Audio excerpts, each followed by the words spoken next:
Chapter 1. The Unforeseen Inheritance.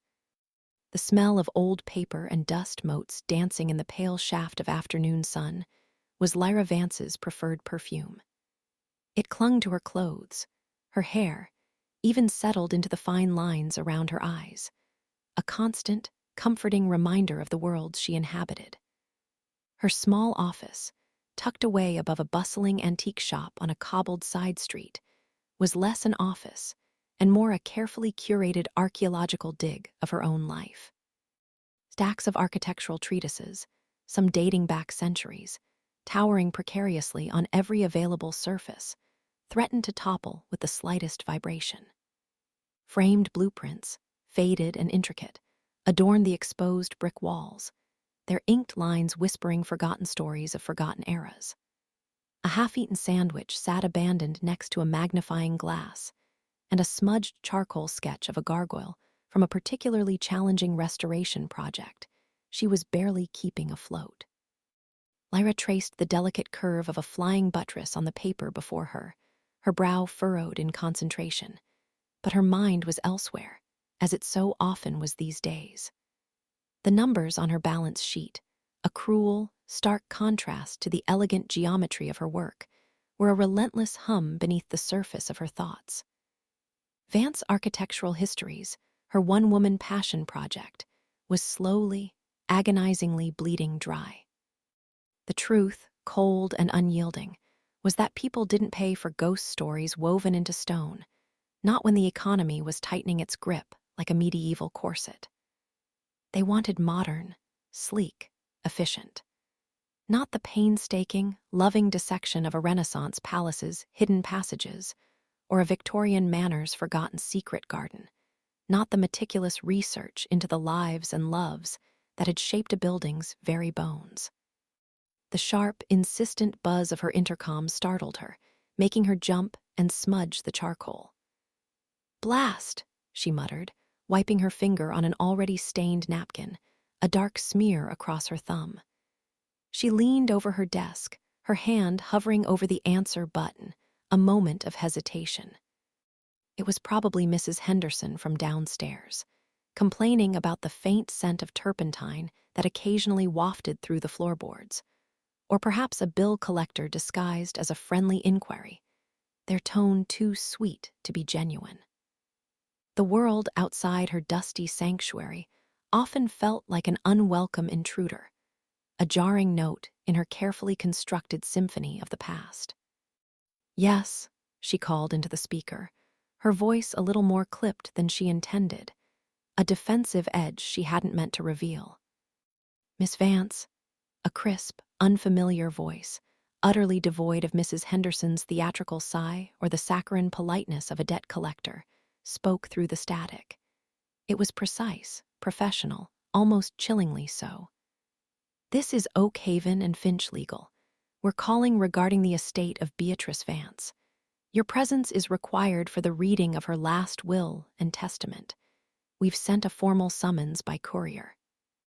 Lyra's breath caught, a small, painful gasp in her throat, feeling suddenly tight and constricted. Aunt Beatrice. The thought was a sudden, icy plunge into a pool of grief she hadn't realized was still so close to the surface, a grief that always seemed to lurk just beneath the everyday anxieties. It had been nearly 3 months since the funeral, a small, somber affair attended mostly by distant cousins and a handful of Beatrice's equally eccentric friends. Beatrice, with her wild silver hair that seemed to defy gravity, her penchant for collecting antique navigation instruments that no longer navigated anything but stories, and her unsettlingly accurate predictions about the weather that always came true, much to Lyra's bemusement. Beatrice, who had encouraged Lyra's strange fascination with the hidden lives of buildings, who had seen not eccentricity, but brilliance in Lyra's ability to read the spirits of old structures, to feel the echoes of their past occupants in the very mortar and stone, a connection Lyra had always cherished. A summons, not a casual phone call, not a polite letter, but a formal summons. Lyra frowned, a tiny wrinkle appearing between her eyebrows, a physical manifestation of her confusion. Aunt Beatrice had been, shall we say, comfortably well off, but certainly not in a way that warranted legal summons and couriers, not the kind of drama that usually accompanied vast fortunes. She lived in a charming, slightly decrepit cottage by the sea, filled to the brim with books and curious objects, but nothing of immense financial value, as far as Lyra knew. Perhaps a rare edition of some obscure architectural text she'd been searching for, a first printing of Vitruvius, complete with marginalia, or maybe even her grandmother's locket, a delicate filigree piece she remembered from childhood. That would be a truly wonderful, tangible connection to a past Lyra cherished, a small piece of history to hold. A small inheritance, something to ease the relentless financial pressure, even for a moment, would feel like a gift from the heavens, a sudden ray of light cutting through the gloom of her mounting bills.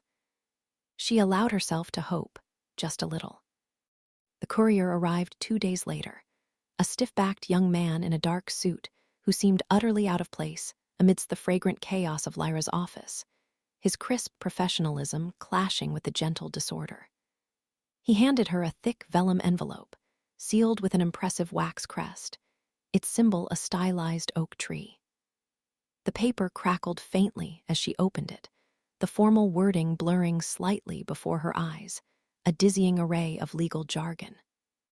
It specified a date, a time, and an address in the most exclusive, gleaming glass district of the city, a place she rarely ventured. Oakhaven and Finch. The name echoed in her mind. A reputable, formidable firm, known for handling the estates of the exceptionally wealthy. This was all far more grand than she had ever imagined for Aunt Beatrice, far grander than anything in Lyra's own humble existence. On the appointed day, Lyra found herself navigating the labyrinthine, polished corridors of Oakhaven and Finch.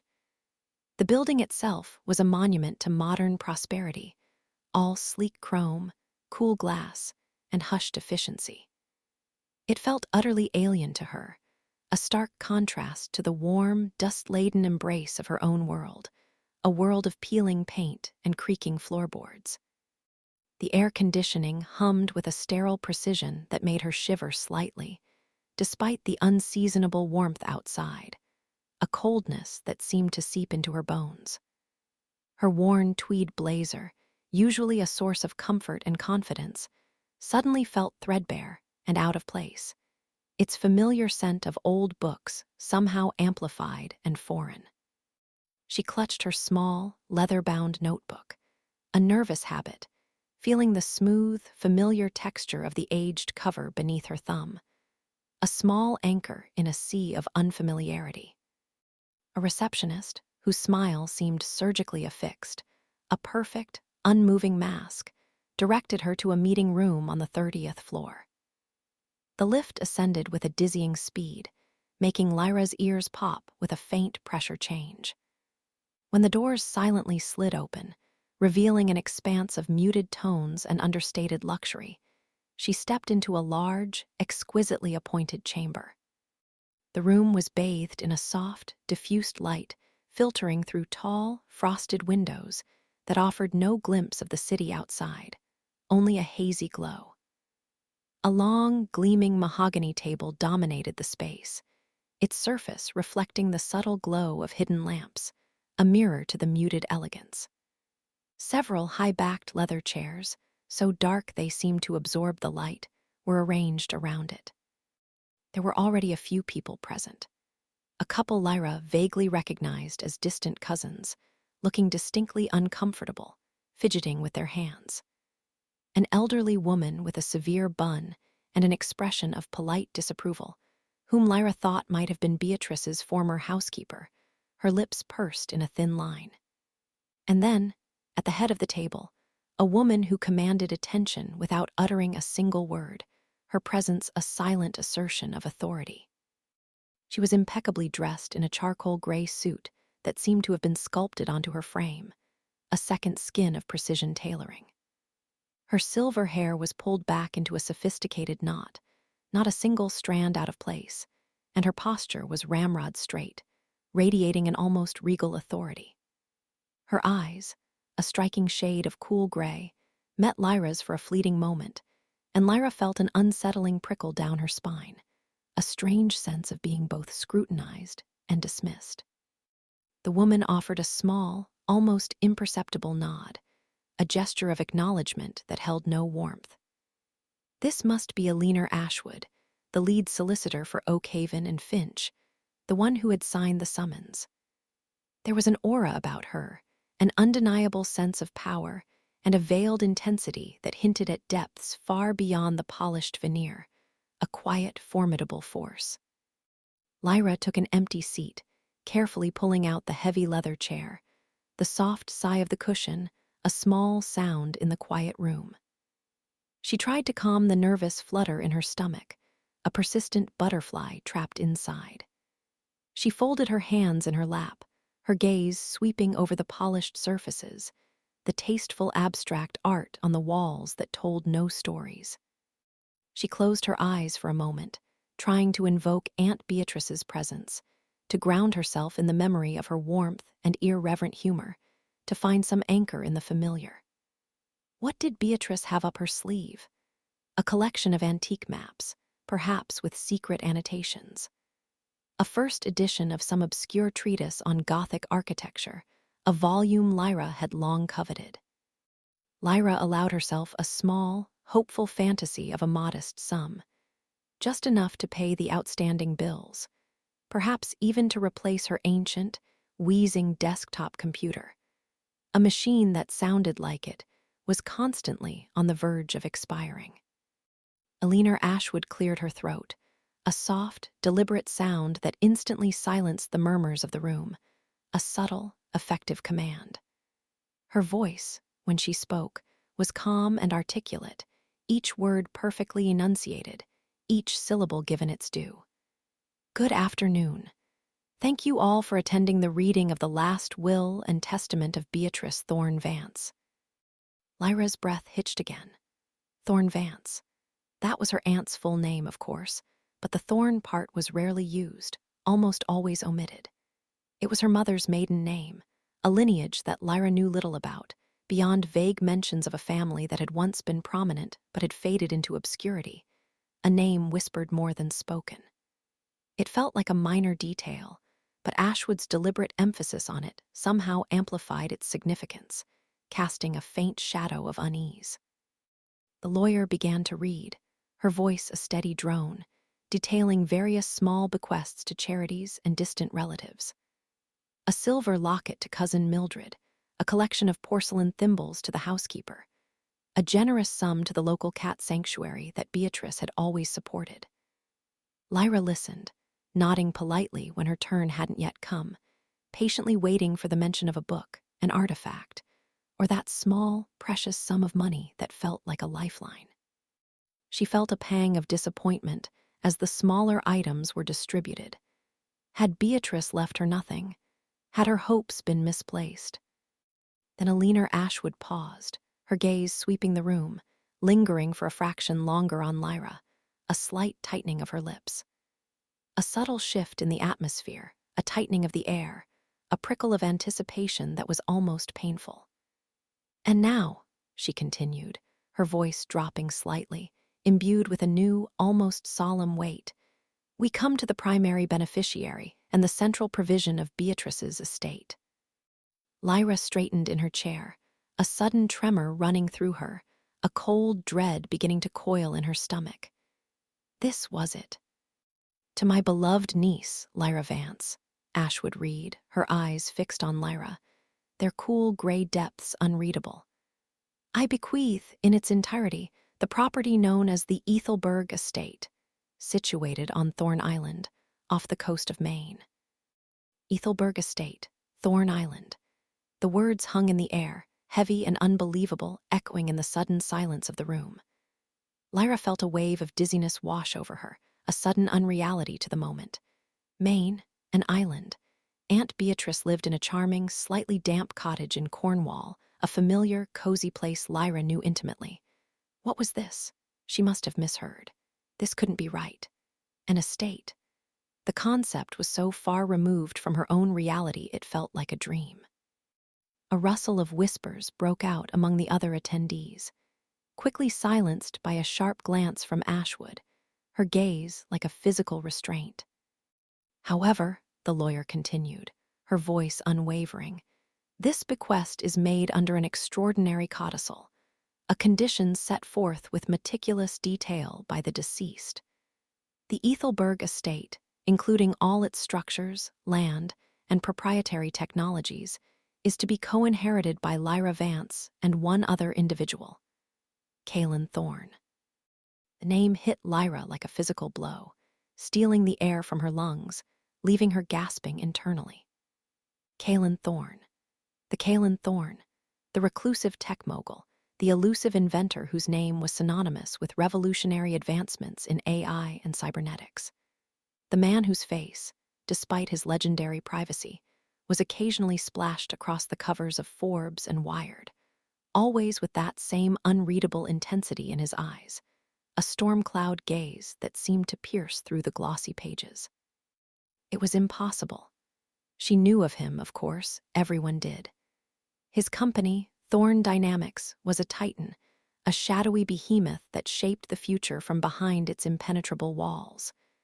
But what could he possibly have to do with Aunt Beatrice? And more bewilderingly, with Lyra herself, a struggling architectural historian. Her mind raced, trying to find a connection, any thread that could link her eccentric aunt to a man of such immense power and wealth, a man who seemed to exist in a completely different dimension. Beatrice Thorne Vance. Thorne. The name reverberated in her head, now suddenly imbued with a chilling new meaning, a lineage she had never truly considered. Eleanor Ashwood continued, her voice a calm, relentless tide, washing over Lyra's rising panic, each word driving deeper into her consciousness. The codicil stipulates that both Lyra Vance and Kaelen Thorne must reside together on Thorne Island, within the confines of the Ethelberg estate, for a continuous period of 1 full year. During this year, neither party may leave the island for more than 72 hours, nor may they refuse access to any part of the estate to the other party, with the exception of strictly personal living quarters.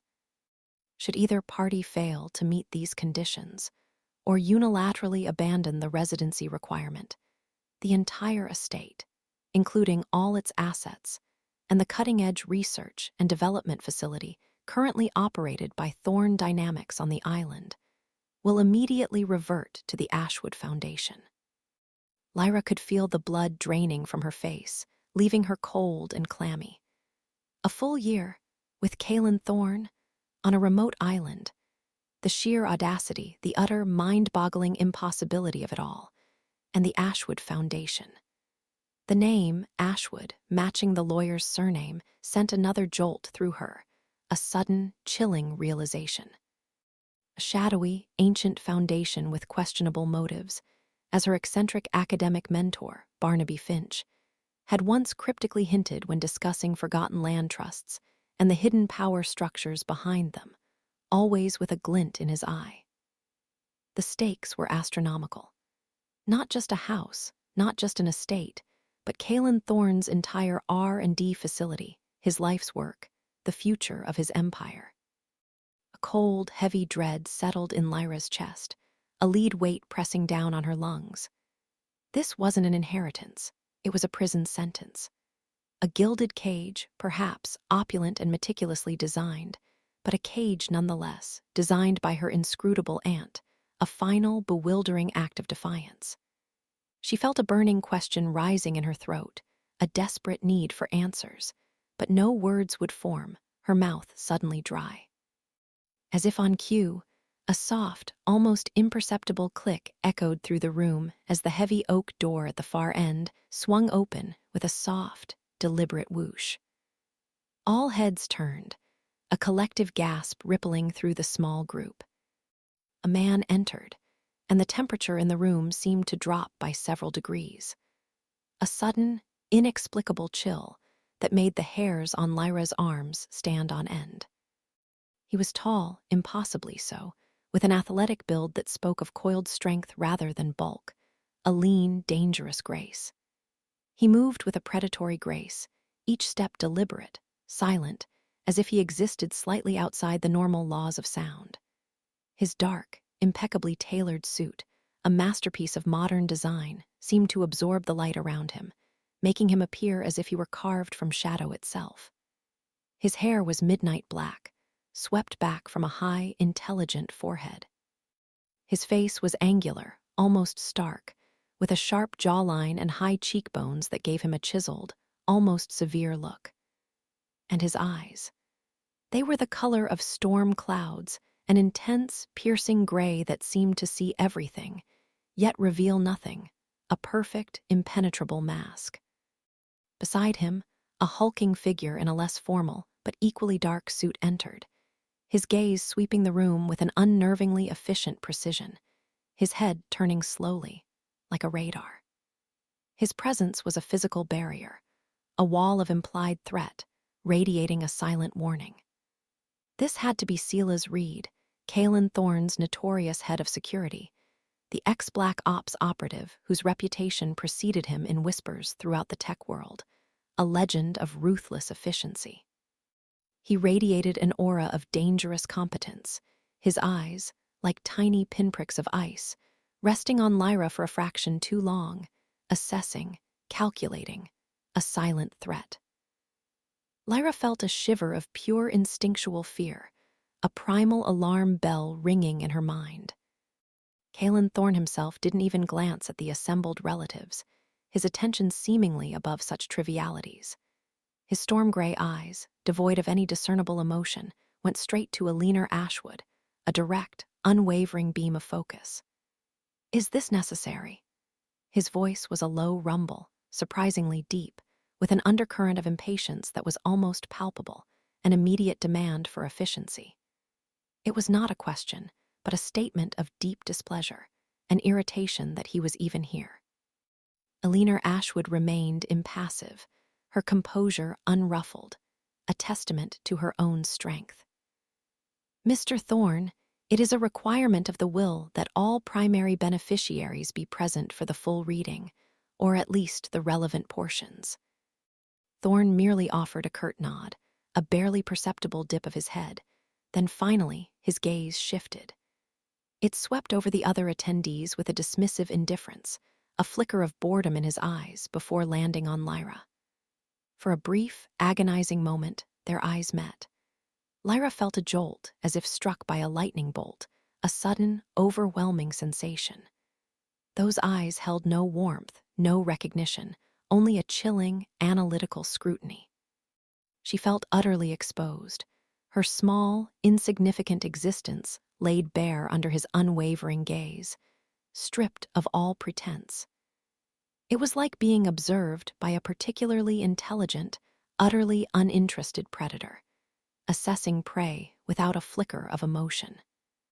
He stared at her, and Lyra, caught in the unexpected intensity, felt a strange, unsettling sensation. It wasn't just coldness.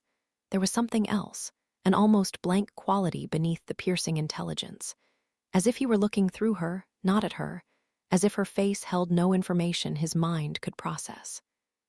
It was unsettling, disorienting, making her feel transparent and utterly insignificant. "So this is she," Thorne said, his voice devoid of inflection, his eyes still fixed on Lyra, his gaze unwavering. It wasn't a question, it was a pronouncement, a dismissal. Lyra felt a flush creep up her neck, a hot wave of humiliation and indignation. She opened her mouth, a sudden surge of anger rising within her, a desperate need to defend herself, but no sound emerged, her throat locked. She wanted to demand answers, to shout about the injustice, the absurdity, the sheer impossibility of this entire situation. Lyra Ashwood placed the will gently onto the mahogany table, her fingers precise. "Indeed, Mr. Thorne, this is Lyra Vance, your co-inheritor of the Ethelberg estate." Kaelen Thorne's gaze remained locked on Lyra for another beat. Then he slowly, deliberately, turned his head back to a leaner Ashwood. It was a gesture of utter contempt, a silent but potent message that Lyra was beneath his notice, not even worthy of a second thought. "The terms are clear," he said, his voice flat, devoid of any emotional resonance. "Is there anything further required of me at this moment?"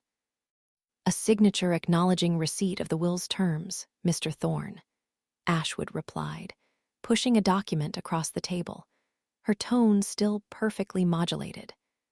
He moved to the table, his movements economical and precise, without a wasted gesture, and scrawled his name with a pen offered by a silent aide who seemed to materialize from the shadows behind Sela's reed, a phantom of efficiency.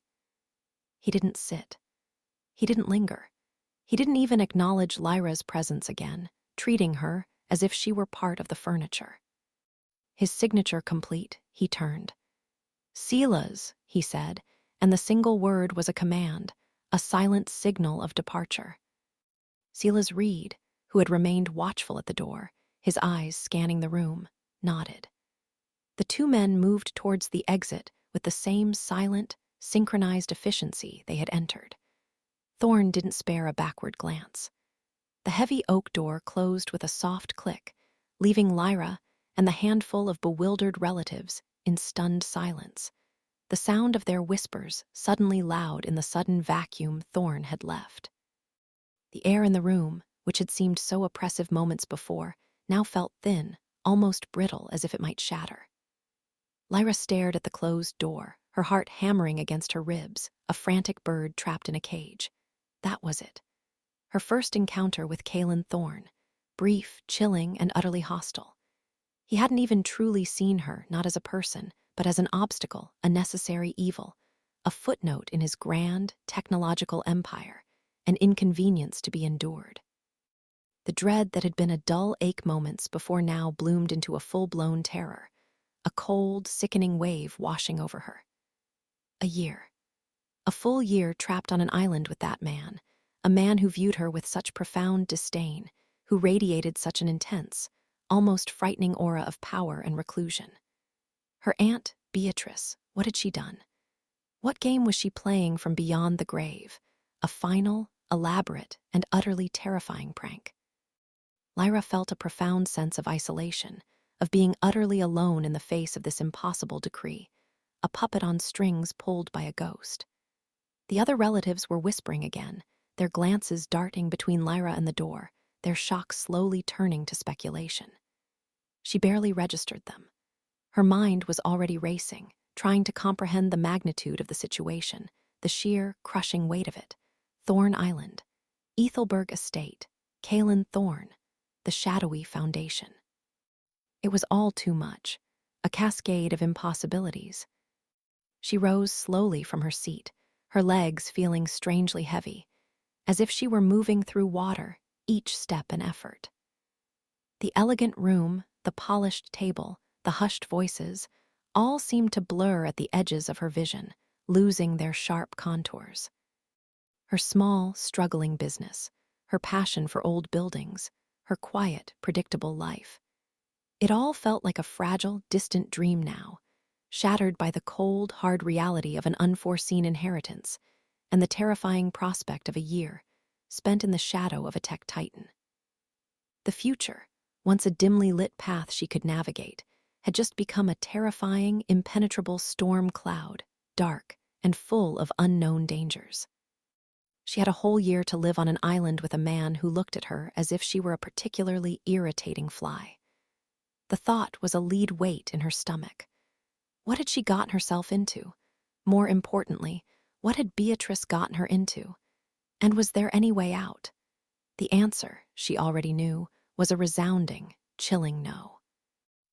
Chapter 2, Island of Secrets and Surveillance. The ceaseless thrum of the hydrofoil was a dull ache beneath Lyra's feet, a vibration that resonated up her spine and settled somewhere behind her temples. The ocean, an indifferent expanse of slate gray, stretched endlessly, broken only by the occasional whitecap that seemed to sneer at the vessel's determined progress. The air, crisp and saline, whipped stray strands of hair across her face, tasting of salt and distant rain, and carrying the faint, metallic scent of the boat's engine. She clutched the strap of her worn satchel, her knuckles pale against the darkening leather, her gaze fixed on the horizon, where a smudge of deeper gray slowly began to coalesce into form. This was it, the island, Beatrice's folly, Kaelen Thorne's gilded cage. A shiver, unrelated to the sea spray, traced its way down her arms. It was a premonition, a cold whisper of dread that her practical, architectural mind usually dismissed. But the brief, chilling encounter with Kaelen Thorne at the will reading had left an impression, a stark reminder that this wasn't just about dusty blueprints and forgotten histories. This was about living, breathing, hostile proximity. As the hydrofoil cleaved closer, the island emerged from the mist-shrouded distance like a forgotten leviathan, ancient and formidable. Its silhouette, initially indistinct, sharpened into jagged cliffs that plunged into the turbulent water, crowned by a dense, primeval forest that clung stubbornly to the rocky slopes. But rising above the natural ruggedness, audacious and incongruous, was the estate itself. It wasn't a single structure, Lyra realized with a gasp that caught in her throat. It was a sprawling complex, a bizarre, breathtaking fusion of styles. Grand, Gothic revival spires pierced the low-hanging clouds, their dark stone facades adorned with intricate gargoyles that seemed to leer down at the approaching boat. Yet, woven seamlessly into this historical tapestry, were shimmering expanses of glass and polished chrome, sleek lines of advanced construction that caught the dull light and reflected it back in dazzling, unsettling flashes. A cantilevered wing, seemingly defying gravity, extended over a precipice, its transparent walls hinting at impossible views within. Solar panels, impossibly thin and almost invisible, rippled across ancient slate roofs, glinting like reptilian scales. High above, a discreetly placed drone, little more than a silver mété against the vast sky, hovered with unnerving stillness. "Welcome, Ms. Vance," a voice cut through the drone of the engine, startling her. Sila's reed, sly. His presence was a palpable weight, a shadow that had been cast over her since the moment she'd stepped onto the boat. He stood a few feet away, his arms crossed over a dark, tailored suit that seemed to absorb all light. His eyes, the color of flint, were fixed on her, devoid of warmth, calculating. He was Kaelen Thorne's head of security, a former Black Ops operative, and every inch of him screamed danger. He hadn't offered a single word of conversation during the hour-long journey, merely existing as a watchful, silent sentinel. Lyra turned her head slowly, meeting his unblinking stare. She detected no flicker of welcome, no hint of professional courtesy, only an assessment, as if she were a potential breach in a carefully constructed perimeter. She felt the prickle of irritation, but pushed it down. She was here for a year, cooped up with this man's employer, under his constant scrutiny. Antagonizing him would be foolish. "It's quite something," she managed, her voice a little breathy, her gaze sweeping back to the incredible, impossible architecture. Her historian's brain was already whirring, trying to categorize, to understand the conflicting narratives presented by the stone and the glass. It was a puzzle, a magnificent, terrifying puzzle. Sly offered no response, merely a slight tightening of his jaw. He was a wall, impenetrable and unyielding. The silence stretched, thick with unspoken suspicion. The hydrofoil docked with a soft bump against a sleek metallic pier that seemed to grow organically from the ancient rock. The air here was different, heavier, with the distinct, almost imperceptible hum of unseen machinery. Surveillance. She felt it, a pervasive awareness that eyes, both human and artificial, were watching her every move. The drone above, she realized, was only the most obvious manifestation. She wondered how many hidden cameras were embedded in the intricate carvings of the Gothic facades. How many thermal sensors hummed behind the modern glass? A discreet panel in the pier slid open with a whisper of hydraulics, revealing a short, polished walkway that led into the base of the cliff. Not a grand entrance, but a utilitarian one, hidden from view. "Follow me, please," Sly said, his voice flat, already turning.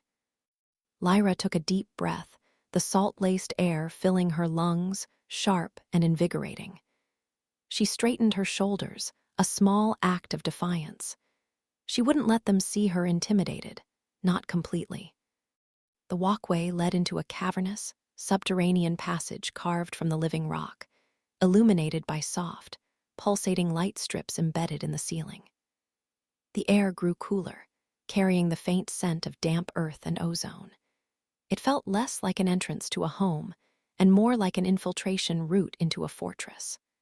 Her mind, trained to observe, noted the seamless joints of the rock-hewn walls, the perfectly engineered curves. This was no rough and ready tunnel. This was a feat of modern engineering, meticulously planned and executed. They emerged into what Lyra could only describe as an antechamber.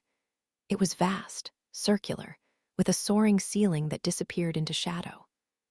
One wall, a sheer face of natural rock, was punctuated by a single, massive, seamless metal door, as austere and imposing as a vault.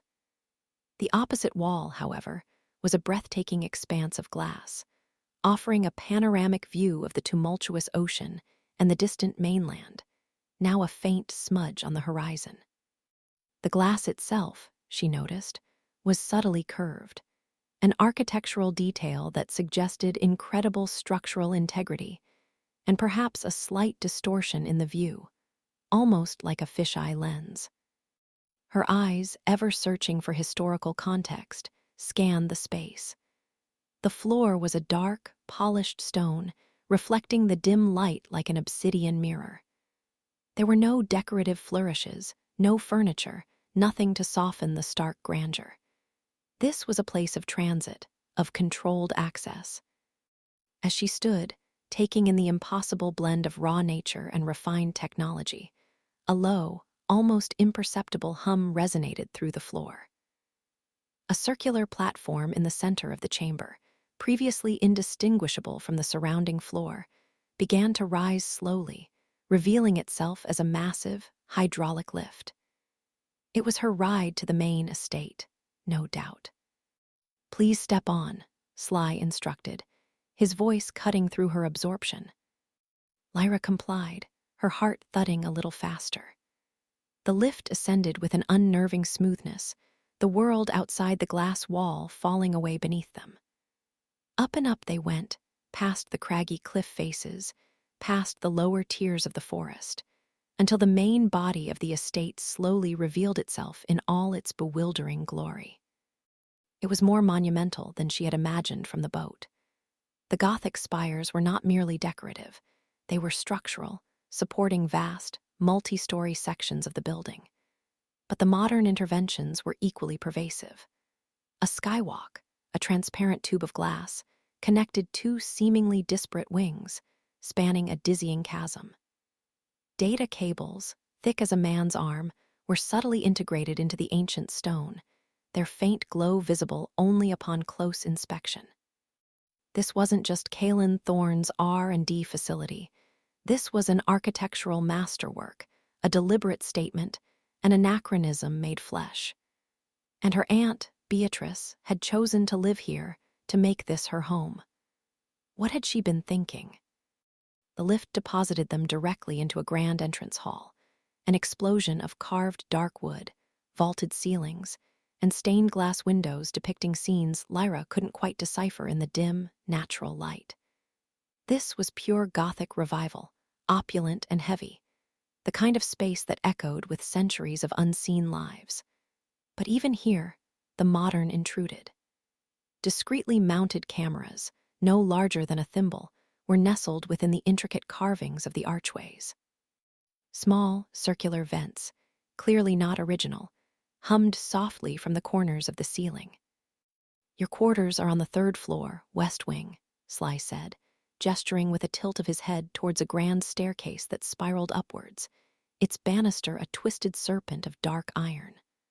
All necessary amenities have been provided. Access to the main living areas, the library, and the gardens is unrestricted. Certain areas, however, are off-limits. His eyes narrowed, a clear warning. You will be provided with a map detailing those restrictions. Any attempt to bypass security protocols will be met with appropriate measures. Understood, Lyra said, her voice steady despite the chill of his words. She knew he wasn't just talking about physical barriers. Every sensor, every camera, every piece of tech was part of a vast, unseen network controlled by Kaelen Thorne. She felt his presence here more acutely than she had in the sterile lawyer's office, a chilling, all-encompassing awareness, a technological specter. As Sly began to lead her towards the staircase, Lyra's architectural eye caught something. A subtle discrepancy in the pattern of the floor tiles near the base of a massive, fluted column. The tiles were an intricate mosaic of dark and light stone, ancient-looking, but this particular section seemed to shift, almost imperceptibly, just out of sync with the rest. Her eidetic memory, a blessing and a curse, instantly flashed a mental image of a common Gothic revival floor plan, a blueprint stored away from a dusty old textbook. The pattern should have flowed seamlessly. Here, it stuttered. A tiny detail, easily missed by anyone else, but to Lyra, it was a discordant note in a symphony. It hinted at a later intervention, a hidden compartment, perhaps, or a secret passage. An anomaly. She paused, her gaze lingering. "Problem, Ms. Vance." Sly's voice was sharper, his body language tightening, instantly alert. "No, just admiring the craftsmanship," Lyra lied smoothly, tearing her gaze away, forcing a small, appreciative smile. She couldn't let him know she was already scrutinizing the estate for its secrets. Not yet. He didn't look convinced, his eyes still holding that hard, suspicious glint, but he continued to lead the way. They ascended the grand staircase, its heavy oak treads groaning faintly under their weight, a satisfying sound that spoke of genuine age. The air grew warmer, infused with the scent of old wood, beeswax, and something else, a faint, metallic tang, like that of an electrical substation. Another incongruity. Lyra's assigned room was indeed in the west wing, a spacious chamber overlooking the churning ocean. The room itself was a study in controlled opulence. A massive four-poster bed, draped in rich, dark fabrics, dominated the center. Antique furniture, heavy and ornate, filled the corners, but upon closer inspection, Lyra noticed subtle upgrades. A discreet charging port nestled into the side of a mahogany nightstand. The ornate picture frame on the wall, holding a faded landscape print, had an almost imperceptible lens embedded in its corner. Even the delicate porcelain vase on the mantelpiece, holding a single, perfectly preserved white orchid, seemed to possess a tiny, unblinking eye. The surveillance was relentless, pervasive. It pressed in on her, a constant, low hum beneath her skin. Kaelen Thorne was everywhere, yet nowhere. He was a ghost in his own machine, a silent, watchful presence whose power was absolute. Sly remained by the doorway, his posture rigid. "Your meals will be delivered at specified times. Should you require anything, there is a comm panel by the bed. It operates on a closed network. Your personal devices are restricted to a guest network, heavily firewalled. Outgoing communications will be logged." Lyra nodded, her gaze sweeping over the room. She felt a surge of indignation. This wasn't cohabitation, this was detention. "Is Kaelen Thorne available to discuss the terms of this arrangement?" she asked, fixing him with her most direct gaze. "Perhaps a tour or an explanation of the R&D facilities that are supposedly part of this inheritance." Sly's lips thinned. "Mr. Thorne is occupied. He will communicate with you when he deems it necessary." For now, you are to familiarize yourself with the allowable areas of the estate." His tone brooked no argument. "I will leave you to settle in. Do not attempt to leave your assigned wing without notification." With that, he turned and exited, the heavy oak door closing with a soft, resonant thud that echoed the finality of his words. Lyra was alone. Or rather, she was alone with the unseen eyes and ears of Kaelen Thorne. She walked slowly to the large bay window, its glass impossibly clear, and gazed out at the turbulent sea. The sun was beginning its slow descent, painting the sky in hues of bruised purple and fiery orange, casting long, dramatic shadows across the ancient battlements and the gleaming modern facades. The island, she realized, wasn't just a place. It was a character, multifaceted and enigmatic, holding its secrets close. Her phone, a small, anachronistic rectangle in her palm, buzzed softly. A new message. She glanced at the screen.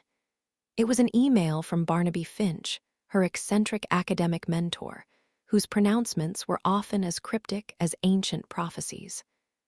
The subject line read, "Beatrice's WHIMS." Lyra's fingers trembled slightly as she opened it. Barnaby rarely used email for anything other than forwarding obscure academic papers or conspiracy theories about architectural cabals. The message was short, devoid of pleasantries. "Lyra, my dear, I've been thinking about your aunt. A most peculiar woman, Beatrice, always so, deliberate in her eccentricities. Remember the folly she commissioned in the Cotswolds, a maze of mirrors ostensibly for contemplation. But if you knew where to look, child, if you truly understood her peculiar language, you'd find the hidden chamber, the one that held the ancient astronomical charts. Her whims, Lyra, were never just whims. They were elaborate ciphers.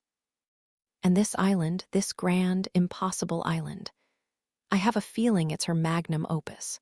Look for the deliberate flaws, the impossible connections, the things that scream anomaly to your beautiful, eidetic mind. That's where her real legacy lies. Be safe, my dear. The old foundations run deep, deeper than you know." Lyra reread the message, her mind racing. Barnaby was right. Aunt Beatrice, for all her flightiness and bohemian charm, had been meticulously precise. Her whims were always layered with meaning, like architectural palimpsests waiting to be deciphered. The deliberate flaws, the impossible connections. Her gaze drifted back to the floor tiles in the entrance hall, the subtle shift in the mosaic pattern. It had been a deliberate flaw. A tiny detail, but one that screamed anomaly to her. And the metallic tang in the air, the hum of unseen machinery beneath the ancient wood. A sense of purpose, cold and sharp, began to coalesce within her. She wasn't just an unwilling guest in Kaelen Thorne's high-tech prison. She was an architectural historian, a puzzle solver. And this island, with its conflicting styles and hidden surveillance, was the most complex, intriguing, and potentially dangerous structure she had ever encountered. Kaelen Thorne might control the cameras, the sensors, the entire technological infrastructure of this place. But he didn't control the secrets buried within its very foundations. And Lyra Vance, with her eidetic memory and her knack for seeing the echoes of the past, was uniquely equipped to find them. A shiver ran through her again, but this time it wasn't dread. It was exhilaration. The hunt had begun. She might be under constant surveillance, a prisoner in a gilded cage, but she was also on the cusp of the greatest discovery of her life. And she had a feeling Kaelen Thorne, for all his technological prowess, had no idea what he was truly up against. She was Lyra Vance, and she could read buildings like open books, even when those books were trying their hardest to hide their most dangerous chapters. She would find her aunt's secrets. She would unravel this impossible place. One deliberate flaw, one impossible connection at a time. The year ahead was going to be anything but dull. And perhaps, just perhaps, she would finally find a way to pay off those crushing debts, to save her struggling business. She would save herself. And maybe, in the process, she would stumble upon something far more profound. The island, she knew, was waiting to reveal its true face. And she, Lyra Vance, was ready to see it. Chapter 3. Unlocking the past, unveiling the enigma. The morning light, filtered through the heavy, velvet-lined curtains, was a muted, pearlescent gray, painting the lavish bedroom in shades of silver and rose. Lyra blinked, pushing herself up from the impossibly soft mattress, her muscles protesting faintly from the previous day's travel and the sheer mental exhaustion of absorbing a new world. The room itself was a study in controlled opulence. High ceilings adorned with delicate plasterwork, walls upholstered in a shimmering silk, and furniture that looked carved from dreams. A breakfast tray, laden with delicate pastries, fresh fruit, and a steaming pot of Earl Grey, sat silently on a small table by the window, a silent testament to the estate's unseen, ever-present staff. Or perhaps, she thought with a shiver, to Kaelen's omnipresent surveillance. She ran a hand over the cool, smooth silk of her nightgown, a garment she hadn't packed herself, but had found neatly laid out in the enormous walk-in closet, alongside a selection of tailored clothes that perfectly matched her size and understated style. It was unsettling, this invasion of privacy masquerading as hospitality. Every comfort felt like a carefully calculated move, a piece in a game she hadn't asked to play. Aunt Beatrice. The name echoed in Lyra's mind, a complex melody of affection, frustration, and now, a deep, unsettling curiosity. Her aunt had always lived on the fringes of the ordinary, her eccentricities a cloak for a mind that saw patterns and possibilities others missed. This island, this technological fortress draped in historical grandeur, was Beatrice's final, most elaborate puzzle. And Lyra, with her peculiar gift for seeing the bones of buildings, for remembering every line and curve of a blueprint, was meant to solve it. She dressed slowly, choosing a simple, practical tunic and dark trousers, feeling the soft weight of the fabric against her skin. Her reflection in the antique cheval mirror showed a woman who looked a little too pale, a little too wide-eyed, but with a spark of determination beginning to ignite in her hazel eyes. The initial dread that had settled over her upon arriving, a cold, heavy stone in her stomach, was slowly giving way to something else, a fierce, unyielding need to understand. To peel back the layers of this place, to find Beatrice's true intent. After a quick, silent breakfast, the tea was perfectly brewed, the pastries light as air. Lyra stepped out of her suite. The corridor was long, paneled in dark, polished wood, interrupted by tall, arched doorways that hinted at other vast rooms. There was no sound, only the faint, almost imperceptible hum of the island's intricate systems, a subtle thrum beneath her feet that spoke of hidden power and watchful eyes. She felt it, the soft, cool gaze of the cameras, the silent assessment of unseen sensors. Sly Reed was out there, somewhere, a silent, menacing shadow, but Lyra ignored the prickle on her skin. She had a purpose. Her first target was the main library, a room she had only glimpsed upon arrival. It had called to her even then, a vast chamber of knowledge, a place where secrets often lay dormant, waiting to be rediscovered. As she walked, her senses were on high alert. Her fingers brushed against the polished wood of the banister, feeling for any subtle vibration, any give. Her eyes scanned the intricate patterns of the parquet floor, the way the light from the tall windows interacted with the dust motes dancing in the air. Every detail was a potential clue, a fragment of a larger narrative. The library was even more breathtaking up close. Towering shelves, crafted from a rich, dark wood that seemed to absorb the light, stretched from floor to ceiling, filled with books bound in leather, cloth, and even some in what looked like ancient vellum. A spiral staircase of wrought iron wound its way gracefully upwards, leading to an upper gallery. The air here was heavy with the scent of old paper, leather, and a faint, sweet aroma Lyra couldn't quite place, perhaps dried herbs, or a very specific type of wood polish.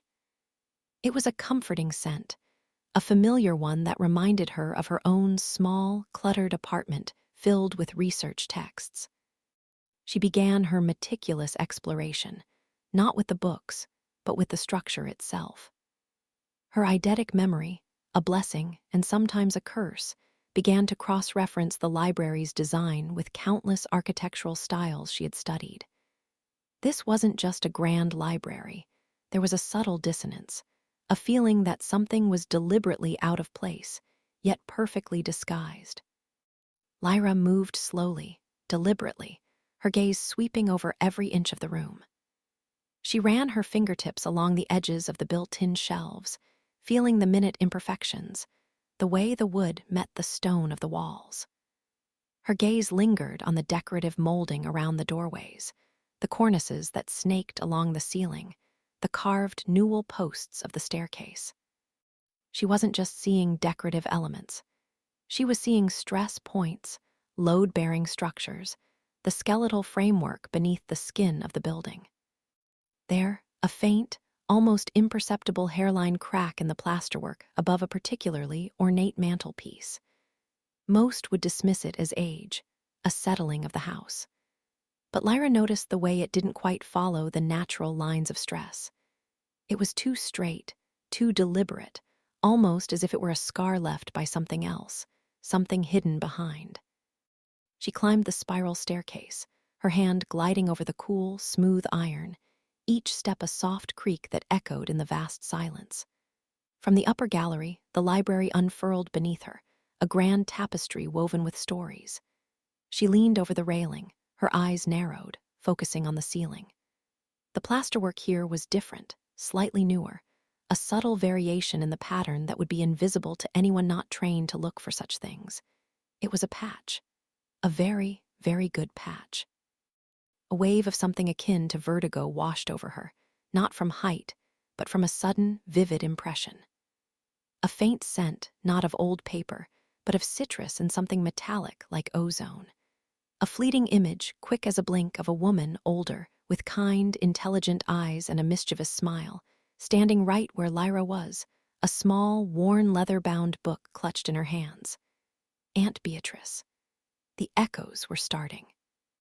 Not a ghost, not exactly, but an imprint, a lingering energy that Lyra, with her particular sensitivity, could almost taste.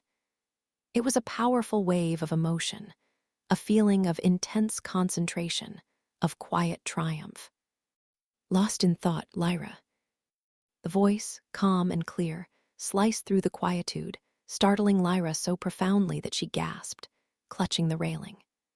She spun around, her heart hammering against her ribs.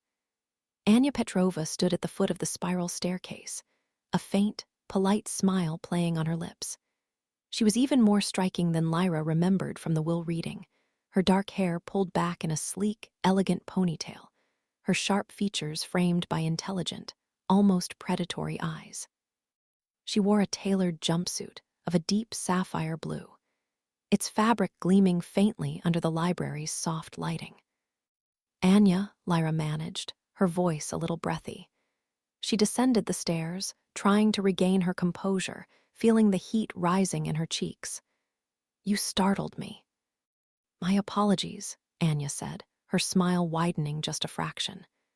"The library can be quite absorbing. Kaelen mentioned you might be exploring. I came to see if you needed anything. Navigating this place can be a bit overwhelming at first." Her gaze swept over Lyra, a quick, assessing glance that seemed to take in every detail, from the slight disarray of Lyra's hair to the focused intensity in her eyes. "Thank you, that's kind," Lyra replied, trying to keep her tone even. "I'm just getting my bearings. It's an incredible space." She gestured vaguely at the shelves. "It is," Anya agreed, her eyes briefly flicking up to the ceiling where Lyra had just been examining. Kaelen spent years perfecting the environmental controls alone. It's a marvel of preservation. Her words were smooth, articulate, but there was an almost imperceptible coolness beneath them, like the surface of a perfectly still lake concealing unknown depths. "I'm more interested in the structure itself," Lyra confessed, deciding to be direct. "My aunt was unconventional, and the estate seems to have some very unusual architectural elements." Anya's smile didn't waver, but her head tilted just slightly. "Unusual? In what way?" "Hidden spaces, clever disguises," Lyra said, her gaze fixed on Anya's face, searching for a reaction. "Things that defy conventional design. I specialize in arcane estate layouts. I have a knack for seeing what isn't meant to be seen." She watched Anya's eyes, trying to discern if the other woman knew anything, if she was part of the secret. Anya's expression remained perfectly neutral. Ah, yes, Beatrice was certainly known for her unique vision. Kaelen often found her modifications to the estate quite challenging to integrate with his own systems. A faint, almost imperceptible tightening around Anya's jaw was the only tell. He values efficiency and transparency. Hidden passages, while charming, tend to interfere with optimal network mapping and security protocols. "I can imagine," Lyra murmured. She felt a shiver, not of cold, but of something else. Anya's words, while seemingly innocuous, felt like a subtle probing, a gentle warning. Was she being told to stop looking, or was this a test? "If you need any assistance with the estate's blueprints," Anya continued, her tone still effortlessly pleasant, "I can access them for you. Kaelen's digital archives are comprehensive, of course. Everything from the original 19th century drawings to Beatrice's later, shall we say, more imaginative additions, all cross-referenced with Kaelen's own structural enhancements. It might save you some time." The offer felt too convenient, too perfectly timed. Lyra's gift wasn't about looking at blueprints. It was about feeling the building, sensing its history, letting her memory connect the dots from within the physical space. "That's very thoughtful, Anya, but I prefer to explore in person. There's a certain resonance that a building holds. A digital file just can't capture it." She offered a small, polite smile of her own, hoping it conveyed a gentle but firm refusal. Anya's eyes held hers for a beat longer than was comfortable, a flicker of something unreadable passing through them before her smile returned, as bright and polished as before. "Of course, I understand. There's a romance to the physical, isn't there? Well, do let me know if you change your mind. I'm usually in the West Wing, in the main R&D lab." She gave a small nod. "Enjoy your exploration, Lyra."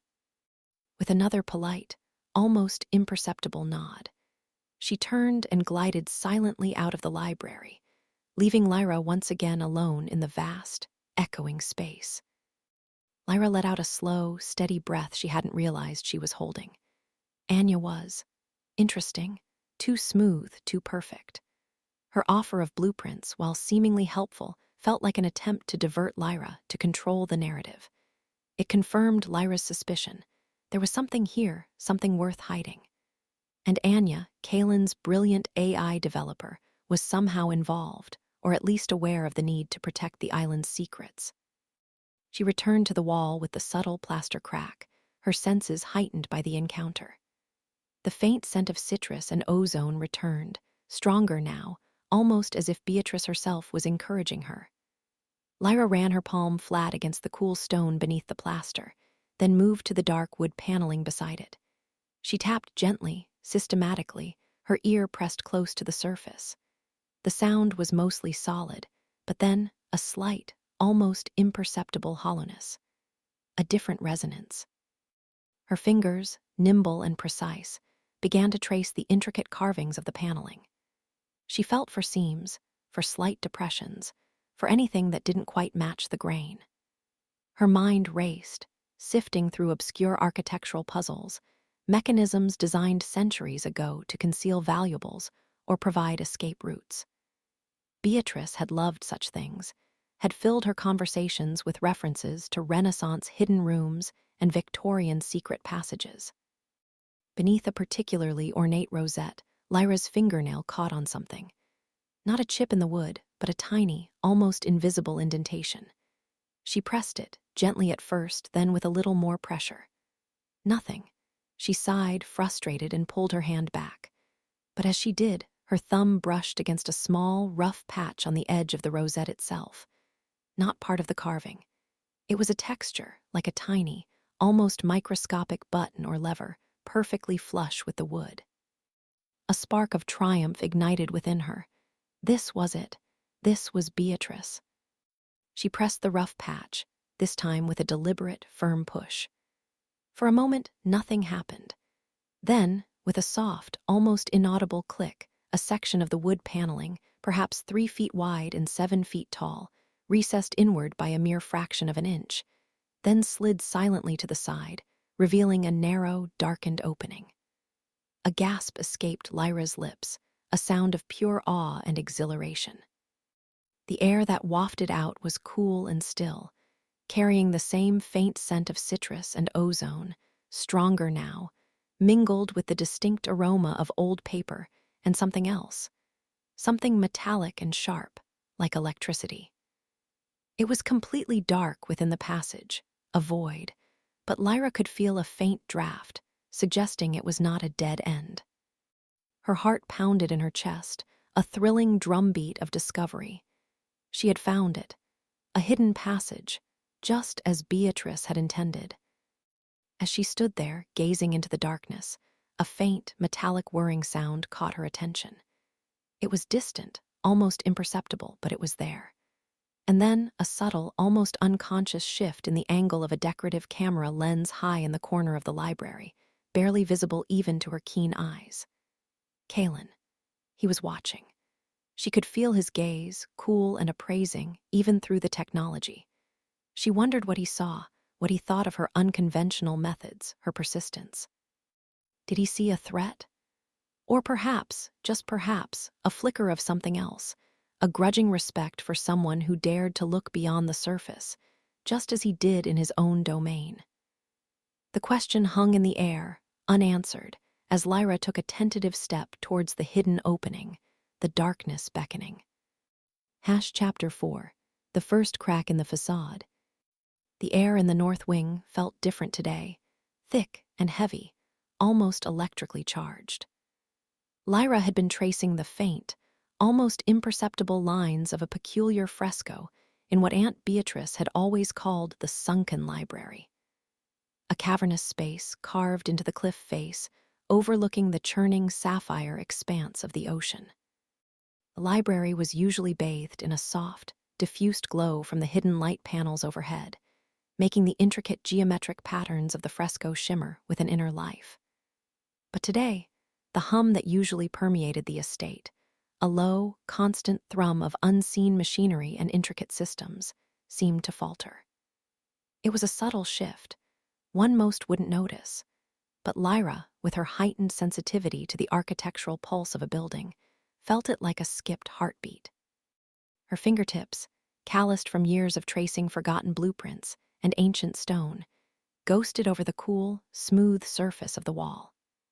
The fresco wasn't painted. It was etched, a series of precise grooves filled with some luminous, almost phosphorescent material that pulsed faintly when the light caught it just right. She leaned closer, her breath stirring the dust motes dancing in the ambient glow, trying to decipher the complex symbols, when the hum died completely. It wasn't a slow fade. It was an abrupt, guttural silence, like a massive beast holding its breath. The light panels above flickered once, twice, a dying gasp of luminescence, then plunged the sunken library into an inky, oppressive blackness. Lyra gasped, a sharp intake of breath, her eyes struggling to adjust to the sudden void. The faint phosphorescence of the fresco died with the power, leaving her in absolute darkness, a darkness so profound it felt like a physical weight pressing down. A cold dread prickled her skin. This wasn't just a blown fuse. The entire north wing, perhaps more, had gone dead. She could hear nothing now but the distant, rhythmic crash of waves against the cliff face, magnified by the sudden, terrifying quiet. The air, once thick, now felt unnervingly thin. She reached out, her hand hitting the smooth, cool wall of the library, then slowly sliding along its surface, seeking purchase, an anchor in the sudden disorientation. Her heart hammered against her ribs, a frantic drumbeat in the sudden, vast silence. What was happening? Aunt Beatrice's estate, for all its eccentricity, was supposed to be a fortress of technology. Kaelen Thorne wouldn't tolerate such a catastrophic failure, unless this was something more. Her mind, usually so clear and precise, was a kaleidoscope of panicked thoughts. Was it an attack? Was it a system malfunction? The warnings from Barnaby Finch about her aunt's secrets echoed in her mind, taking on a sinister new edge. A small, almost imperceptible glow blossomed in the distance, a moving pinpoint of light. Footsteps, brisk and determined, approached, echoing strangely in the suddenly cavernous silence. Lyra held her breath, pressing herself back against the cool stone, her every muscle tensed. "Lyra, are you in here?" The voice was Kaelin's, sharper than she had ever heard it, laced with an urgency that pierced through his usual detached calm. He held a high-powered, tactical flashlight, its beam cutting a stark path through the darkness, illuminating the intricate patterns of the fresco for a fleeting moment before sweeping past. "Yes," she managed, her voice a little shaky. "I'm here. What happened?" He moved closer, his figure silhouetted against the beam, making him seem even taller, more imposing. The light caught his eyes for a split second, revealing a flicker of intense focus, almost predatory in its concentration. Power grid failure. A catastrophic cascade in sections 3 through 7. I've got Sly initiating emergency protocols, but the primary backup failed to engage. We're running on auxiliary life support in critical areas, but the rest, it's dead. His words were clipped, precise, each one laden with an unspoken tension. He didn't waste a single syllable. Lyra felt a strange mix of fear and a sudden, unexpected surge of adrenaline. This was a crisis, and Kaelen Thorne, the elusive tech mogul, was standing right in front of her, not behind a screen. How bad is it? Bad enough that I need eyes on the main conduit junction for Section 4. My schematics are showing a complete power drain, but no physical damage to the conduits themselves. It's like something is drawing power directly from the line, overwhelming the circuit breakers without triggering a full short. He gestured vaguely with the flashlight. The original structure, Beatrice's additions, they're integrated in ways that my AI hasn't fully mapped. There are redundancies within redundancies that are now working against us. Lyra felt a jolt of recognition. This was her territory. Her aunt's designs were notorious for their hidden complexities, their layered systems that defied modern logic. The main conduit for Section 4 is the one that runs beneath the old boiler room before it splits to the solar array regulators. Kaelen froze, his hand still in midair, the flashlight beam momentarily still. He turned the full force of the beam onto her face, and Lyra blinked, shielding her eyes. He was searching, assessing, his gaze intense, almost unnervingly so. It felt less like he was looking at her, and more like he was scanning a data point. "How do you know that?" His voice was flat, devoid of emotion, yet there was an undercurrent of something that could have been surprise, or perhaps suspicion. "Aunt Beatrice's initial sketches," Lyra replied, lowering her hand. "The ones for the original hydroelectric system. She detailed the entire flow, how it integrated with the existing substructure. She called it the artery of the estate. It was an ingenious design, but incredibly complex. If there's a drain, it wouldn't be in the visible conduits. It would be in one of the hidden junctions, a bleed-off point." She could almost see the blueprint in her mind's eye, the interwoven lines, the hidden access panels, the arcane symbols her aunt had scrawled in the margins. Kaelen stared at her for another long moment, his face a mask of unreadable intensity. The flashlight beam, still fixed on her, made her feel exposed, scrutinized. She wondered if he was irritated by her knowledge or perhaps simply by her presence. His usual aloofness often manifested as an unnerving blankness, and in the stress of the moment, it felt like deliberate coldness. He probably thought she was just trying to show off, or worse, that she was a liability. The thought stung. "Show me," he finally said, his voice curt. He didn't offer a hand, didn't wait for her. He simply turned and started walking, his pace quick and purposeful. Lyra followed, struggling to keep up, her mind racing. They moved through the darkened corridors, Kaelen's flashlight beam dancing ahead, revealing fleeting glimpses of tapestries, ornate carvings, and then the stark, functional lines of his own tech-infused additions. The silence pressed in around them, broken only by their footsteps and the distant murmur of the ocean. Each step Lyra took was a cautious exploration, her senses heightened by the darkness. She could smell the faint scent of ozone now, sharp and metallic, mingling with the earthy smell of old stone. The air grew cooler as they descended, the humidity thickening, hinting at the proximity to the ocean and the deeper, older parts of the estate. They reached a service tunnel, usually brightly lit and humming with activity. Now, it was a silent, claustrophobic passage. Kaelen navigated it with an almost unsettling familiarity, his movements precise and economical. "The schematic shows no bleed-off points in this section," he stated, his voice echoing. "The system is designed to be entirely closed."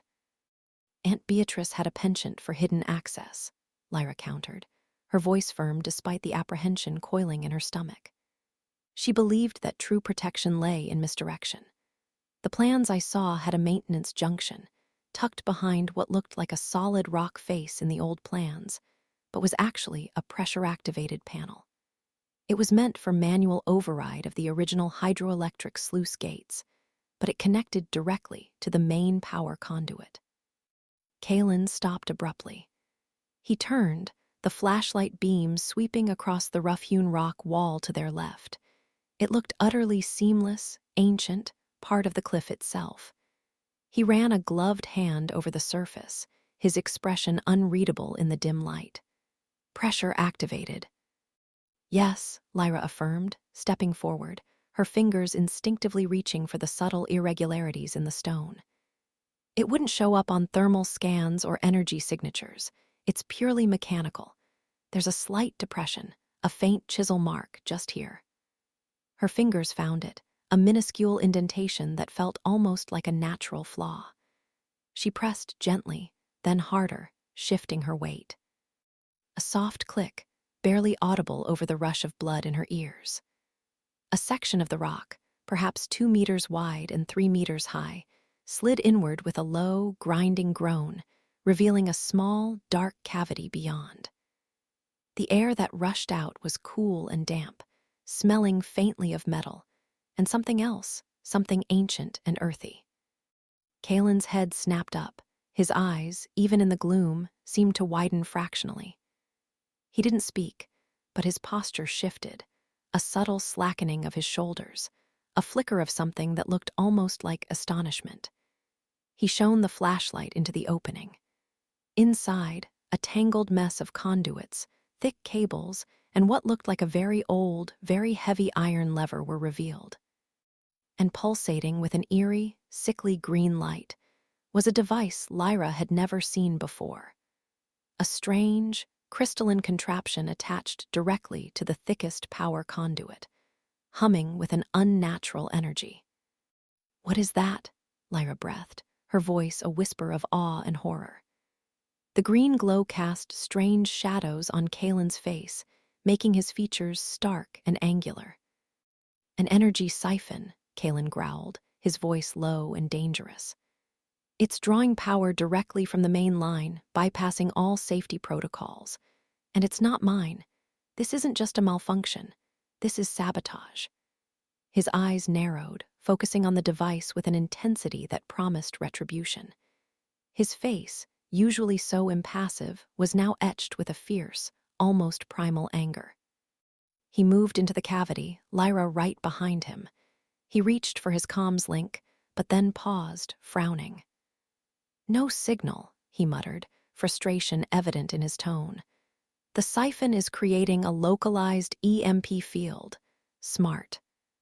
Lyra's gaze fell upon a set of archaic-looking diagrams etched into the rock walls of the cavity, surrounding the strange device. They were symbols, not unlike the ones in the sunken library fresco, but more crude, more primal. "Kaelen, look at these. These aren't Beatrice's designs. These are older. And this isn't just a simple siphon. It's too complex, too integrated with something else." Her eidetic memory was already trying to place the symbols, searching for a match in the vast archives of forgotten architectural and arcane knowledge she carried. Kaelen was already working, his fingers flying over the device, trying to decipher its mechanism. He pulled out a small, intricate toolkit from a pocket, his movements swift and practiced. It's a power tap designed to be invisible to modern diagnostics. Its output is anomalous. It's not just draining power, it's converting it into something else. "A charge, perhaps. A signal," he grunted, tugging at a connection. "This is going to require a manual bypass. And a very precise one, or we risk overloading the entire grid when we cut it." "The old sluice lever," Lyra said, pointing to the heavy iron bar. "That's connected to the original hydroelectric system. If you divert the flow there, momentarily, it should create a brief power surge that could disrupt the siphon without damaging the main conduits. It's an antiquated solution, but it's a physical break in the circuit, something this tech might not account for." Kaelen looked at the lever, then back at the siphon, then at Lyra. His gaze lingered on her for a moment longer than before, a flash of something unreadable in his eyes. It wasn't quite recognition, not warmth, but an acknowledgement. A rare, raw moment of seeing her as a collaborator, not just an intruder. But then, as quickly as it appeared, it vanished, replaced by that familiar, unyielding focus. "Risky," he stated, but there was no outright dismissal. "But potentially effective. The surge needs to be perfectly timed. If it's too early, the siphon will just absorb it. Too late, and we blow the entire section." He looked at her, his dark eyes intense. "Can you operate that lever with precision?" Lyra felt a thrill, a strange mix of fear and exhilaration. She was being trusted, truly trusted, for the first time by Kaelen Thorne. "Yes," she said, her voice steady. "Tell me when." He began working on the siphon, his face illuminated by the sickly green glow, sweat beading on his forehead. His breathing was shallow, his focus absolute. He murmured technical jargon under his breath, terms Lyra barely understood, but she watched his hands, his movements, trying to anticipate. He was entirely absorbed, his entire being poured into the task.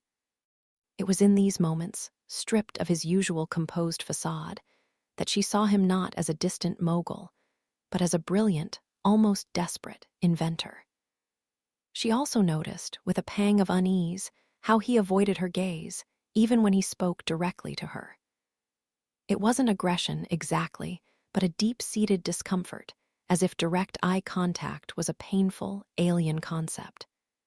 She told herself it was just his arrogance, his disdain for her, yet a tiny part of her wondered if there was something else. "Now," he barked, his voice sharp and sudden. Lyra grabbed the cold, heavy iron lever. It was stiff, resistant, covered in years of grime. She put her full weight into it, pulling with all her might. Muscles screamed in protest, but she didn't falter.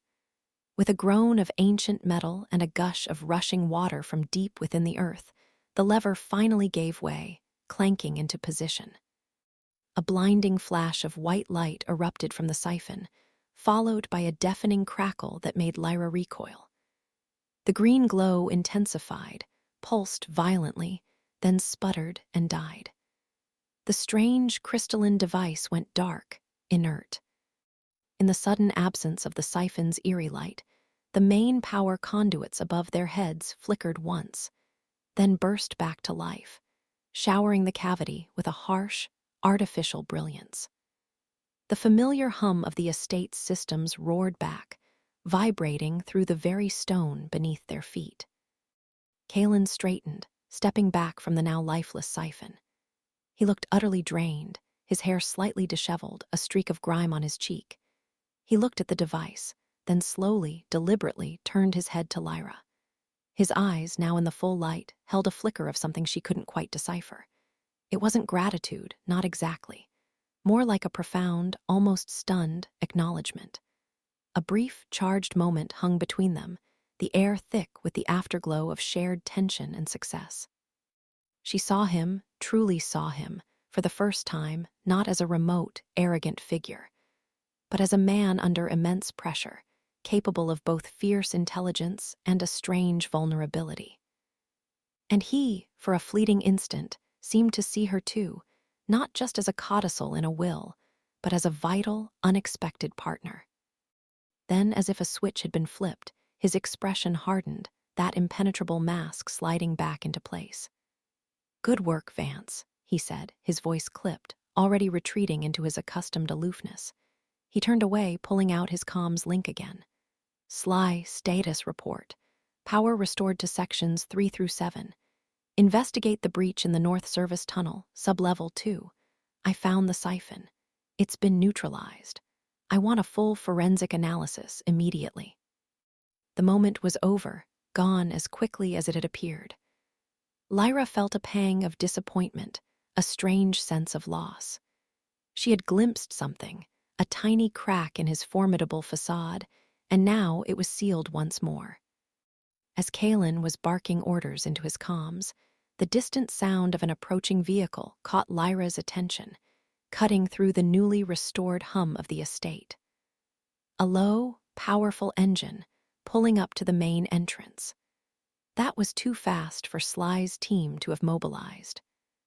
"Kaelen," Lyra began, but he was already moving, his attention completely absorbed by the implications of the sabotage. He had left the cavity, the pressure-activated door silently closing behind him, merging seamlessly with the rock wall. Lyra followed him out, feeling a sense of unease. Who would arrive unannounced right after a major system failure, especially one clearly orchestrated? They emerged into the main foyer, now brightly lit and buzzing with the renewed energy of the estate. And there, standing poised and elegant by the grand fireplace, was Lyra Ashwood, the lawyer representing the ancient foundation. She was impeccably dressed in a tailored charcoal suit, her silver hair pulled back into a sleek chignon, her expression serene, almost placid. She held a slim leather briefcase in one hand, her posture exuding an unnerving calm that felt entirely out of place, given the recent crisis. Sly stood rigidly by the door, his face a thundercloud of suspicion, clearly having been unable to prevent her entry. "Mr. Thorne, Ms. Vance," Lyra greeted them, her voice smooth and melodic, devoid of any surprise. Her gaze swept over Kaelen, taking in his slightly disheveled appearance, then settled on Lyra, a faint, almost imperceptible curve to her lips. It wasn't a smile, not truly, but a practiced expression of polite amusement. "I trust you've managed to stabilize the fluctuations." Lyra's gut clenched. Fluctuations. That was an awfully casual way to describe a sophisticated act of sabotage that had plunged half the estate into darkness. The timing of Lyra's arrival felt less like a coincidence and more like a carefully orchestrated event. Had she known? Had she been waiting? Kaelen, ever the master of composure, ran a hand through his hair, smoothing it back into place, his expression once again unreadable. "The issue has been contained, Ms. Ashwood, and it was hardly a fluctuation. It was a deliberate act of sabotage." His eyes narrowed, a cold fire flickering in their depths. "Unless you know something about it." Lyra merely chuckled, a soft, dry sound. "My dear Mr. Thorne, my foundation deals in history, not in power plays. However, this incident only serves to highlight the delicate nature of the estate. Its preservation, as you know, is paramount. And its secrets, well, they have a way of revealing themselves, don't they? She paused, her gaze lingering on Lyra. Aunt Beatrice was a woman of foresight. She understood the true value of this island, something far beyond mere technology or monetary worth. Lyra felt a chill run down her spine. The way Eccentric spoke, as if she possessed some intimate knowledge of Aunt Beatrice's hidden motives, was deeply unsettling. It was a subtle assertion of power, a quiet reminder that the Foundation had a vested interest, and perhaps a deeper understanding of the island's true nature than either Kaelen or Lyra themselves. My aunt's foresight was in creating a sanctuary for innovation, Lyra stated, stepping forward, her voice firmer than she felt. And she ensured it would be protected. Elenar's smile widened fractionally, a glint of something sharp in her eyes. Indeed, protection and preservation, concepts that are often intertwined, wouldn't you agree, Ms. Vance?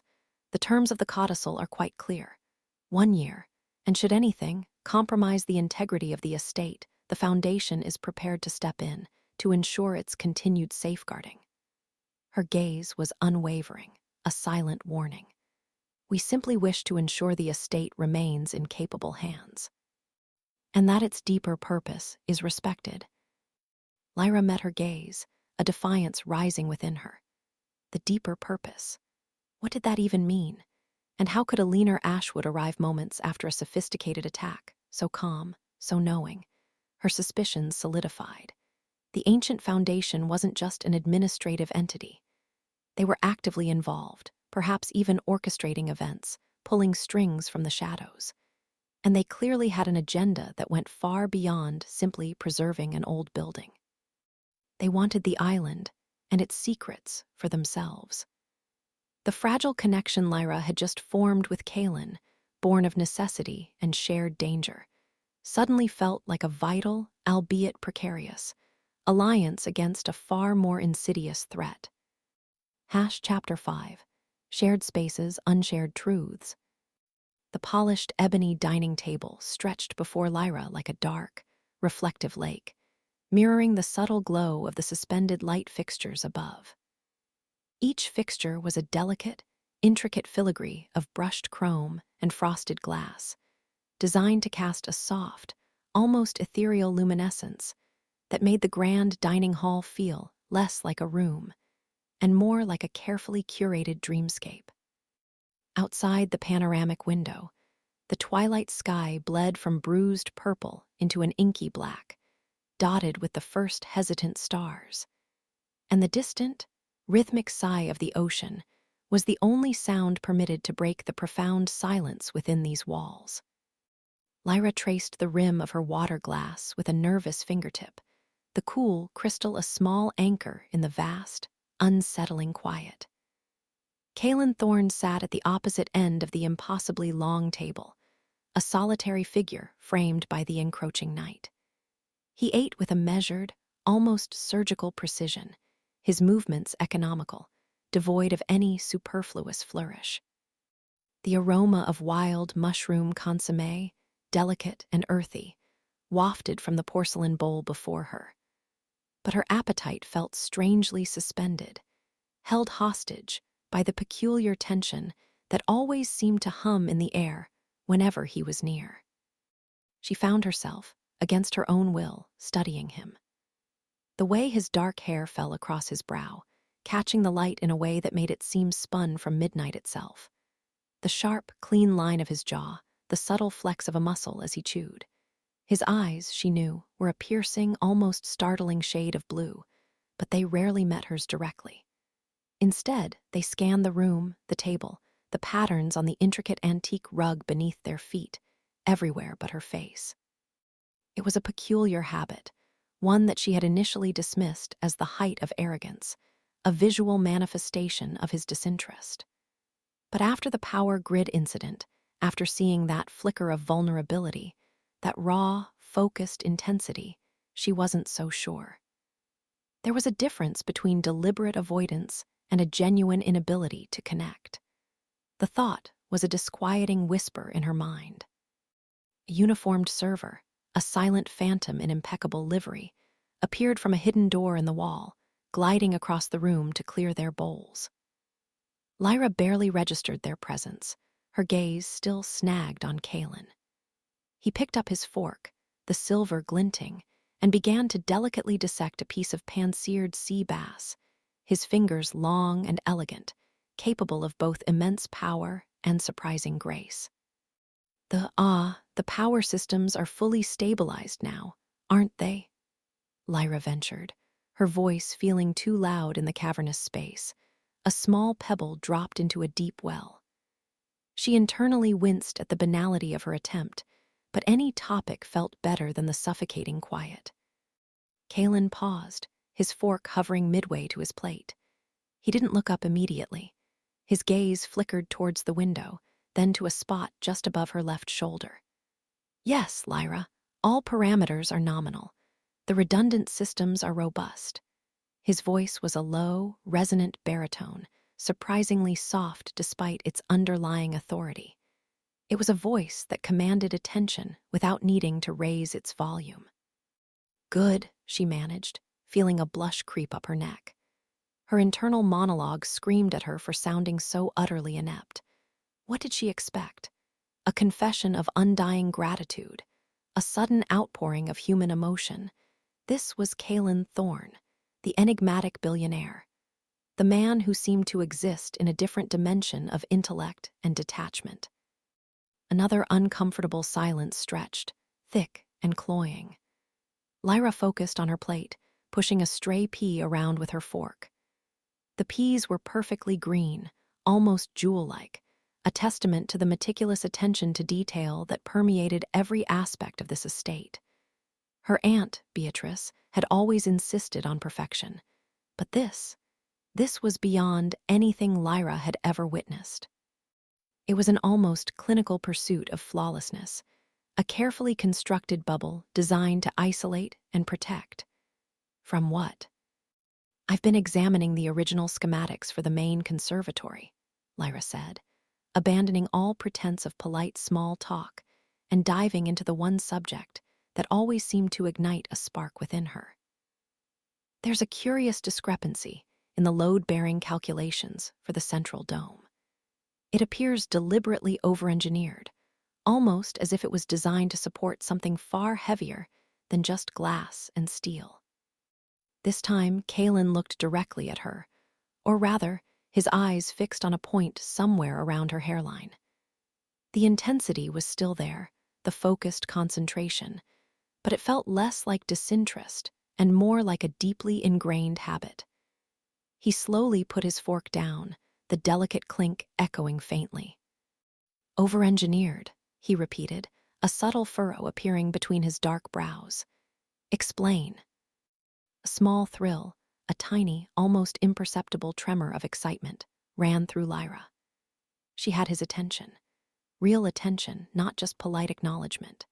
Yes, the original plans from the late 19th century specify a particular grade of tensile steel for the ribs, far exceeding the requirements for its span and proposed weight.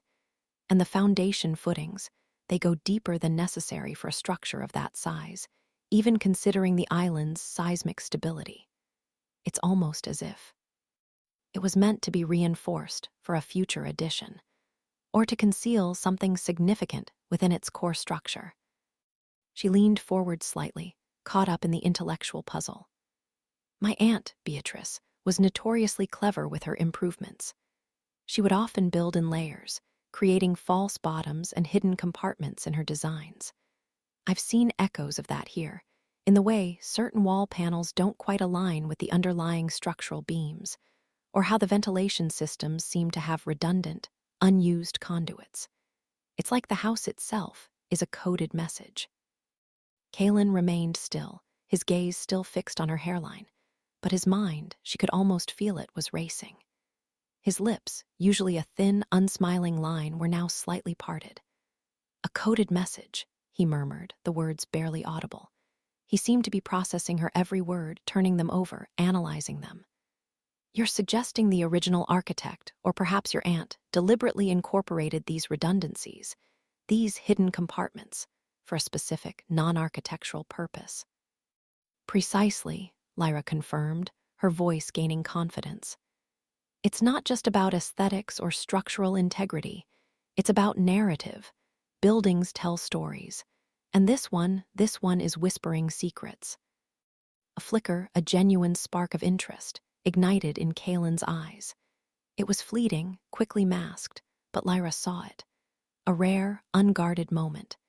He picked up his water glass, taking a slow, deliberate sip.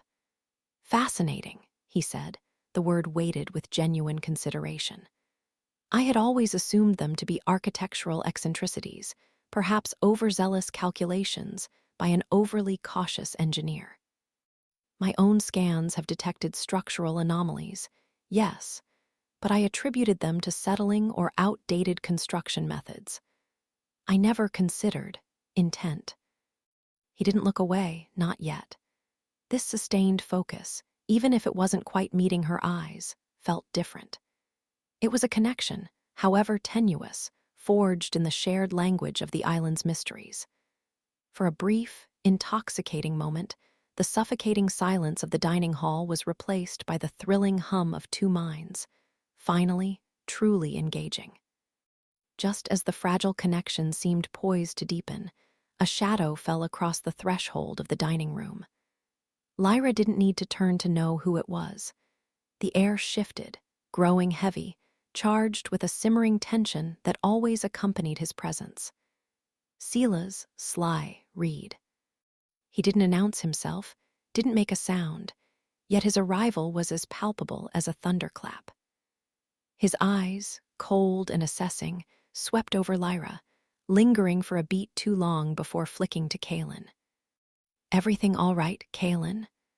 Sly's voice was a low growl, devoid of any warmth, his question ostensibly innocent, but laced with an unmistakable undercurrent of suspicion. He stood with his arms loosely crossed, a silent, imposing sentry. Kaelen, as if a spell had been broken, withdrew. The flicker of interest in his eyes receded, replaced by the familiar, distant gaze. He picked up his fork again, resuming his meal with that precise, surgical efficiency. Perfectly Sly. Lyra was merely offering an interesting perspective on the estate's construction. Sly's gaze sharpened on Lyra, a silent warning passing between them. Lyra felt a prickle of irritation. He was always there, always watching, a constant, unwelcome shadow. His presence was a stark reminder that this fragile truce, this intellectual détente with Kaelen, was a temporary aberration, an anomaly in the carefully constructed ecosystem of Thorne Island.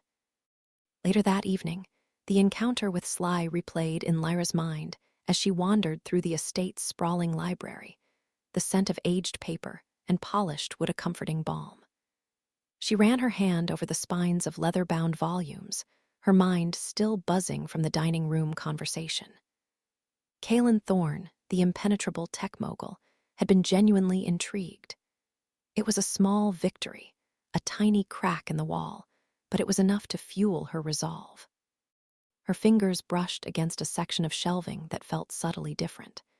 Her eidetic memory, her uncanny ability to recall the precise texture and placement of every structural element she'd ever studied, immediately flagged it. The grain of the wood was slightly off, the spacing between the shelves a hair wider than its neighbors. She pressed gently, her historian's intuition screaming at her. Nothing. She tried again, a more deliberate pressure, exploring the surface. A faint click, almost imperceptible. A narrow panel, disguised as part of the shelving, slid inward by a fraction of an inch, revealing a sliver of darkness behind it. Lyra's heart hammered against her ribs. Aunt Beatrice. She knew it. This was her aunt's signature, her playful defiance of convention. Just as she was about to pull the panel fully open, a voice, sharp and laced with an edge she couldn't quite place, cut through the quiet. "Lost Lyra." She spun around, startled, her hand flying away from the hidden panel. Anya Petrova stood in the archway of the library, her sleek, dark hair pulled back in a severe bun, her expression unreadable. Anya was always impeccably dressed, her clothing a seamless blend of high fashion and functional tech wear, and tonight was no exception. She looked like she'd stepped out of a glossy magazine, perfectly coiffed, perfectly composed. Too perfect, perhaps. No, Lyra replied, trying to steady her breathing, acutely aware that she had been caught attempting to breach the estate's carefully guarded secrets. Just admiring the collection. It's truly magnificent. Anya's lips curved into a polite, yet utterly unconvincing, smile. Indeed, Kaelen has a passion for first editions, a rare indulgence given his focus on the digital realm. Her eyes, dark and intelligent, swept over Lyra, then lingered for a moment on the section of shelving Lyra had just been examining. Lyra felt a cold knot tighten in her stomach. Had Anya seen her? "It's a rather extensive collection," Lyra said, trying to sound casual, as if she hadn't just been on the verge of uncovering a hidden passage. "I'm still discovering new wings of the house, let alone all the books." "The estate is vast," Anya agreed, her voice smooth as polished ice. "Full of surprises. Kaelen values privacy above all else, as you might imagine, and security. Everything here is meticulously monitored." The unspoken warning hung in the air, heavy and undeniable. Lyra forced herself to meet Anya's gaze, refusing to be intimidated. "I understand. My aunt was a stickler for privacy too, and for secrets. Sometimes the two went hand in hand." Anya's smile tightened, a barely perceptible flicker of something akin to annoyance crossing her features before she smoothed it away. "Of course. Well, don't let me keep you. I merely came to retrieve a technical manual Kaelen requested. Good night, Lyra." She turned and walked away, her footsteps barely audible on the plush carpet. Lyra waited until she was sure Anya was gone, then cautiously approached the hidden panel again. But the moment had passed. The panel, infuriatingly, seemed to have sealed itself shut, blending seamlessly back into the wall. The library, once a comforting haven, now felt oppressive, the weight of unseen eyes pressing down on her. Anya's veiled threat resonated, reinforcing the feeling that she was constantly under scrutiny, constantly being tested. The next few days were a blur of enforced proximity. Mandatory meetings in the central command room, where holographic projections of the estate's systems shimmered and pulsed, often devolved into silent standoffs between Lyra and Kaelen, punctuated by Sly's watchful presence and Anya's unsettlingly calm pronouncements. Shared meals became an almost ritualistic endurance test, Lyra trying to decipher Kaelen's peculiar nonverbal cues while battling Sly's glowering disapproval. One afternoon, Lyra found herself in a neglected wing of the estate, a relic of an earlier era, its rococo flourishes peeling and faded. The air was thick with the scent of dust and disuse, a stark contrast to the gleaming modernity of the inhabited sections. She was studying a magnificent, but crumbling, fresco on the ceiling, depicting a pastoral scene, when Sly appeared, materializing from the shadows of an adjacent corridor. He didn't bother with pretense this time. "You're making him uneasy," Sly stated, his voice devoid of inflection, his eyes like chips of flint. He stood between her and the corridor, effectively blocking her path. Lyra turned slowly, facing him head-on. "Uneasy. Kaelen Thorne, I doubt anything could make him uneasy, Mr. Reed. He seems perfectly capable of maintaining his impenetrable fortress." "Don't play coy," Sly snapped, his voice dropping to a dangerous whisper. "You're disrupting his routine, his focus. He's been different since you arrived, asking questions about your theories, poring over old blueprints. That's not like him." Lyra felt a surge of defiance. Perhaps he's just interested in understanding the home he's inherited. Or perhaps he's realizing that there's more to this island than just circuits and algorithms. Sly took a step closer, his formidable presence looming over her. The faint light filtering through the grime-streaked windows caught the hard planes of his face, emphasizing the grim set of his mouth. He doesn't need your understanding. He needs his solitude, his work, and you're interfering with that. You're a liability, Lyra Vance, a distraction. And distractions on this island can be dangerous. His words were a cold knife twist, meant to intimidate. Lyra met his gaze squarely, refusing to flinch. I'm not a distraction, Mr. Reed. I'm a co-inheritor, and I have as much right to explore and understand this estate as Kaelen does. My aunt left this to me for a reason, and I intend to find out what that reason is. A muscle twitched in Sly's jaw. Just remember this, Lyra. There are things on this island Kaelen protects with his life. Things you don't understand. Don't go digging where you shouldn't, for your own sake. With that, he turned, his departure as silent and abrupt as his arrival, leaving Lyra alone in the dusty, echoing silence, her heart pounding a frantic rhythm against her ribs. The threat, she knew, was not an idle one. The tension, though pervasive, wasn't always a hostile one. Sometimes, Lyra would catch Kaelen observing her from a distance, through the array of discreet cameras, she imagined, or from a hidden vantage point. And sometimes, she would find him in the archives, a vast, temperature-controlled vault where her aunt's meticulously catalogued collection of historical documents and architectural plans resided. He would be hunched over a drawing table, a holographic interface projected above it, comparing her aunt's hand-drawn schematics with his own digital models. One evening, unable to sleep, Lyra made her way to a small, enclosed garden patio that overlooked a cascading waterfall, its gentle roar usually a soothing sound. The air was cool and crisp, carrying the salty tang of the sea. She pulled her cardigan tighter around her, leaning against the cold stone balustrade. The moon, a sliver of silver, cast long, spectral shadows across the meticulously manicured topiary. As she was about to turn back inside, a low murmur of voices drifted to her from a secluded alcove just beyond a thick cluster of flowering jasmine. It was Anya. Lyra recognized the cadence of her voice, even though the words were hushed. Curiosity, a dangerous and irresistible force, pulled her closer, her footsteps light and hesitant on the flagstones. She edged around the jasmine, pressing herself against the cool, rough stone wall, trying to remain unseen. Anya was speaking into a sleek, impossibly thin device, her back to Lyra. Her voice was low, almost a whisper, but the acoustics of the alcove carried it surprisingly well. Progress is satisfactory, Anya was saying, her tone cool and professional. The subject remains distracted but pliable. Her presence is proving to be a useful catalyst for certain data points. Yes, the anomalies are being cataloged. The access protocols are more complex than anticipated, but we are making headway.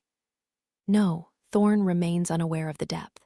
He is focused on his current endeavors. Lyra's breath hitched in her throat.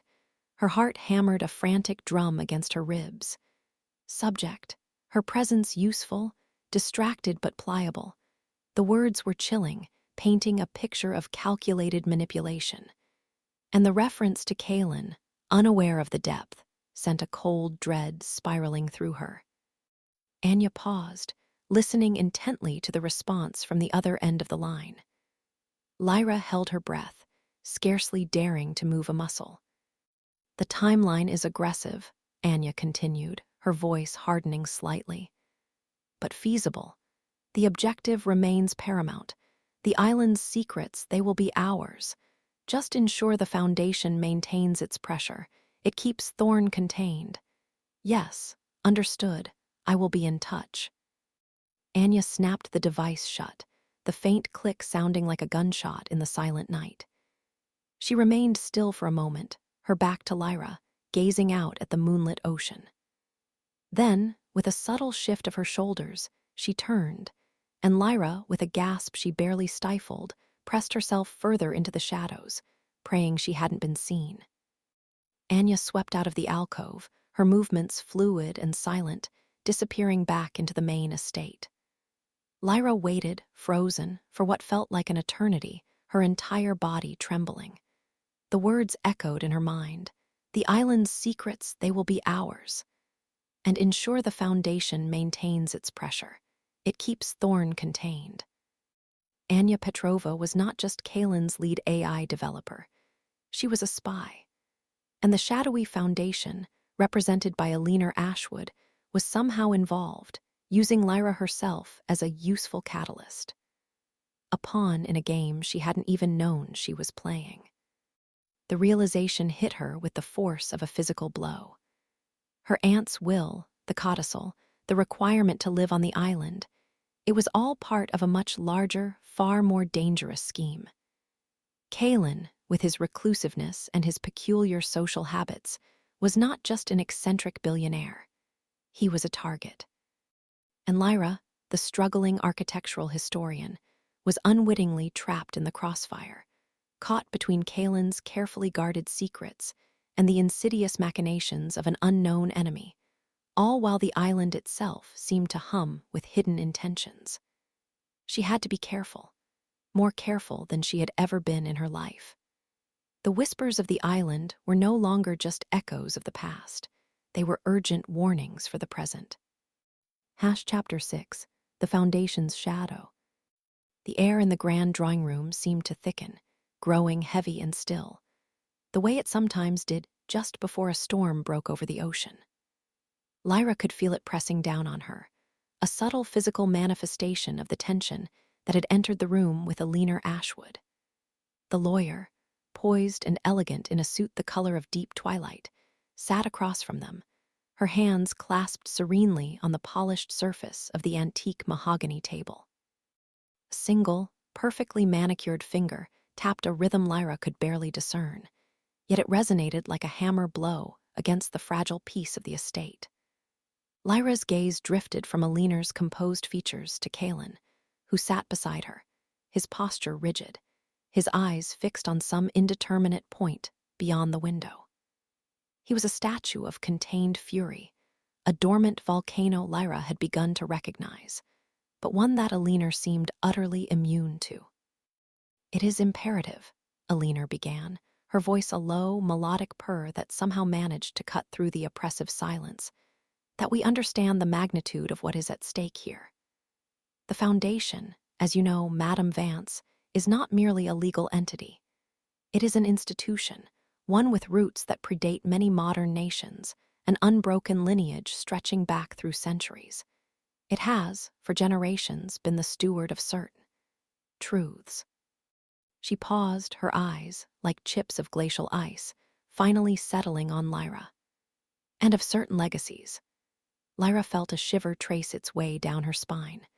The way Eleanor pronounced legacies made it sound less like an inheritance and more like a burden, an ancient, inescapable curse. She instinctively straightened her spine, a silent challenge to the unspoken weight Eleanor was trying to impose. "This island, in particular," Eleanor continued, her gaze sweeping around the opulent room, lingering on a particularly intricate frieze that depicted what looked like arcane symbols, "has always been central to our purpose. Its very design, its unique energies have been nurtured, protected. To us, it is not merely property. It is a living repository of knowledge, a crucible of power. Your aunt, bless her unconventional spirit, understood this. Or, at least, she came to understand it in her own peculiar way." Lyra's jaw tightened. The implication, though cloaked in gentle tones, was clear. Aunt Beatrice, even in her supposed eccentricity, had ultimately been playing a game far older and more dangerous than Lyra could possibly imagine, a game the Foundation intended to win. "Mr. Thorne," Eleanor's attention shifted, a subtle tilt of her head, "your family's entanglement with the island is, of course, well documented in our archives. A fascinating, if somewhat regrettable, deviation from the original intent. The Thorne lineage, as you know, has always possessed a certain proximity to the island's unique properties, a proximity that at times led to an unfortunate divergence of interests. However, history, like the tides, always returns to its natural course. The Foundation merely seeks to facilitate that return. Kaelen finally stirred, a muscle jumping in his jaw. "My family built much of what stands here, Ms. Ashwood," he said, his voice a low rumble, devoid of its usual clipped precision. "We have lived on this island for generations. Your Foundation's claim is based on ancient, questionable documents and a self-serving interpretation of history." His fingers, long and elegant, clenched into a fist, then slowly relaxed, a visible effort.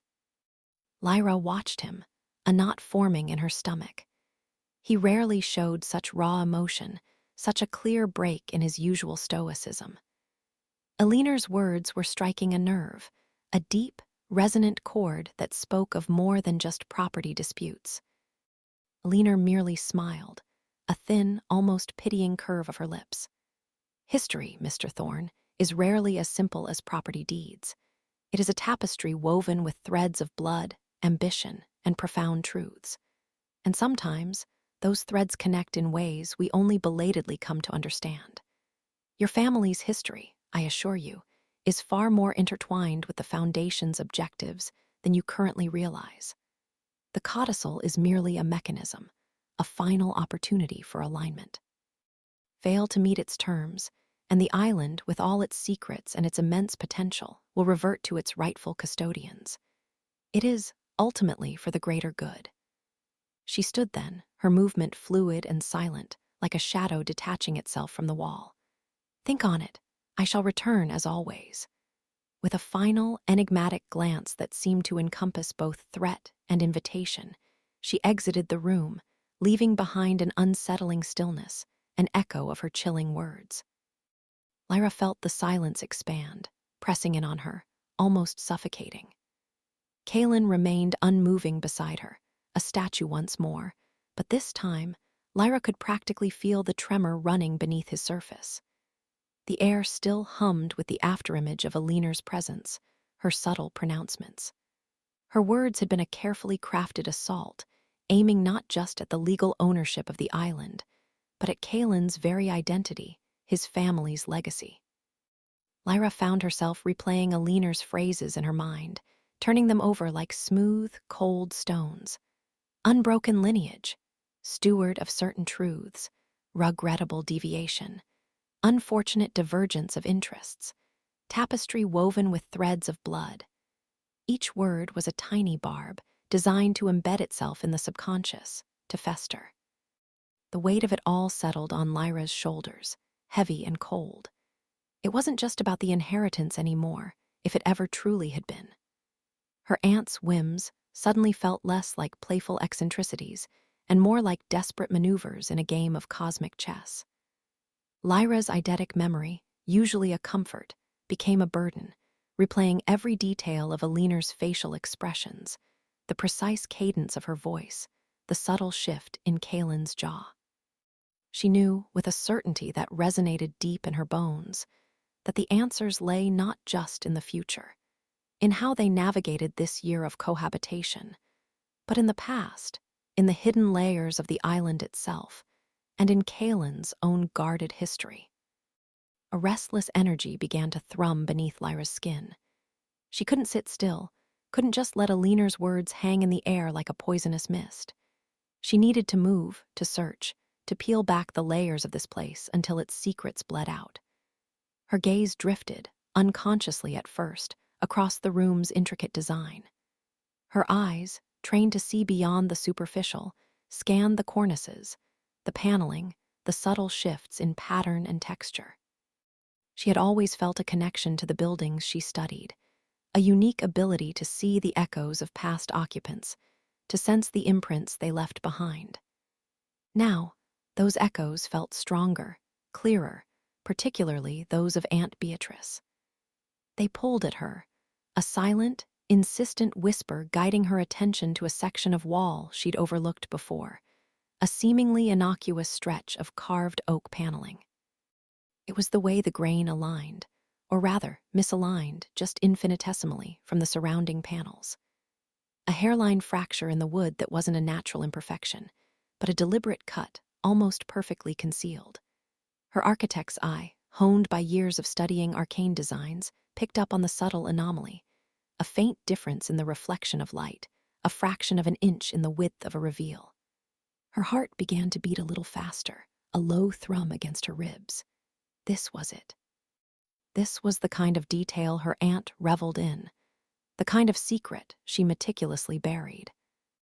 Lyra walked over to the wall, her steps soft on the thick rug, each movement deliberate. She ran her fingers along the cool, smooth surface of the oak.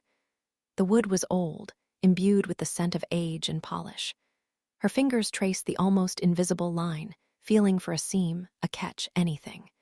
She pressed gently, systematically, against different points. Nothing. Then, her thumb brushed against a tiny, ornate carving, part of a repeating motif of intertwined serpents.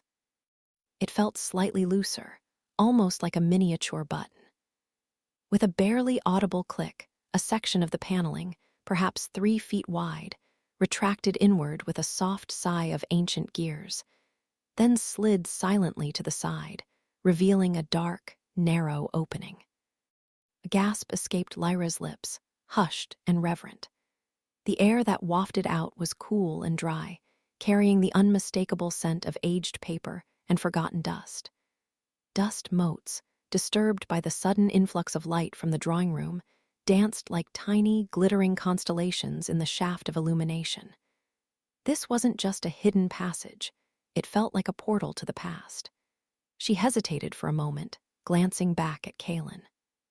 He remained still, lost in his own thoughts, the weight of Aliner's visit still heavy upon him. He hadn't noticed her discovery. Good. This felt intensely personal, a secret to be unearthed by her alone, for now. Taking a deep breath, Lyra stepped through the opening. The space beyond was smaller than she expected, a compact, perfectly preserved archive. Shelves of dark wood lined the walls, stacked meticulously with leather-bound journals, canvas folders, and an assortment of boxes, all arranged with a precision that was unmistakably her aunt's. A small, sturdy desk sat in the center of the room, upon which rested a single, old-fashioned desk lamp, its brass base tarnished with age. Lyra reached for the switch, and with a soft click and a faint hum, a warm, yellow glow filled the small space, chasing away the shadows. The light illuminated a treasure trove. The journals were filled with her aunt's looping, elegant script, interspersed with precise architectural sketches. Lyra's fingers trembled slightly as she pulled a volume from a shelf, the leather cool and smooth beneath her touch. The first entry she saw was dated decades ago, detailing observations about the island's energy conduits and resonant frequencies. Her aunt, a brilliant historian, had always possessed a unique blend of scientific curiosity and esoteric fascination. Lyra moved around the archive, a scavenger in a forgotten library, her eyes devouring everything. She found meticulous records, old ledgers filled with cryptic numerical sequences, correspondence with obscure academic institutions, faded photographs of people Lyra didn't recognize, some looking eerily similar to Kaelen. And then she found it. A collection of files, bound with thick twine, clearly labeled in Aunt Beatrice's hand. Thorne lineage and the foundation, historical claims. Her heart hammered a frantic rhythm against her ribs. This was it. This was the heart of the mystery, the truth Aliner had so subtly alluded to. Lyra carefully untied the twine, the paper crackling softly as she opened the first folder. Inside were photocopies of ancient land deeds, legal documents written in archaic script, intricate family trees stretching back centuries, and most damning of all, her aunt's own exhaustive research notes. Aunt Beatrice had meticulously cross-referenced every legal challenge the Foundation had ever mounted against the Thorne family's ownership of the island, tracing a relentless, centuries-long feud that had ebbed and flowed through generations. There were entries detailing attempts to discredit Thorne ancestors, legal loopholes exploited, even suggestions of sabotage, all aimed at reclaiming the island. Lyra leaned against the desk, gripping the edge of a folder so tightly her knuckles whitened. The scale of it was breathtaking, terrifying. This wasn't just about a will, it was about an ancient war, a battle for something far more significant than mere real estate. The Foundation saw the island as a sacred trust, a powerful artifact, and the Thorne family as interlopers, guardians who had strayed from an original, divine purpose. Kaelen's family, in turn, had fought tooth and nail to protect their home, their legacy, against an entity that felt like a shadowy, relentless predator. Her aunt hadn't just understood the island, as Eccentric had claimed. She had been actively investigating, documenting, trying to understand the full scope of this historical struggle. Lyra felt a surge of profound sadness for her aunt, for the burden she must have carried in secret, for the subtle hints and clues she'd left behind, hoping Lyra would follow. She spent what felt like hours in the archive, absorbing every detail, her eidetic memory effortlessly cataloging dates, names, events. The cold, logical data slowly coalesced into a vivid narrative, a tragedy of warring ideologies and generational conflict. Kaelen's reclusiveness, his guarded nature, his intense focus on technology, it all began to make a terrible, poignant sense.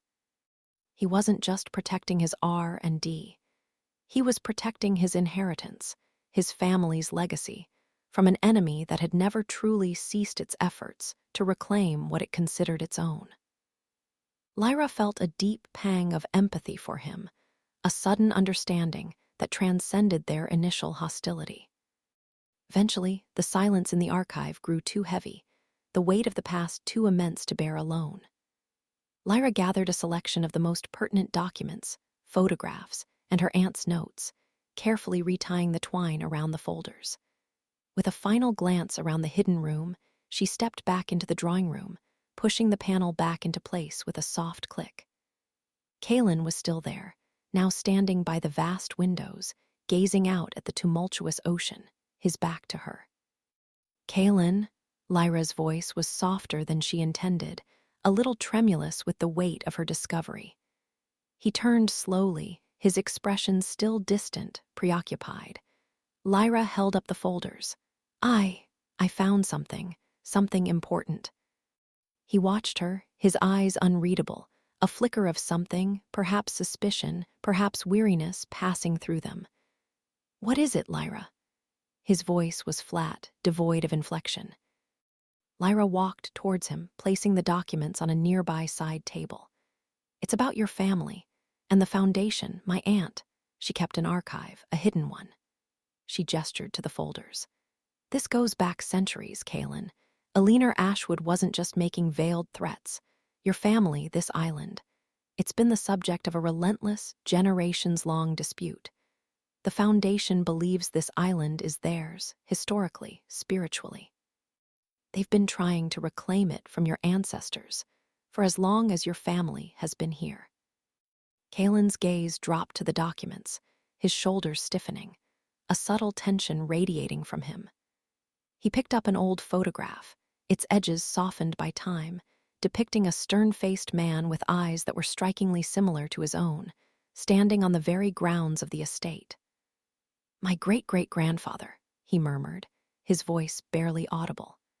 He put it down, then picked up a faded legal document, scanning its contents with an almost painful intensity. "I know some of this," he said, finally looking up at Lyra, his face a mask of weary resignation. "Bits and pieces. Family legends, cautionary tales. My father. He was obsessed with it, always researching, always preparing for the next assault. He never talked about the specifics, not with me. Just that the Foundation was a relentless, ancient entity, always watching, always waiting to reclaim what they believed was theirs." He ran a hand through his dark hair, a rare, vulnerable gesture. "They call us interlopers, usurpers. They claim my family stole the island from them, twisted its true purpose.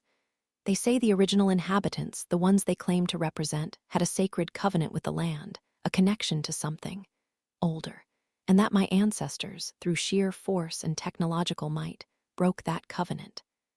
His voice was low, tinged with a bitterness Lyra hadn't heard before. My family has always been defined by this fight. It's why we've always been so insular, so protective. Why the security here is so paramount. They've tried every tactic imaginable over the centuries: legal challenges, political maneuvering, even attempts at infiltration. Lyra watched him, her heart aching. The cool, detached billionaire facade had cracked, revealing a raw, deeply wounded man. This wasn't just about tech, it was about identity, about the weight of a generational war. "My aunt believed you were the key," Lyra whispered, pointing to some of her aunt's more recent notes, which spoke of Kaelen's unique technological innovations and their potential significance in the larger conflict. "She thought your work, your understanding of the island's intrinsic energies, could somehow resolve this, or at least give you an edge." Kaelen scoffed, a humorless sound. "Resolve it? My work only made me a bigger target. The Foundation sees my technology as a perversion of the island's natural power, a further deviation from its sacred purpose. They want access to it, yes, but only to dismantle it, to revert the island to some pre-industrial, mystical ideal." He sighed, a long, ragged sound that spoke of years of internal struggle. "Every generation of Thorns has borne this burden. It's why I came back here, why I built everything. To finally end it, to build something so impenetrable, so technologically advanced, that they would finally give up." His eyes, usually so sharp, seemed to lose a little of their focus, a subtle haziness creeping into them. "But they haven't given up, have they?" Lyra said, her voice soft. "Eleanor's visit, this codicil, it's a new tactic, a new pressure point. They're trying to use me, to use the terms of the will to force your hand, to expose something." Kaelen nodded slowly, his gaze drifting over her shoulder, past her, as if looking at something only he could see. "Yes, the codicil. It's a stroke of insidious genius. My aunt, always full of surprises. She knew the Foundation's methods, their weaknesses. She knew what they truly craved, and she knew what I needed to learn." He paused, his brow furrowing slightly, as if trying to recall a distant memory. His eyes, fixed on Lyra, seemed to struggle, to skate over her features without truly locking on. There was a faint, almost imperceptible tremor in his hands, which he quickly tucked into his pockets. "Kaelen, are you all right?" Lyra asked, a flicker of concern replacing her earlier empathy. His face, usually so defined, seemed to soften, to lose its sharp edges, becoming almost generic. His gaze, though aimed at her, felt strangely unfocused, as if he were looking at a blurry image. He blinked, a slow, deliberate movement. "Yes, just a lot to process. The weight of it all, this information. It brings back a lot." His voice was flat, devoid of the earlier bitterness, now almost entirely impersonal. It was as if a veil had dropped between them, transparent yet impenetrable. He wasn't looking at Lyra anymore, not really. He was looking asterisk through asterisk her. Lyra felt a chill, a sudden, inexplicable sense of alarm. His eyes, those piercing, intelligent eyes, were now strangely blank, devoid of recognition. He seemed to be struggling to piece together her face, her presence. His expression was utterly devoid of the warmth, the shared vulnerability that had, for a brief moment, connected them. "What do you mean? A lot?" Lyra pressed, feeling a sudden knot of anxiety tighten in her chest. Had she pushed him too far? Had she overstepped? Kaelen's head tilted slightly, a movement that felt almost robotic. "The details, they overwhelm sometimes, the sheer volume of it, the constant threat. It makes it difficult to categorize." He gestured vaguely with one hand, a disconnected movement. His gaze flickered from her face to the wall behind her, then back again, still not quite landing. Lyra felt a sudden, sharp pain, a feeling of being utterly dismissed, erased. It was as if the person she had just shared such a profound, intimate moment with had vanished, replaced by a ghost in the machine. Categorize, Lyra repeated, her voice thin, tinged with hurt. You're talking about my aunt's research, about your family's history, about a war that's been going on for centuries, and you're categorizing it. The sudden coldness in his demeanor, the blankness in his eyes, felt like a slap. After everything, after the crack in his impenetrable facade, for him to retreat like this, to become so utterly impersonal, was a profound disappointment. She felt a familiar sting of rejection, a reassertion of the barrier she had thought, for a fleeting moment, had begun to crumble. She felt unseen, unheard, as if her very presence had become an inconvenience, a data point to be filed away. The connection, so fragile and new, had shattered into 1,000 tiny pieces, leaving her adrift in a sudden, chilling isolation. Chapter 7, A Fragile Alliance. The soft hum of the filtration system was usually a comforting thrum, a steady pulse beneath the polished obsidian floors of Aunt Beatrice's former study. Lyra sat hunched over a sprawling, yellowed blueprint, its edges brittle with age, tracing the intricate lines of what appeared to be an obsolete subterranean water conduit system. The air in the room, normally cool and still, felt strangely heavy, almost expectant. A faint, metallic tang, like distant ozone, pricked at the back of her throat. She dismissed it as her imagination, a phantom sent from the old paper, but a shiver, cold and sharp, traced its way down her spine. Her finger paused on a section of the blueprint marked Sublevel 7, Auxiliary Flow Regulation. An area Kaelen had assured her was purely for historical aesthetic, a vestige of the island's original, less sophisticated power grid. But the lines on the paper seemed to vibrate under her touch, a faint resonance that only she could perceive, a whisper from the past occupants. She leaned closer, her eidetic memory already cross-referencing this diagram with a dozen others, searching for discrepancies. There was something off, a subtle anomaly in the flow direction, an illogical loop that served no hydraulic purpose. Suddenly, the hum died. The silence that followed was absolute, deafening. It wasn't just the filtration system. Every background drone, every subtle whir of unseen machinery that composed the island's constant lull, had ceased. Lyra's breath hitched. A prickle of unease turned into a cold wave of dread. This wasn't a power outage, not like before.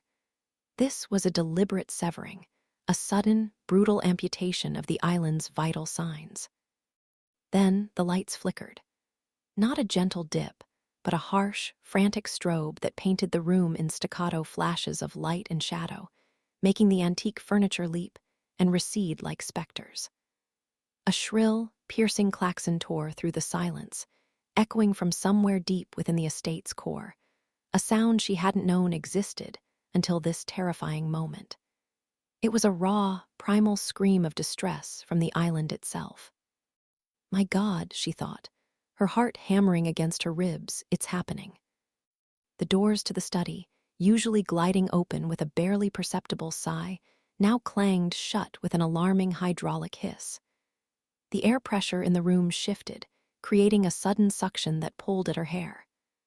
Lyra pushed away from the desk, her chair scraping loudly on the floor. Her eyes darted around, searching for an escape, a sign, anything. The klaxon was relentless, a physical assault on her ears. A voice, sharp and commanding, ripped through the chaos from the intercom system embedded in the wall. Lyra, main control, now. It was Kaelen, his tone stripped of its usual aloofness, replaced by an urgent, almost desperate edge. Lyra didn't hesitate. She threw open the heavy study door, it resisted for a moment, then shuddered open with a groan and plunged into the flickering, echoing corridor. The metallic smell was stronger now, mixed with something burnt, acrid. Smoke. No, not smoke. Ozone, overloaded circuits. The air itself felt charged, thick with an invisible menace. She ran, her footsteps loud on the polished floors, the klaxon chasing her, a relentless drumbeat against her terror. Her mind, despite the panic, began to process the environmental changes. The subtle vibrations in the floor were different, more frantic. The air conditioning was off, making the long hallways feel stifling. She could feel the building straining, like a living organism under attack. Every structural joint, every hidden conduit, every nerve ending of the estate was screaming. When she burst into the main control hub, the scene was one of contained, furious chaos. Kaelen was hunched over a bank of shimmering holographic displays, his fingers flying across interfaces, his face a mask of intense concentration, starkly illuminated by the sickly green and alarming red light radiating from the screens. Sly was already there, a silent, menacing shadow by the entrance, his hand resting on the hilt of a concealed weapon, his eyes scanning the room, then fixing on Lyra with a familiar, cold suspicion. Anya Petrova, Kaelen's AI lead, was at another console, her expression tight with fear and frustration, muttering rapid commands into a headset. "What's happening?" Lyra gasped, clutching her chest, her lungs burning. Kaelen didn't look up. Sophisticated intrusion. They've bypassed the outer firewalls, targeting the R&D core. Not just data theft, Lyra. This is a systemic takedown. They want to cripple the island's operational integrity. His voice was low, raspy, laced with a fury she hadn't heard before. "The Foundation," she whispered, a chilling certainty settling in her gut. He nodded, a curt, almost imperceptible movement. "They're exploiting a backdoor, an archaic access point from the original network design that my aunt, in her infinite eccentricity, left untouched. I thought it was inert, a historical curiosity, but they've found a way in." Lyra felt a jolt. "The subterranean conduits," she breathed, the blueprint's illogical loop flashing in her mind's eye. "Sublevel 7, auxiliary flow regulation. It's not water. It's an information conduit, isn't it? A hidden data pipeline, disguised as something else entirely." Kaelen froze, his fingers hovering over a display. He finally looked up, his eyes, usually distant, now burning with an intense, questioning fire that stripped away all his usual barriers. He didn't just see her then, he truly saw her. "What are you talking about?" "Aunt Beatrice's blueprints," Lyra explained, stepping closer, her voice gaining strength, the panic receding, replaced by the rush of intellectual adrenaline. "I was just looking at them. There's a section, a redundant loop in the oldest diagrams, labeled auxiliary flow. It makes no sense for water. But for data, a hidden channel, a bypass for the main system, meant to be unnoticeable. A ghost network." Anya, overhearing, scoffed. "Impossible. All legacy systems were purged or upgraded years ago. Any such ghost network would be utterly incompatible with current protocols." "Unless," Lyra countered, her gaze locked with Kaelen's, "it was designed to be compatible. Or, rather, designed to be exploited by a very specific, very old access key. Like a back door from a previous era, preserved for a specific purpose." Kaelen's eyes narrowed, a flicker of comprehension dawning. "That's why our AI can't detect the full scope of the intrusion. It's looking for modern signatures, but if they're using a legacy vector..." He turned back to the display, his commands now more precise, targeting new parameters. "Sly, check the physical access points to sublevel 7. Lock it down. Anya, reroute all non-essential processing power to the R&D facility's primary firewall. We need to buy time." Sly nodded, a grim determination on his face, and vanished. Anya, though still skeptical, obeyed Kaelen's orders. "Lyra," Kaelen said, his voice quiet but firm, "you said you felt the building straining. Where exactly?" "Everywhere," she corrected, "but the pressure points. The old main server room, the one near the geothermal vents, and the central distribution manifold for the power grid below the library." That's where the most intense vibrations are coming from.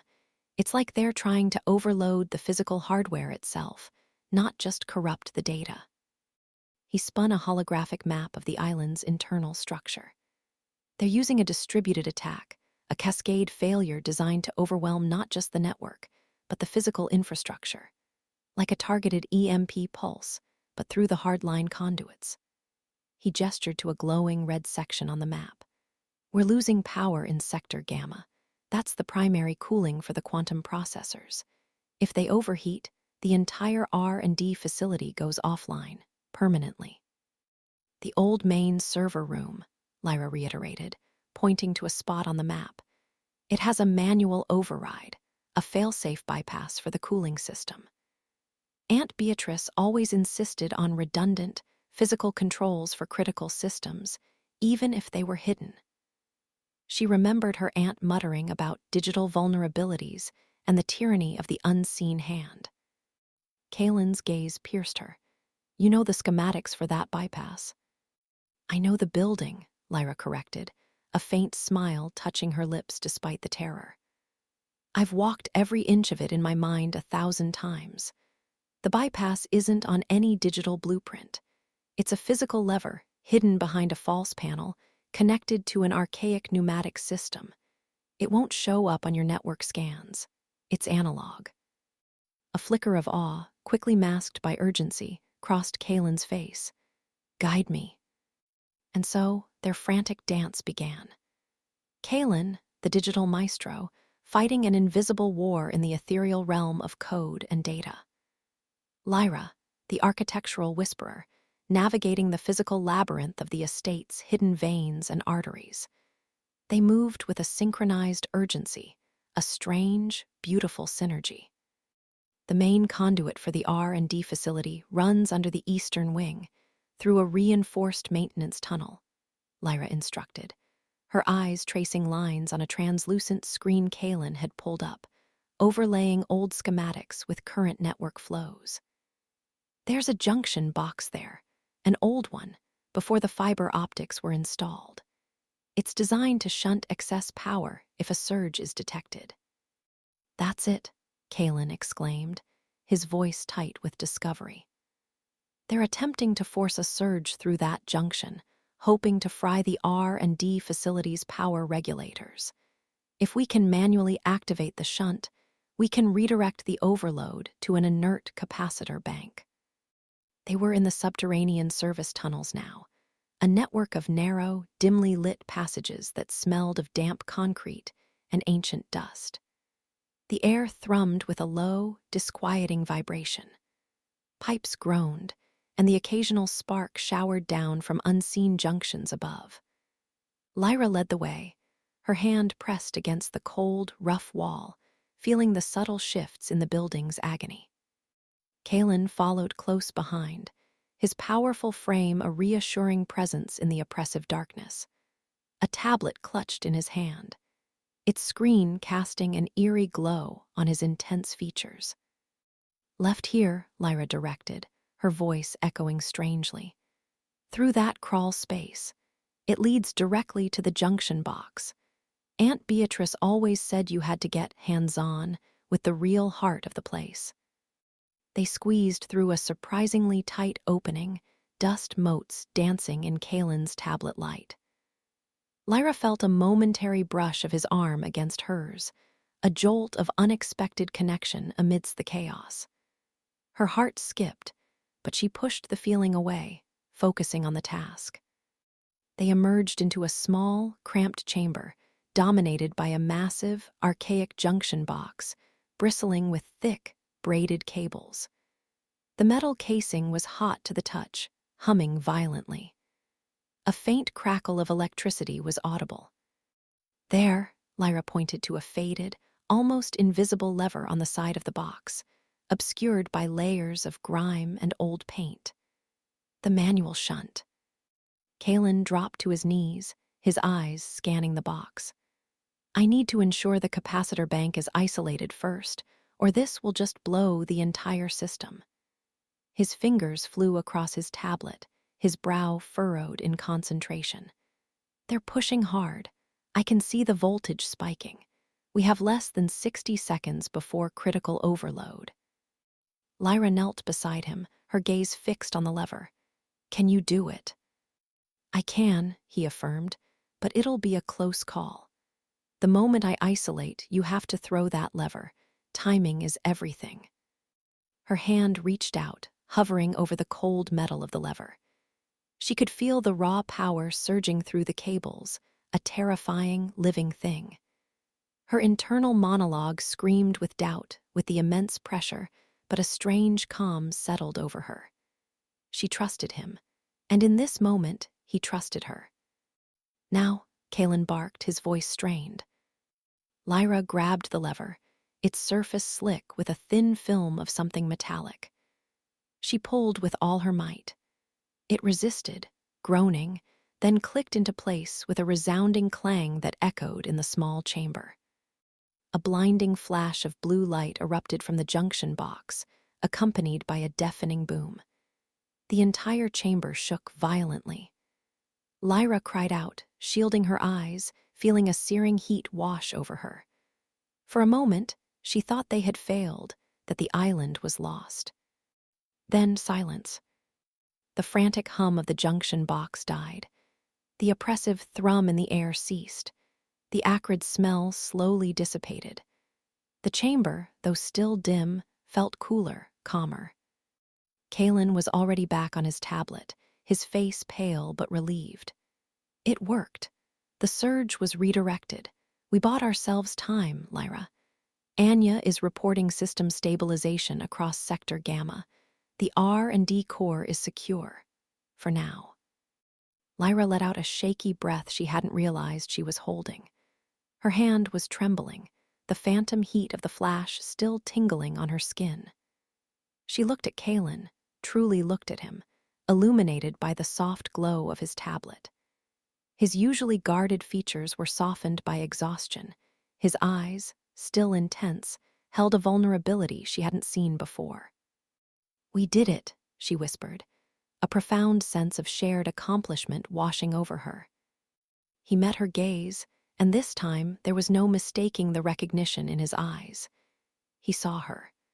Not just as a co-inheritor, not as an annoyance, but as an indispensable partner. A faint, almost imperceptible smile touched his lips, a rare, breathtaking sight. "We did," he confirmed, his voice low, husky. He put his tablet down, the light receding, plunging them into near darkness save for the emergency lights now flickering on in the distance. He sat back against the cold concrete wall, running a hand over his face. "Thank you, Lyra. You saved everything." Lyra sat down beside him, leaning her head back against the wall, utterly drained. The adrenaline was slowly draining from her system, leaving her feeling hollow and oddly exposed. "My aunt," she said, her voice barely audible. She knew they'd try something like this. She built in these redundancies, these hidden layers. She was preparing the island for battle. Kaelen was silent for a long moment, the only sound their ragged breathing. Then he spoke, his voice quiet, hesitant, completely different from his usual clipped efficiency. "There's something I need to tell you, Lyra. Something I should have told you a long time ago." Her gaze drifted to him in the gloom, waiting. The air between them was thick with unspoken words, with the aftermath of their shared ordeal, with a nascent intimacy that felt both fragile and immensely powerful. He took another deep breath, his hands clenching and unclenching on his knees. "My aloofness, my coldness, it's not intentional, not entirely. I have prosopagnosia." He paused, as if bracing himself for her reaction.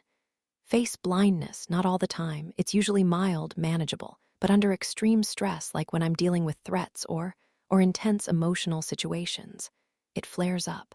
People's faces become scrambled, indistinguishable. It's like looking at a stranger, even someone I've known for years. It's why I avoid prolonged eye contact, why I seem to ignore people, why I often seem to dismiss you." Lyra felt a profound wave of understanding wash over her, a sudden, aching empathy. All the time she had felt dismissed, unseen, small in his presence, suddenly made a terrible, heartbreaking sense. It wasn't arrogance. It was a prison. "Kaelen," she breathed, her voice soft with compassion. "Oh, Kaelen."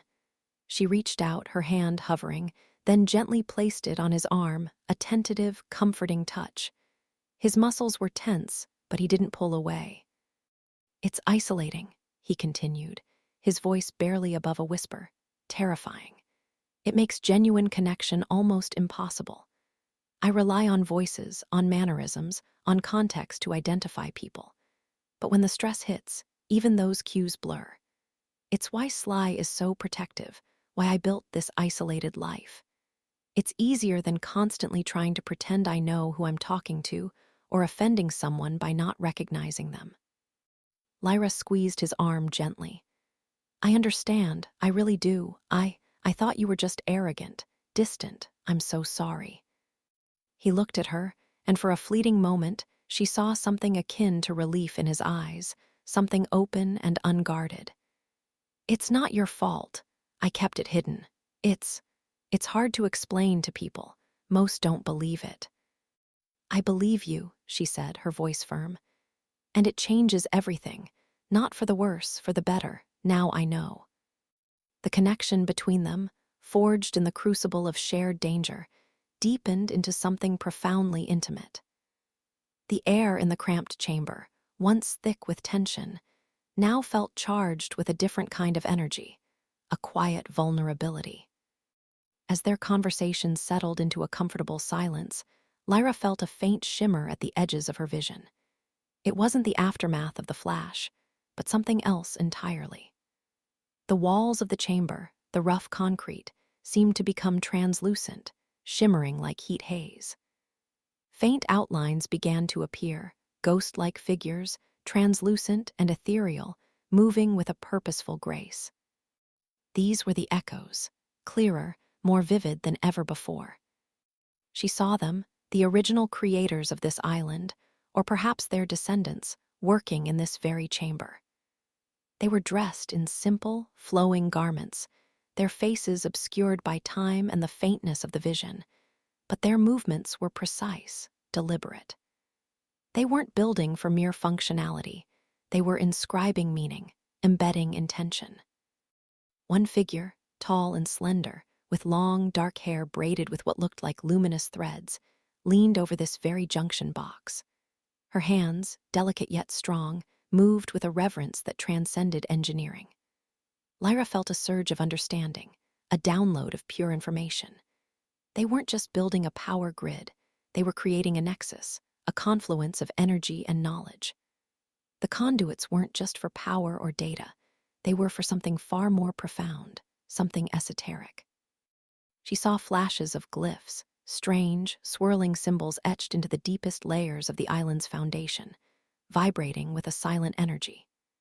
They were designed not to be seen, but to resonate, to protect, to amplify.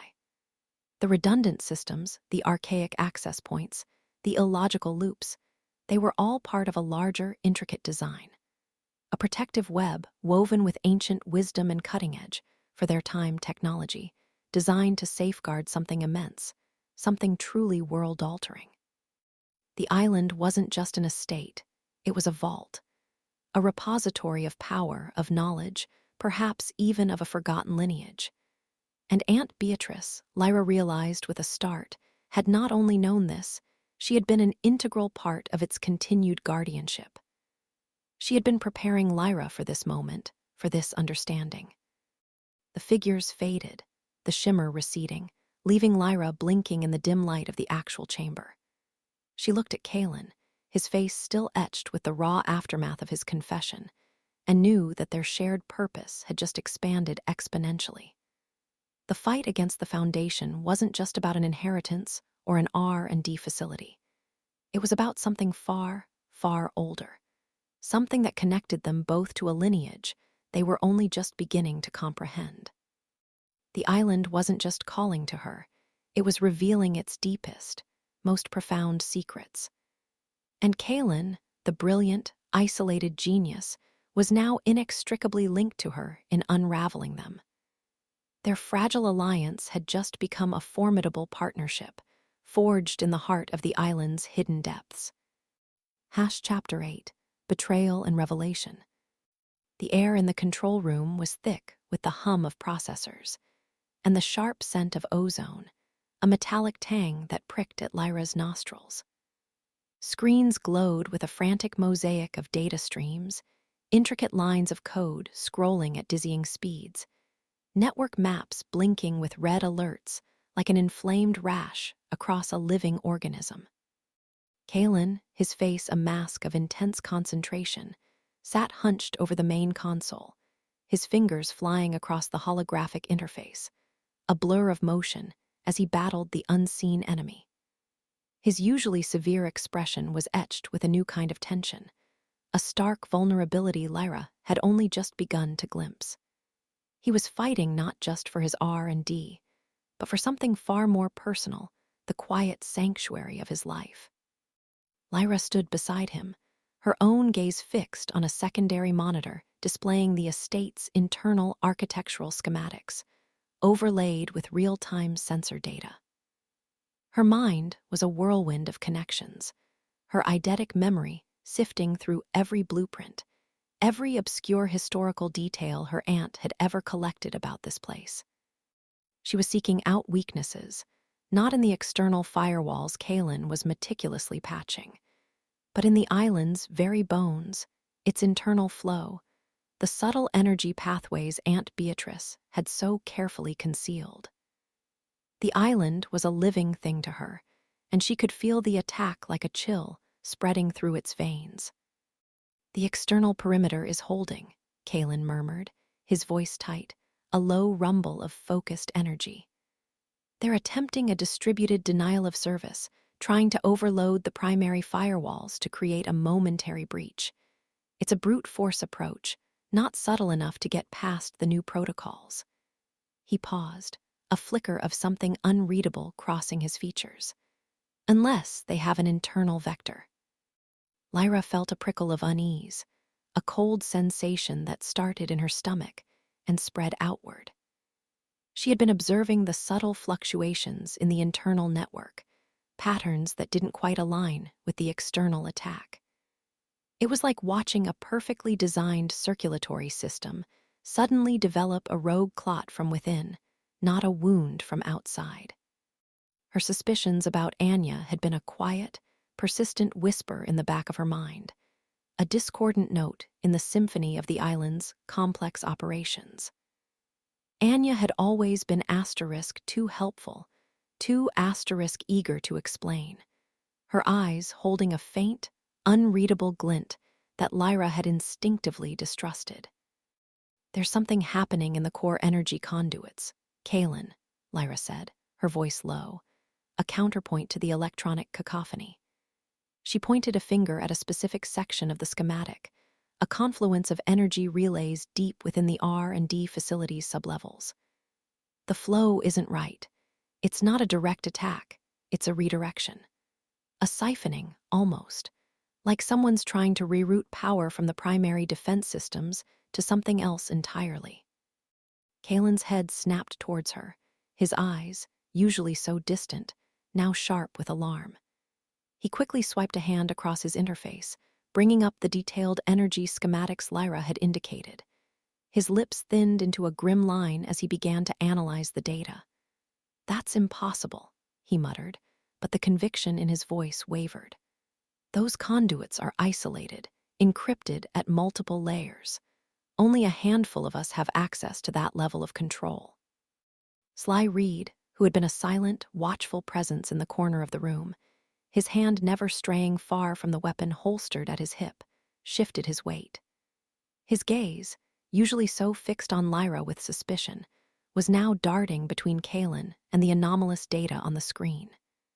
His jaw was set, a muscle twitching in his cheek. He had seen Lyra's earlier warnings, her subtle observations, dismissed by Kaelen as fanciful architectural metaphors. Now, the cold hard data was confirming her intuition. "The access logs," Lyra urged, her heart pounding a frantic rhythm against her ribs. She felt a surge of adrenaline, a chilling certainty. Cross-reference the conduit activity with recent administrative overrides. Look for anomalies in user profiles. Kaelen's fingers flew, his brow furrowed in concentration, the holographic projections reflecting in the depth of his eyes. He pulled up the logs, a stream of permissions and timestamps. Then, his movements stilled. A name, stark and undeniable, glowed on the screen, associated with a series of critical access requests and system alterations that perfectly matched the energy redirection Lyra had identified. Anya Petrova. The name hung in the air, a silent accusation. Kaelen's posture stiffened, his shoulders drawing inward as if struck. The color drained from his face, leaving his skin stark against the dark sheen of the monitor. His hands, which had been so quick and precise moments before, now trembled slightly, hovering over the console. "No," he whispered, a sound so soft it was almost lost in the room's hum, yet it vibrated with a profound disbelief. "It can't be." Lyra felt a pang of something akin to pity for him, even amidst her own cold satisfaction at being proven right. She had seen this coming, had felt the chill of betrayal in Anya's smile, but for Kaelen, it was a seismic shock. Anya had been more than just an employee. She had been a confidant, a brilliant mind he trusted implicitly with the very heart of his work. "She's siphoning power to a remote access point, Kaelen," Lyra explained, her voice devoid of triumph, instead filled with a calm urgency. "It looks like she's attempting to upload or download critical project data. Not just sabotage, but corporate espionage on a massive scale. They're trying to steal your research." The revelation hit Kaelen with the force of a physical blow. His jaw clenched, a muscle in his temple throbbing. He stared at the name, at the damning logs, as if willing them to change. The screens, which had moments before been a blur of threats, now seemed to mock him with the stark simplicity of this internal enemy. His own people. His own brilliant, trusted people. Sly moved then, a swift, silent predator. He was no longer lurking in the shadows. He was beside Kaelen, his eyes narrowed, scanning the data with an intensity that matched Kaelen's own. His gaze flickered to Lyra, and for the first time she saw not suspicion, but a flicker of grim understanding, a silent acknowledgement of her foresight. He trusted her. The shift was palpable, a subtle loosening of the invisible armor he usually wore around her. "She's trying to funnel the data through an old, undocumented server cluster Aunt Beatrice had hidden," Lyra continued, her mind already racing ahead, piecing together the forgotten pathways. "It's a backdoor, designed to be invisible to modern network scans, a relic of an older system. My aunt always said the best hiding places were the ones no one thought to look for anymore. Anya must have found out about it somehow." "She's bypassing the main firewalls entirely," Kaelen said, his voice now a low growl, laced with a venom Lyra hadn't heard before. The disbelief was gone, replaced by a searing anger. "She's using the island's own ancient infrastructure against us." He slammed his fist, not hard, but with a visceral thud, onto the console. The holographic display shimmered slightly, then stabilized. "Get her, Sly, now." Sly nodded, a tight, efficient movement. His eyes, dark and sharp, met Lyra's for a fraction of a second, a silent communication passing between them. He didn't say a word, but his posture, the way he squared his shoulders, conveyed an unspoken acceptance, a new alliance forged in the crucible of betrayal. He was gone in an instant, a shadow dissolving into the complex network of corridors. Kaelen turned back to the screen, his face a storm of conflicting emotions. The anger was there, a pulsing vein in his neck, but beneath it, Lyra saw a profound hurt, a sense of personal violation.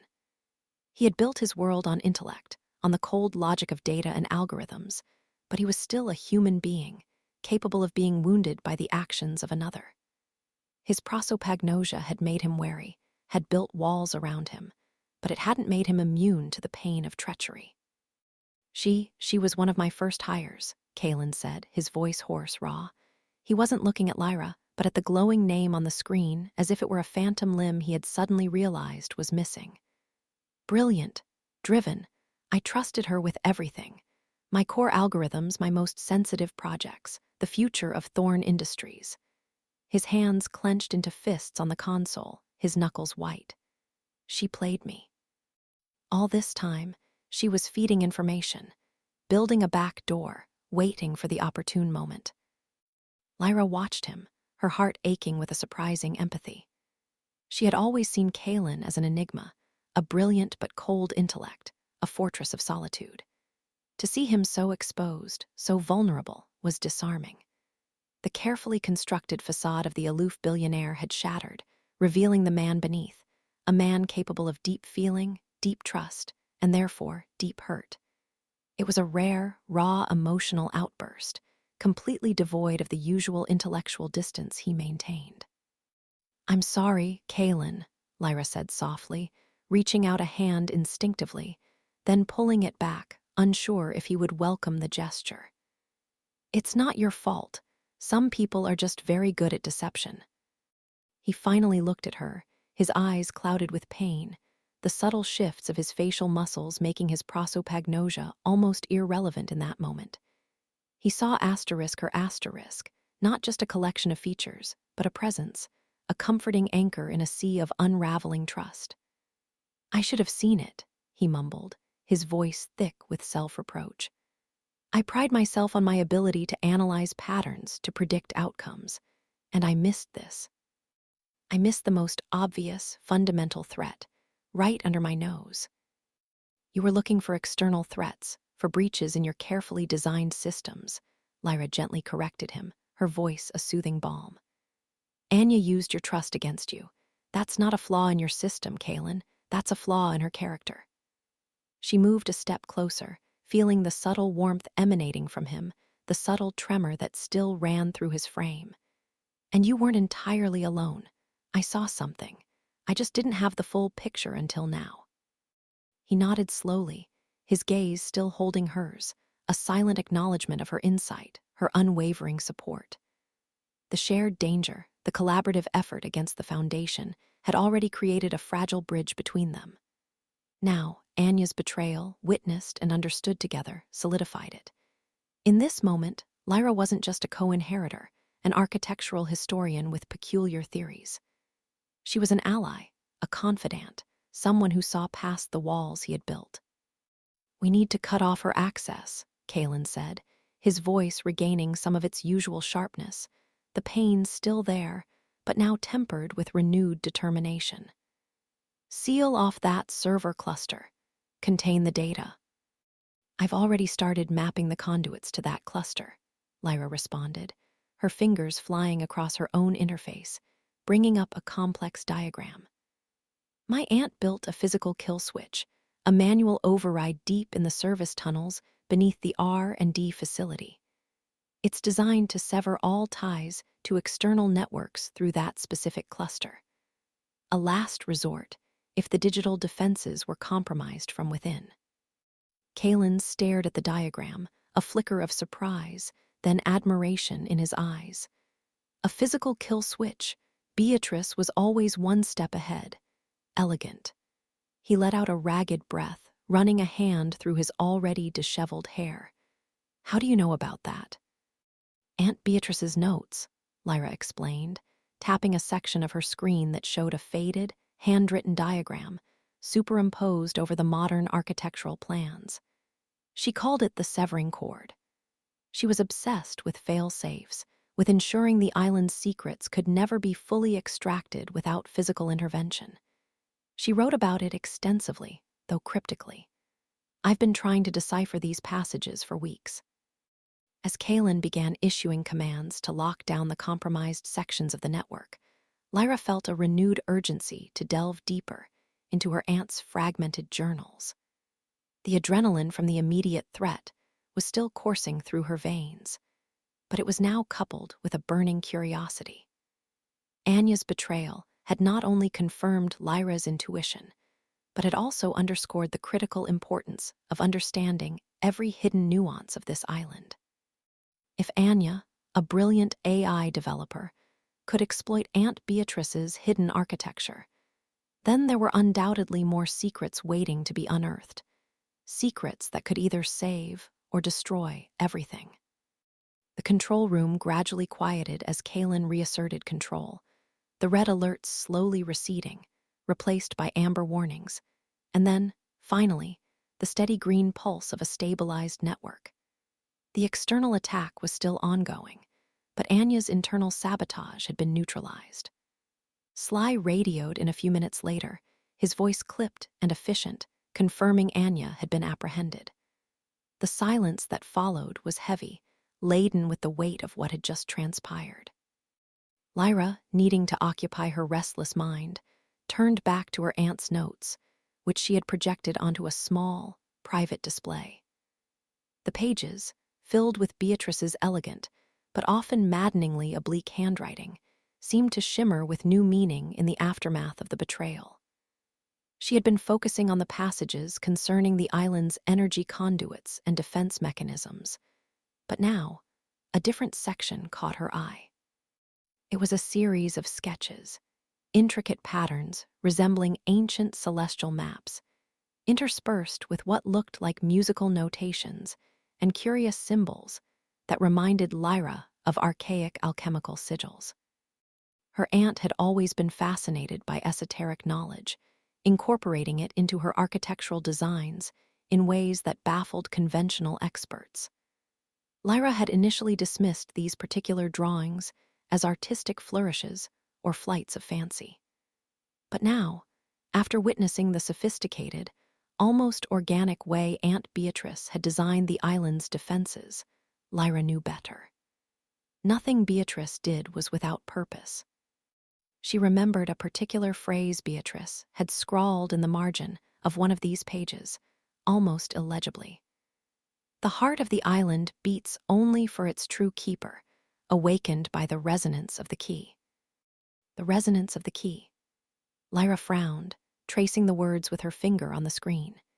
She cross-referenced the symbols with other architectural motifs she had catalogued throughout the estate, pulling up images from the hidden archive, from the grand hall, from even the smallest, most insignificant alcoves. There was a recurring pattern, a stylized, interlocking set of geometric shapes that appeared in key structural elements, often subtly integrated, almost invisible to the casual observer. It was present in the ceiling of the main observatory, in the filigree of the grand staircase, and even on the base of the ancient sundial in the central courtyard. Lyra leaned closer, her mind a dizzying web of connections. Her eidetic memory, usually a blessing, now felt like a torrent forcing disparate pieces of information together. She focused on one particular symbol, a stylized double helix, but instead of biological strands, it was composed of two intertwining lines of musical notation, one ascending, one descending. Below it, a single word in her aunt's neat script was written: Harmonia. Harmonia, harmony, resonance, key. It wasn't a physical key in the traditional sense, not a metal object that turned a lock. It was something else. A vibrational key, perhaps, a specific frequency. Aunt Beatrice had always believed in the power of sound and light to influence architectural spaces, to imbue them with certain energies. Lyra remembered a childhood story her aunt had told her about ancient builders who sang their structures into existence, using specific tones to resonate with the Earth's natural frequencies. Her gaze fell upon a small, intricate drawing in the corner of the page, almost obscured by a coffee stain. It depicted a highly stylized, almost fantastical instrument, not quite a piano, not quite a harp, but something in between, with crystalline strings and glowing resonance chambers. Beneath it, a single coordinate followed by a cryptic phrase: beneath the root, where silence sings. Beneath the root. Lyra's mind immediately went to the island's central power core, deep below the surface, where the geothermal vents met the vast underground water reservoirs. The root of the island, indeed, and where silence sings, perhaps a place of profound quiet, or a place where only specific frequencies could be heard or activated. The ultimate secret of the island's power.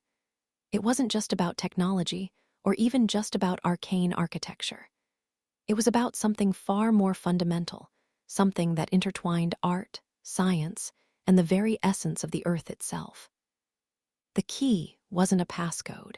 It was an activator, an instrument, perhaps, designed to resonate with the island's core, to unleash or control its true power. Lyra felt a shiver run down her spine, not of cold, but of profound understanding.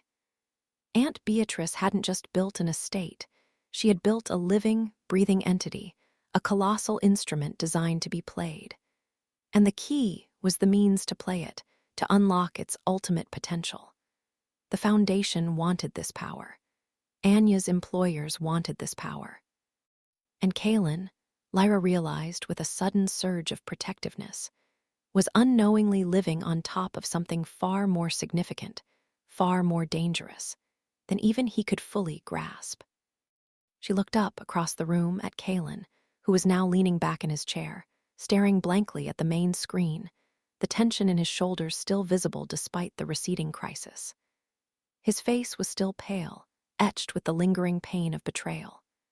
He was brilliant, a visionary, but he saw the world through the lens of data and logic. He wouldn't see the key as an instrument, or the island as a song waiting to be played. He saw it as a machine, albeit a complex one. It was up to Lyra. Her aunt had hidden this for a reason and trusted it to her. She had to find the key, understand its purpose, and protect the island's ultimate secret from those who would misuse its power. The game had just changed. It was no longer just about co-inheritance or survival. It was about unlocking a legacy and safeguarding a power that could reshape worlds. The cold coordinate, the cryptic phrase, the ethereal drawing of the instrument, they coalesced into a singular, urgent quest. The key was here, somewhere, waiting for her to find its resonance. Chapter 9, The Heart of the Labyrinth. The metallic tang of ozone still lingered in the air, a phantom reminder of Anya's betrayal, a bitter aftertaste to the adrenaline that had just coursed through Lyra's veins. Kaelen stood across from her, his shoulders subtly slumped, his gaze fixed on nothing in particular, yet somehow radiating a profound, silent hurt. His face, usually a mask of controlled intensity, was now subtly etched with something raw, something akin to a desolate vulnerability that tightened a knot in Lyra's chest. She wanted to reach out, to offer some comfort, but the chasm of their recent understanding, of his revealed prosopagnosia, made her hesitate. Would he even register her touch? Would he truly see her? Aunt Beatrice's fragmented notes, clutched tight in Lyra's hand, felt like a lifeline and a burden all at once. The ink, faded in places, described not a physical key, but a concept, a metaphorical heart hidden within the estate's very core, accessible only where light forgets its way. Lyra's mind, a vast archive of blueprints and forgotten architectural anomalies, whirred, attempting to map this cryptic phrase onto the sprawling, complex reality of Thorne Island. It had to be a section of the estate designed to be forgotten, perhaps deliberately obscured from the original plans. A place where Beatrice, with her penchant for the theatrical and the profound, would have hidden something so vital. "We don't have time to mourn," Lyra's voice, surprisingly steady, broke the fragile silence. Kaelen's head snapped up, his eyes, those startlingly clear pools of gray, momentarily meeting hers before flickering away. It wasn't dismissal, not anymore. It was the involuntary dance of his condition, a physical manifestation of his emotional turmoil. The Foundation will regroup. Eleanor Ashwood won't waste a second. We need to find this key before they do. Kaelen nodded, a slow, deliberate movement. The R&D facility's perimeter is still secured, but it won't hold indefinitely. Sly is out there, handling the cleanup, but if Eleanor sends a larger force... His voice trailed off, a rare note of grim uncertainty coloring his tone. Where do we start? Lyra unfolded the notes, smoothing the creased paper with a gentle thumb. Where light forgets its way. It's not literal darkness, Kaelen. It's a place designed to be overlooked, a structural void, perhaps. My aunt was obsessed with the concept of negative space in design, the power of what isn't there. She tapped a finger against a faint sketch, a mere suggestion of a cross-section of the estate's oldest wing. There's a section, deep beneath the original manor house, that was supposedly filled in during a 19th century renovation. But Beatrice's annotations here, they suggest otherwise. A false infill, she called it, a deliberate concealment. Kaelen's brow furrowed, his analytical mind already processing the architectural implications. A structural anomaly that predates modern schematics, difficult to detect without specialized ground-penetrating radar. Or, his gaze flickered towards her, a hint of something unreadable in its depths. Or a historian with an eidetic memory and an unusual affinity for old buildings. A faint flush warmed Lyra's cheeks at the implied compliment. Exactly. It's a gamble, but it's the only lead we have. They moved with a newfound, silent understanding, a synergy born of shared danger and burgeoning trust. The air in the service corridors beneath the R&D facility was cool, almost sterile, the faint hum of distant machinery a constant, low thrum. Lyra led the way, her senses attuned to the subtle shifts in the building's ancient bones, Kaelen a silent, formidable presence behind her. His footsteps were light, precise, a stark contrast to Sly's heavy, purposeful stride. They descended deeper, past emergency access tunnels and maintenance conduits, the air growing heavier, laden with the scent of damp earth and something metallic, like old iron. Lyra's fingers brushed against rough concrete, then cold, uneven stone, the transition jarring. "Here," she whispered, her voice barely audible in the quiet descent. "This is it, the original foundation." A narrow, forgotten passage opened before them, obscured by a cleverly disguised panel that Lyra had only noticed due to a peculiar, almost imperceptible shift in the grain of the wood, an echo of her aunt's meticulous craftsmanship. Kaelen ran a gloved hand over the seam, a low whistle escaping his lips. "Impressive. My systems never flagged this. It's completely off-grid, architecturally speaking." The passage was a steep, winding incline, the air thick and still, tasting of dust and time. Lyra pulled out a compact, high-powered flashlight, its beam cutting a stark path through the inky blackness. Shadows danced around them, stretching and contracting with every subtle movement. She could feel the building breathing around them, a slow, ancient sigh. Her echoes began to stir, a faint shimmering at the edges of her vision, like heat haze rising from forgotten memories. She saw fleeting images.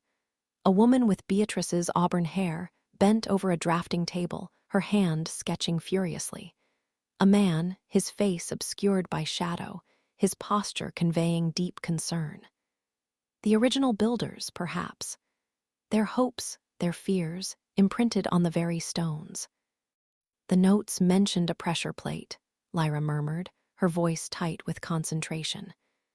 "Embedded in the floor, but only activated by a specific, almost imperceptible shift in weight. Too heavy, it locks. Too light, it does nothing." Kaelen knelt, his flashlight beam sweeping across the uneven flagstones. His fingers, long and elegant, traced the faint lines of ancient wear. A kinetic trigger. Clever. Most security systems rely on optics or capacitance now. He glanced up at her, a fleeting moment where his eyes seemed to truly focus, to hold her. "How do we bypass it?" Lyra's heart gave a strange, unexpected lurch. In the dim, shifting light, with the dust motes dancing around his head, he looked less like the formidable tech mogul and more like a curious boy, utterly absorbed. Beatrice always said the answer was in the negative space. The weight isn't what matters, it's the absence of weight. She pointed to a series of 3 stones, slightly discolored, barely larger than her foot. "These 3. They need to be pressed simultaneously, but with the combined weight of exactly 167 pounds. Not an ounce more, not an ounce less. Kaelen looked at her, then back at the stones. 167 pounds, that's oddly specific. It's my aunt's weight, Lyra said softly, a ghost of a smile touching her lips. To the ounce, she must have wanted to ensure only she or someone she trusted implicitly could pass. A wry smile, a rare, genuine curve of his lips, softened Kaelen's features. Of course she did. He moved closer, the subtle scent of him clean, metallic, with an underlying warmth enveloping her. I weigh more than that. You're close, but probably under. He calculated quickly. If we distribute our weight precisely. He moved, positioning himself on one of the stones, his broad shoulders almost brushing hers in the confined space. Lyra felt a prickle of awareness, a heat that had nothing to do with exertion. His presence was overwhelming in the close quarters, a powerful, steady anchor. My turn, she breathed, stepping onto the second stone. She felt the subtle shift, the ancient mechanism groaning softly beneath them. The third one, it needs a counterweight. Kaelen pulled a small, heavy piece of equipment from his utility belt, a compact power cell. This should do it. It's approximately 53 pounds. Perfect, Lyra whispered.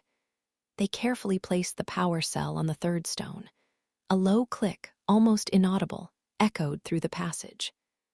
The hidden door, a solid slab of stone, began to retract with a slow, grinding hiss, revealing a deeper, darker chamber beyond. The chamber was circular, its walls adorned with intricate, almost alien carvings that shimmered faintly in the beam of their flashlights. The air was cold, damp, smelling of ancient stone and something else, something electrifying and almost alive. In the center of the room, a pedestal rose from the floor, and upon it pulsed a soft, ethereal light. The key, Lyra breathed, her voice filled with awe. It wasn't a physical key, not in the traditional sense. It was a crystalline construct, radiating a gentle internal luminescence, its facets shifting and rearranging like a living puzzle. As she gazed at it, the echoes intensified, swirling around her, showing her glimpses of the island's true purpose.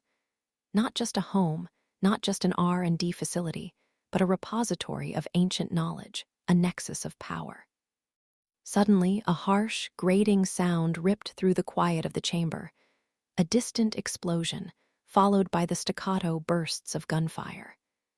It was Sly, fighting. The sound was muffled, but unmistakable, echoing faintly through the ancient passages. Kaelen's head snapped up, his face hardening, the vulnerability receding, replaced by fierce resolve. They've breached the outer perimeter, he growled. Sly's buying us time, but it won't be much. He moved towards the pedestal, his hand hovering over the crystalline key. We need to get this. But as he reached for it, the chamber itself seemed to protest. The intricate carvings on the walls glowed brighter, and a low thrumming vibrated through the floor. A section of the ceiling directly above them began to crumble, dust, and debris raining down. The entrance they had just used slammed shut with a deafening crash, sealing them inside. It's a trap, Lyra cried, instinctively grabbing Kaelen's arm, pulling him back from the falling debris. He stumbled, his body colliding with hers, throwing them both off balance. They fell against the cold, unyielding stone of the pedestal, her back pressed against its ancient solidity, his body a warm, strong presence against hers. The dust swirled around them, stinging their eyes, making them cough. The air filled with the acrid scent of pulverized rock. Lyra's heart hammered against her ribs, a frantic drumbeat in her ears. She could feel every inch of Kaelen's body against hers, the solid press of his chest, the lean muscle of his thigh, the frantic rhythm of his own breathing mirroring hers. His hands, which had reached out to steady them both, were now splayed on either side of her head, trapping her gently against the pedestal, his fingers brushing her hair. His face, smudged with dust, was mere inches from hers. His eyes, wide and intense, were fixed on her, and for a fleeting, impossible moment, she felt as if he truly saw her, not just a blurred outline, but Lyra, every detail of her fear, her exhilaration, her undeniable attraction. The danger was real, imminent, the sounds of Sly's desperate battle still echoing faintly, a terrifying counterpoint to the thrumming power of the chamber. But in that confined, desperate space, with the dust settling and the crystalline key pulsing beside them, all Lyra could focus on was Kaelen's gaze, his breath hot against her lips.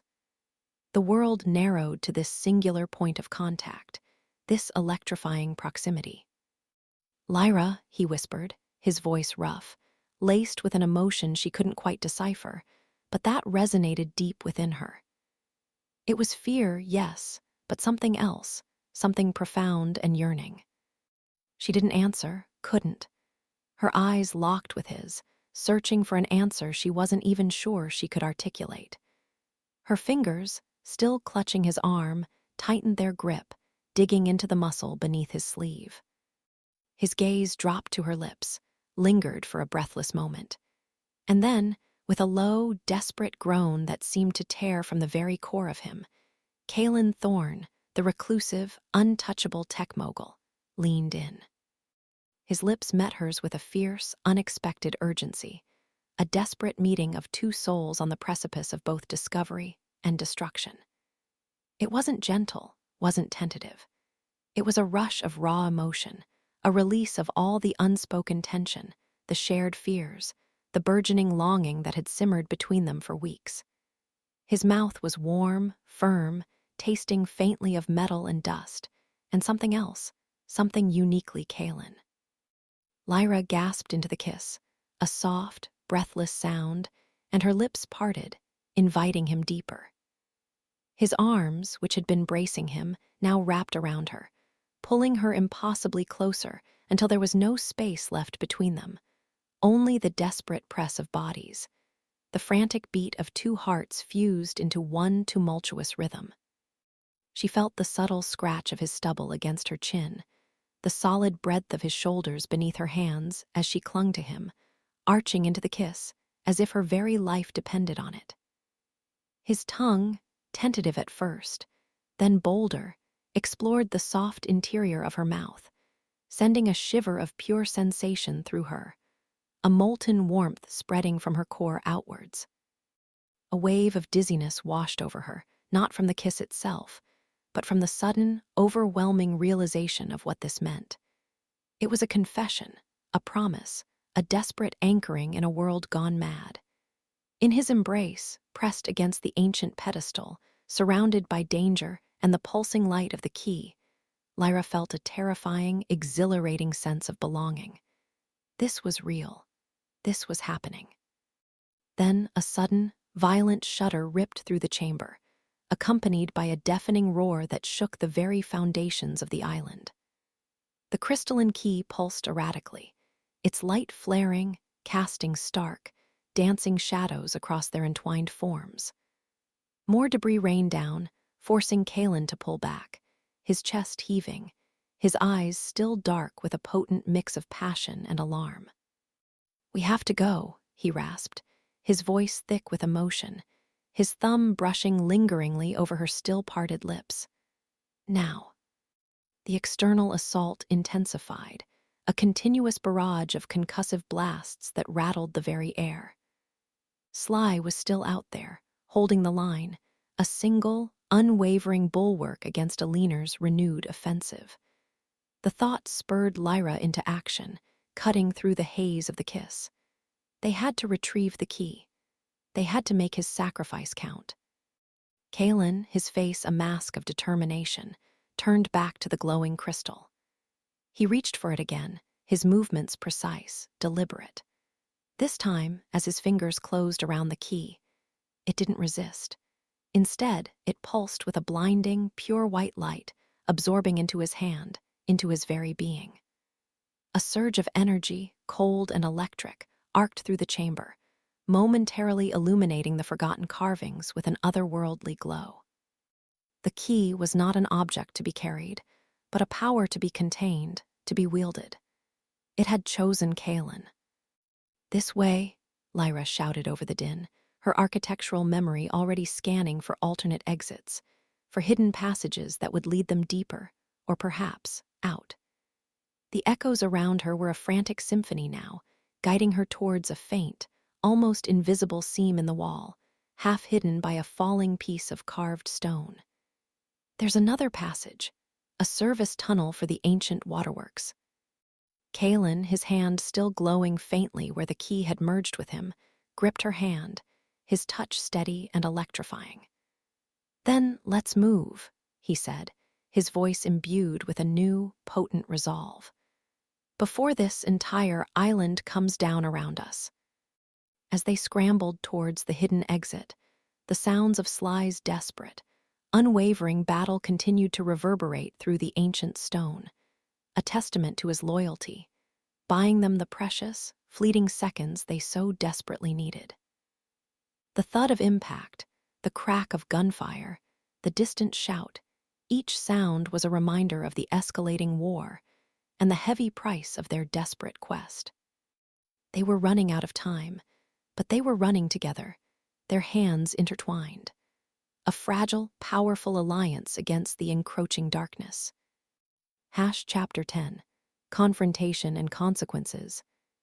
The air in the deepest chamber was thick with a scent Lyra had come to associate with ancient power and latent technology. A faint metallic tang, almost like electricity before a storm, mingled with the dry, earthy smell of millennia-old stone. The passage they had finally navigated, a spiraling descent that felt less like a corridor and more like the esophagus of some forgotten leviathan, had opened into a vast, circular cavern. Its walls, rough-hewn and uneven, were crisscrossed with veins of a luminous, phosphorescent material that pulsed with a soft, blue-green light, illuminating intricate carvings that Lyra's mind immediately began to decipher. They weren't hieroglyphs she recognized from any standard architectural history text, but symbols that resonated with the island's peculiar energy, a language of flow and connection, almost like a living blueprint of the universe itself.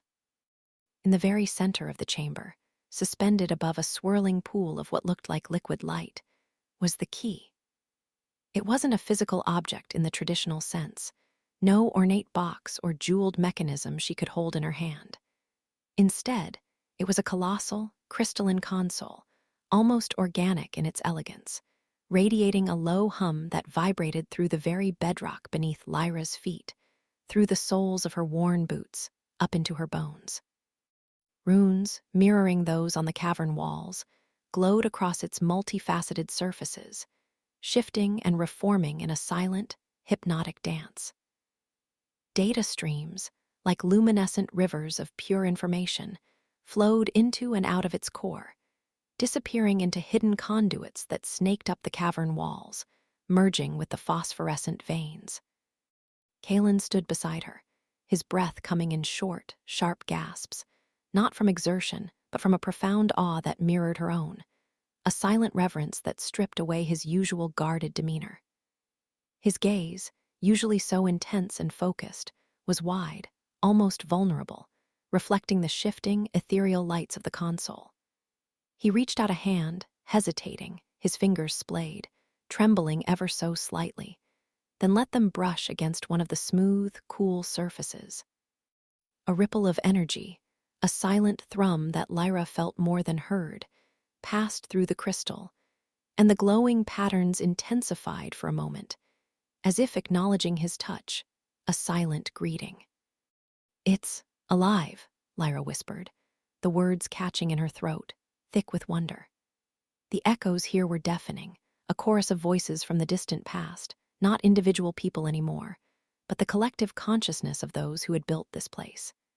She saw flashes, hands drawing complex diagrams on parchment that looked like spun starlight, figures tending to pulsing conduits with an almost sacred care, faces etched with a blend of scientific rigor and spiritual devotion. This wasn't just a machine. It was a testament, a legacy, a living repository of human endeavor and cosmic understanding. Kaelen nodded, his eyes still fixed on the console, unable to tear away. More than that, it's the island's heart, its brain, the core energy source, the data archive, everything.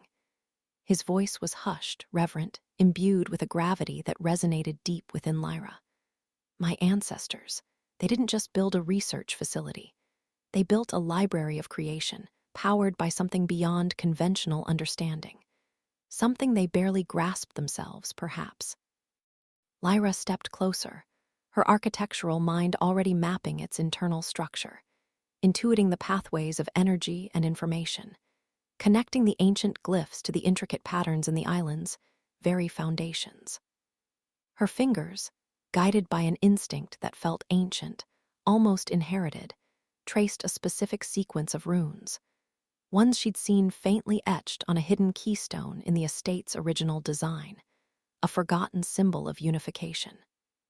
As her touch connected the final symbol, a soft chime, like the ringing of crystal bells, resonated through the cavern, and the central pool of liquid light beneath the console pulsed brighter, sending iridescent ripples across the stone. The console itself seemed to unfurl, its crystalline layers shifting, revealing a holographic interface shimmering with layers of encrypted data, impossible amounts of information.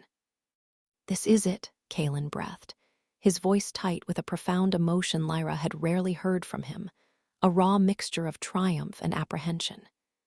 He turned to her, and for a fleeting moment, his face, usually a blur to him in moments of high stress, must have been clear. His eyes, dark and intense, met hers, conveying a depth of shared understanding that transcended words. In that gaze, she saw the culmination of weeks of shared danger, unspoken confessions, and the raw, electric tension that had finally ignited between them. The memory of their kiss, still warm and tingling on her lips, felt like a promise sealed in the face of the unknown, a silent vow to face whatever came next, together. Just as Kaelen reached for the interface, his hand hovering over a glowing glyph that promised to unlock untold secrets, a harsh, grating sound ripped through the ancient silence. The main entrance, a colossal stone slab that had seemed impossibly solid and impenetrable, shuddered inward with a metallic screech that scraped against Lyra's nerves, showering them with dust and small pebbles. A sudden, frigid gust of air swept into the chamber, carrying with it the unmistakable scent of ozone and something acrid, metallic. The smell of imminent conflict, of cold, hard technology meeting ancient stone. Leaner Ashwood stood framed in the doorway, a striking silhouette against the harsh, emergency lighting of the passage beyond. She was flanked by at least 4 operatives, their faces obscured by dark visors, their bodies clad in tactical gear, weapons held at the ready, radiating a chilling competence. Her elegant posture was rigid, her face a mask of cold fury, but Lyra, with her keen eye for detail, could detect a tremor in her hand, a desperate, almost manic glint in her eyes. "So, you found it," Aliner's voice echoed, devoid of its usual cultured lilt, instead carrying a sharp, almost guttural edge that grated on the silence. "Just as I predicted, always drawn to what isn't yours." Her gaze swept from the awe-inspiring console to Lyra, then lingered on Kaelen with an unsettling intensity, a gaze that held centuries of resentment. "This belongs to no one, Aliner," Kaelen stated, his hand dropping from the console, his body subtly shifting to place himself between Lyra and the intruders, a protective barrier.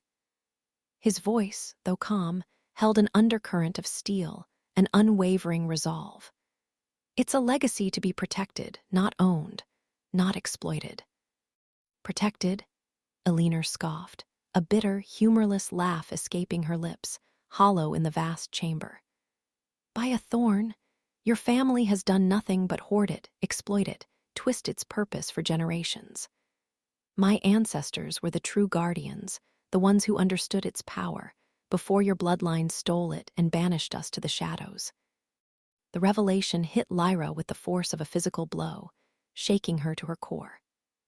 The echoes in the chamber intensified, swirling around her, showing fragmented images of a devastating schism, a betrayal, a family torn apart by ambition, and the desire for control over this very power. She saw faces, strikingly similar to Aliner's, etched with grief and righteous anger, centuries ago, their cries of injustice echoing through time. Kaelen's jaw tightened, his eyes narrowing, grappling with the weight of this unexpected history. "What are you talking about?"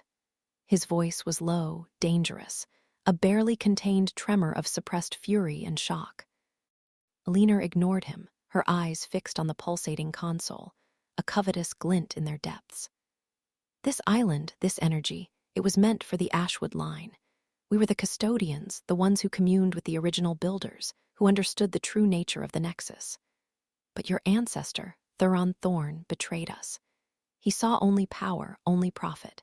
He drove my family out, claiming the island for himself, erasing our history, severing our connection." Her voice cracked with raw, ancient pain, a wound that had festered for generations.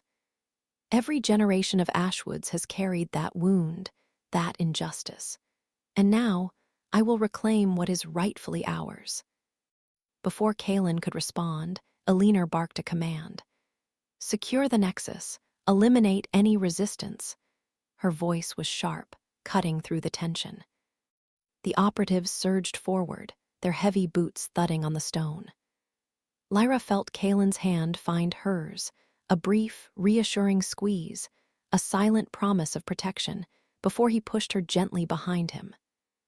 "Stay close," he muttered, his eyes scanning the chamber, already calculating, planning. Then Kaelen moved, not with brute force, but with a terrifying precision, a technological ballet. His fingers flew across a hidden wrist-mounted interface Lyra hadn't noticed, a sleek band of dark metal. The ancient chamber suddenly roared to life with modern defenses. From unseen crevices in the stone, sleek, metallic drones, the size of hummingbirds, shot forth, their optical sensors glowing crimson, buzzing menacingly. They swarmed the operatives, emitting high-frequency sonic pulses that disoriented them, forcing them to stumble, clutching their heads, shielding their faces. Simultaneously, sections of the cavern walls, previously indistinguishable from the rough stone, slid open with a hiss to reveal concealed energy turrets. They whirred to life, a low mechanical growl, firing targeted, non-lethal energy bursts that slammed into the operatives' personal shields, sending brilliant sparks flying and throwing them off balance. Kaelen was a whirlwind of calculated commands, his mind operating at a terrifying speed, coordinating a defensive symphony of advanced technology, transforming the ancient chamber into a futuristic battlefield. But Lyra was not to be underestimated. She pulled a sleek device from her belt, a small, dark cylinder that pulsed with an ominous purple light. She aimed it at the nearest turret, and with a guttural growl of exertion, a concentrated beam of energy shot forth, striking the turret dead center. The advanced defense systems sputtered, sparks showering the chamber, before going dark with a pathetic whimper. "I know your systems, Thorne," Lyra snarled, her eyes gleaming with manic triumph, a cruel, knowing glint. "I've studied your family's weaknesses for years. You rely too much on visible tech. This island has older secrets, secrets I intend to use." Lyra's mind was racing, her blood pumping adrenaline through her veins, a frantic drumbeat against her ribs. Lyra was right. Kaelen's modern defenses were potent, but this island had layers, a hidden language of its own that Lyra, with her eidetic memory and her ability to perceive the echoes, understood intimately. She saw the weak points, the pressure plates, the hidden mechanisms that even Kaelen's advanced scans might miss, because they were designed not with circuits, but with ancient, almost spiritual principles of balance and flow. "Kaelen, the floor," Lyra shouted, her voice cutting through the din, pointing to a subtle discoloration in the stone near the far end of the cavern, where an operative was attempting to flank them.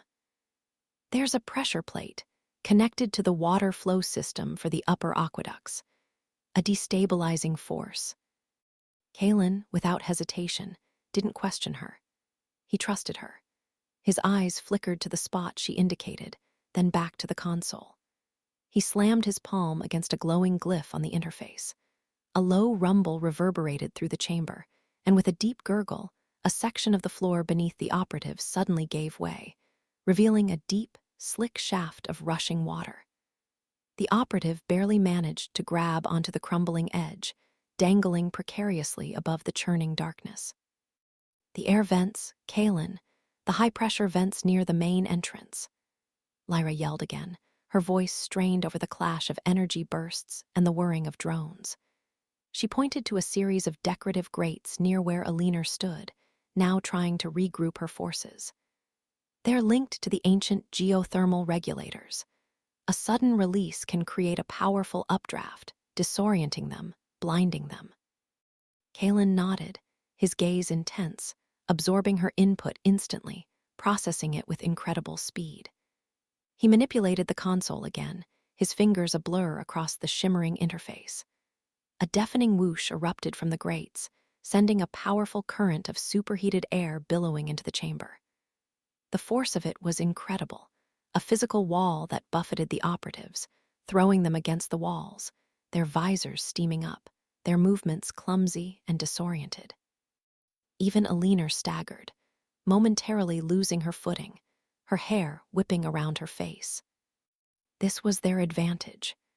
Kaelen was the shield, the lightning-fast technological offense, but Lyra was the architect, the whisperer to the stone, the one who knew the building's heart intimately, not just its circuits, but its very soul. She was fighting with the island itself, coaxing its ancient defenses to awaken.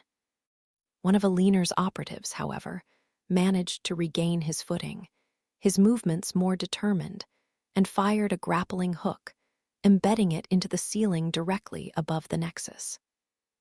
He began to ascend, hand over hand, intending to disable the central console from above, to cut off their lifeline. No, Lyra cried out, her heart leaping into her throat. She remembered something, an echo she dismissed earlier as a structural anomaly, a curious design choice. A hidden support beam, designed to bear immense weight, but with a release mechanism built into its base, activated by a specific acoustic frequency.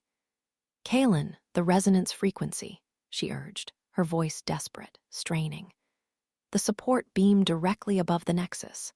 It's vulnerable to a 28 Hz oscillation. The builders left it as a fail-safe. Kaelen's eyes widened in understanding, a spark of genius igniting in their depths. He moved with a renewed urgency, his fingers dancing across the console, inputting the specific frequency, a precise numerical sequence. A low, almost imperceptible hum began to emanate from the console, vibrating through the air, growing in intensity. The operative, halfway up the grappling line, suddenly stiffened, his body vibrating uncontrollably. A faint crack appeared in the stone beam above him, then another, spreading rapidly like spiderwebs across ancient glass. The operative looked up in horror, just as the ancient stone groaned and fractured, sending a shower of debris down, severing his grappling line, and sending him plummeting into a pile of disoriented fellow operatives below. Eccentric watched, her face a contorted mask of disbelief and rage, her mouth open in a silent scream. You used the very island against me," she shrieked, her voice echoing grotesquely, filled with a raw, primal fury. She raised her purple glowing device, aiming it directly at Lyra, her intent clear, murderous. "You are just like them. Meddling, interfering, corrupting what you don't understand." Before the beam could fire, Kaelen moved. He lunged, not at Eccentric, but at a section of the floor near the console. With a grunt, he pulled up a disguised panel, revealing a conduit of raw, pulsing energy, vibrating with immense power. He slammed his hand down on a control within it, overriding a safety mechanism, sacrificing a layer of protection. A blinding surge of power erupted from the core, not a weapon, but a raw, uncontrolled energy burst that overloaded Aliner's device. It sputtered, crackled, and then exploded in her hand with a sharp report, sending a shockwave that threw her backward, slamming her against the rough-hewn wall with a sickening thud. Her remaining operatives, sensing defeat and reeling from Kaelen's relentless tech and Lyra's intimate knowledge of the island's hidden traps, began to retreat, their forms fading into the shadows of the upper passages. Sly, Lyra realized with a surge of relief, must have driven them to a desperate last stand here, preventing their escape, sealing their fate.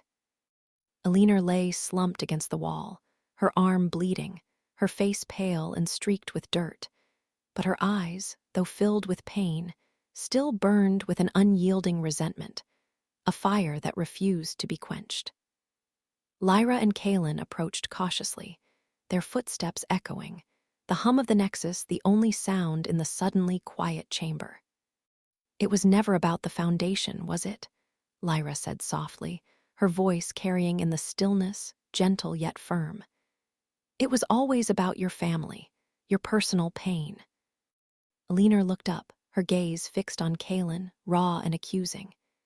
"You have no idea," she rasped, a single tear tracing a clean path through the grime on her cheek, a stark contrast to her hardened expression.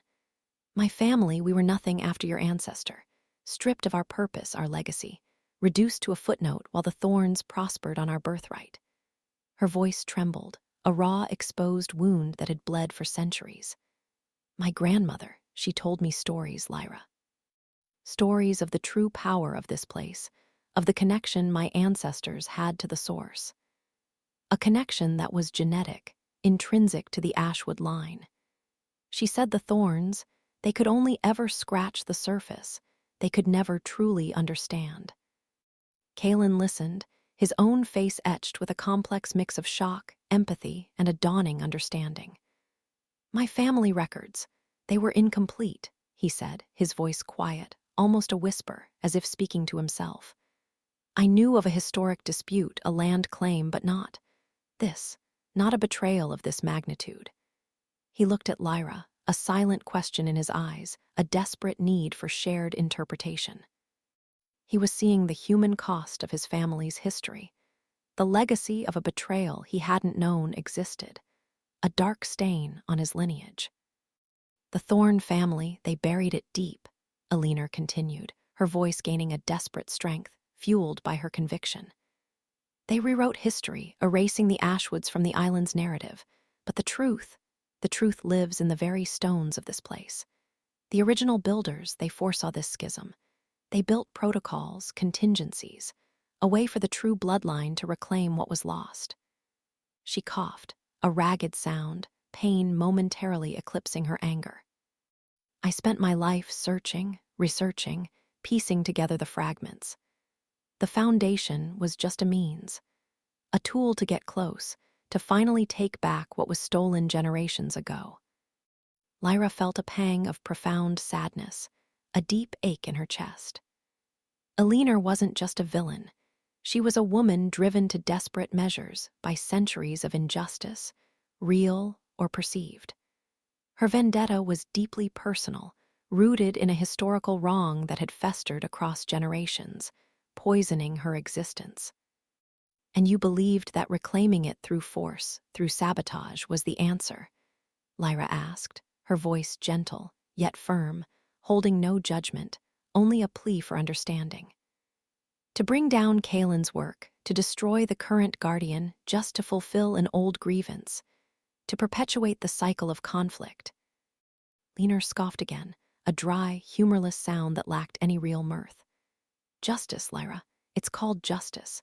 And the island was always meant to serve something greater than Thorne's petty R&D. It was meant to elevate humanity, not just one family's fortune." She struggled to sit up, her gaze unwavering, defiant even in defeat, meeting Kaelen's dark eyes. "You don't understand the scope of what this place truly is. The Thornes, they treat it like a glorified power station, a data server. My ancestors understood it was a nexus, a bridge to knowledge, to understanding the very fabric of existence, to unlocking truths about the universe itself. Kaelen knelt beside her, his expression unreadable, a complex tapestry of emotions playing across his features. The data archive, it contains their original research, doesn't it? He said, a flicker of something new in his eyes, not just anger but scientific curiosity, a profound desire to understand this deeper history, this lost knowledge. The wisdom, the knowledge you spoke of. Elinor merely gave a weak, triumphant smile, a ghost of her former elegant self. It contains everything. The wisdom of the ancients, the secrets of the universe, the very blueprints of creation, all locked away by the thorns, waiting for an ashwood to reclaim it, waiting for me. Lyra looked from Elinor to Kaelen, their faces now etched with the weight of this shared, devastating history, then to the glowing nexus, its hum now a steady, reassuring pulse, a heartbeat in the heart of the island. The weight of their discovery settled on her shoulders, heavy and profound. This wasn't just an inheritance. It was a trust, a legacy to be understood and protected. A responsibility to reconcile a fractured past, to understand an incredible future, and to protect this ancient, powerful secret from those who would use it for vengeance or control. The island was truly alive, its story far from over. Their story, she realized, had just begun, intertwined with the very fabric of this miraculous place. Chapter 11, The Reckoning and Rebirth. The last echoing whimper of Elinor Ashwood's defeat had long since faded, swallowed by the oppressive silence of the island's deepest, most ancient chamber. It was a silence Lyra had never truly experienced before, not even in the quietest moments of the estate. This was a silence born not of absence, but of completion, of a battle fought and won, the air still thick with the metallic tang of expended energy, and a faint, acrid scent of ozone. Dust motes, disturbed by the recent skirmish, danced in the soft, emergency glow emanating from the newly activated master control panel, a shimmering nebula around Kaelen's still, focused profile. He stood before it, hands hovering, not quite touching, as if reverently acknowledging the immense power he had just secured, the vast, ancient knowledge now under his protection. Lyra felt the exhaustion in her bones, a deep, pervasive ache that vibrated through every muscle, every joint. Her mind, usually a whirlwind of architectural patterns and historical data, felt strangely clear, yet also profoundly weary. She leaned against a rough-hewn stone pillar, its surface cool and unyielding beneath her palm, a stark contrast to the thrumming energy of the advanced tech that now pulsed gently around them. The weight of the past year pressed down on her, a physical burden almost as heavy as the stone itself, but beneath it, a profound sense of triumph bloomed, slow and sweet like a rare night-blooming flower. They had done it. They had truly, against all odds, done it. Her gaze drifted from the intricate, glowing schematics of the control panel to Kaelen. His shoulders were still taut with residual tension, his dark hair falling slightly over his brow, a lock stubbornly refusing to stay in place. He looked utterly drained, yet something in his posture was different. A lightness, perhaps, a shedding of the immense weight he had carried for so long. She saw the faint tremor in his hands, not of weakness, but of the sheer adrenaline finally receding. He was a sentinel guarding a new dawn, and for the first time, she felt a quiet certainty that he was no longer alone in that vigil.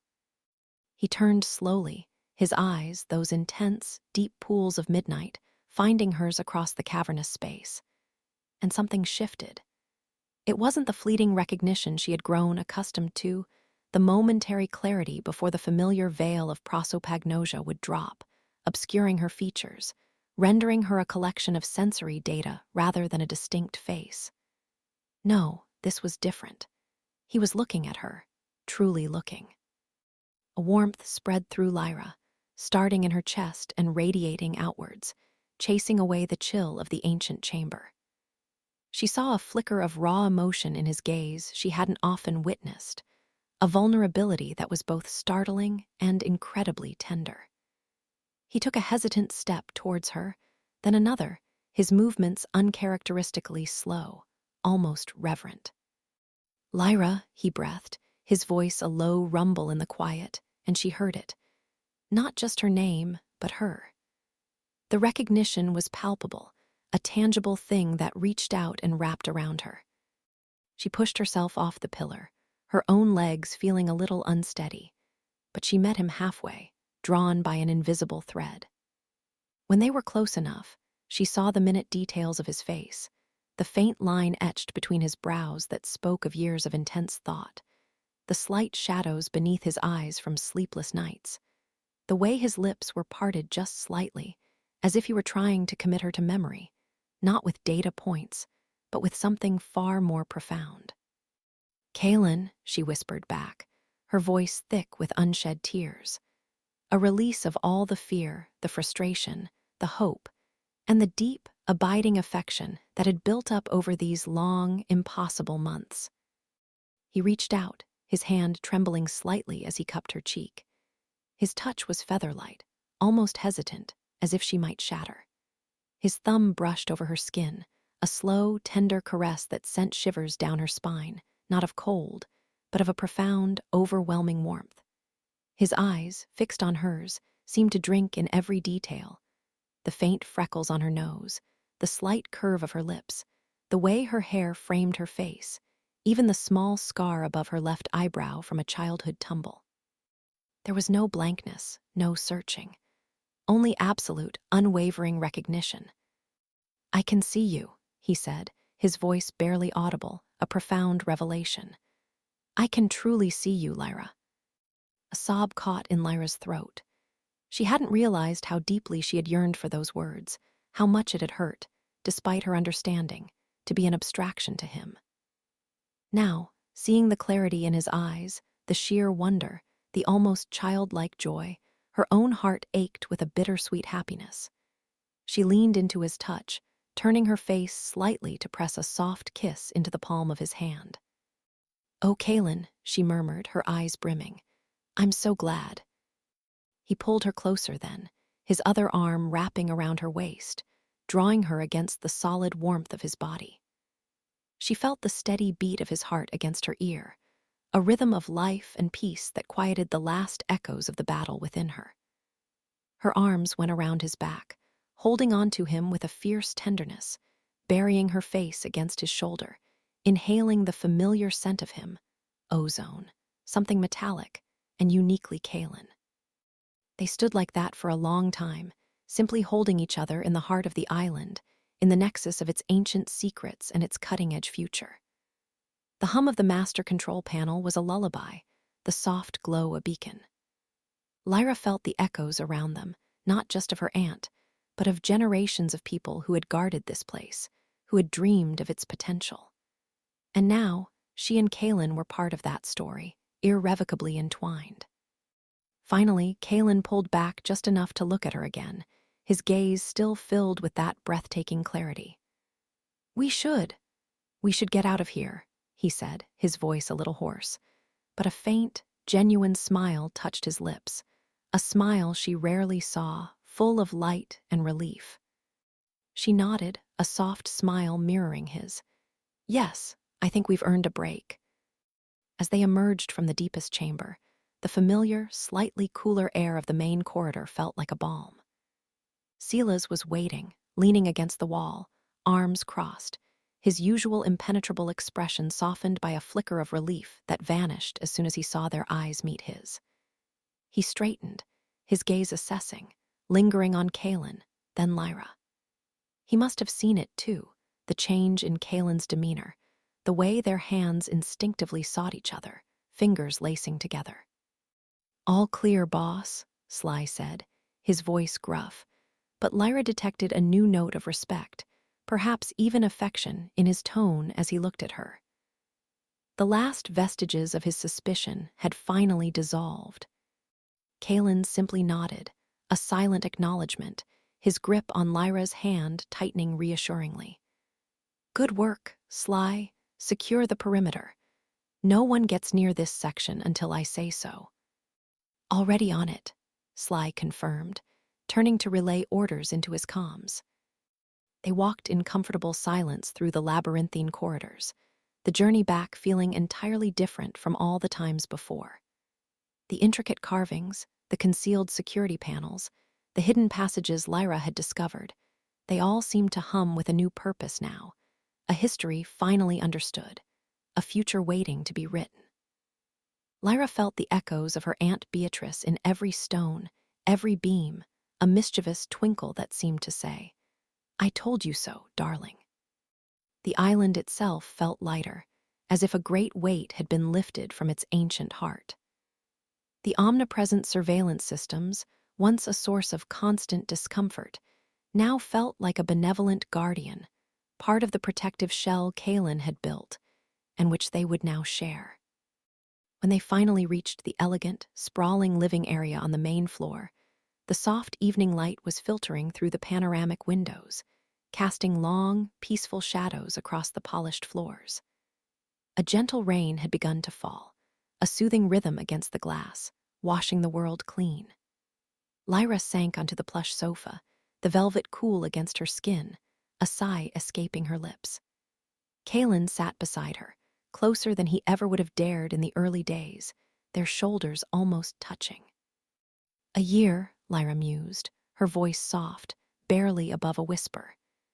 "It feels like a lifetime, and yet, it flew by in a blur of chaos and discovery."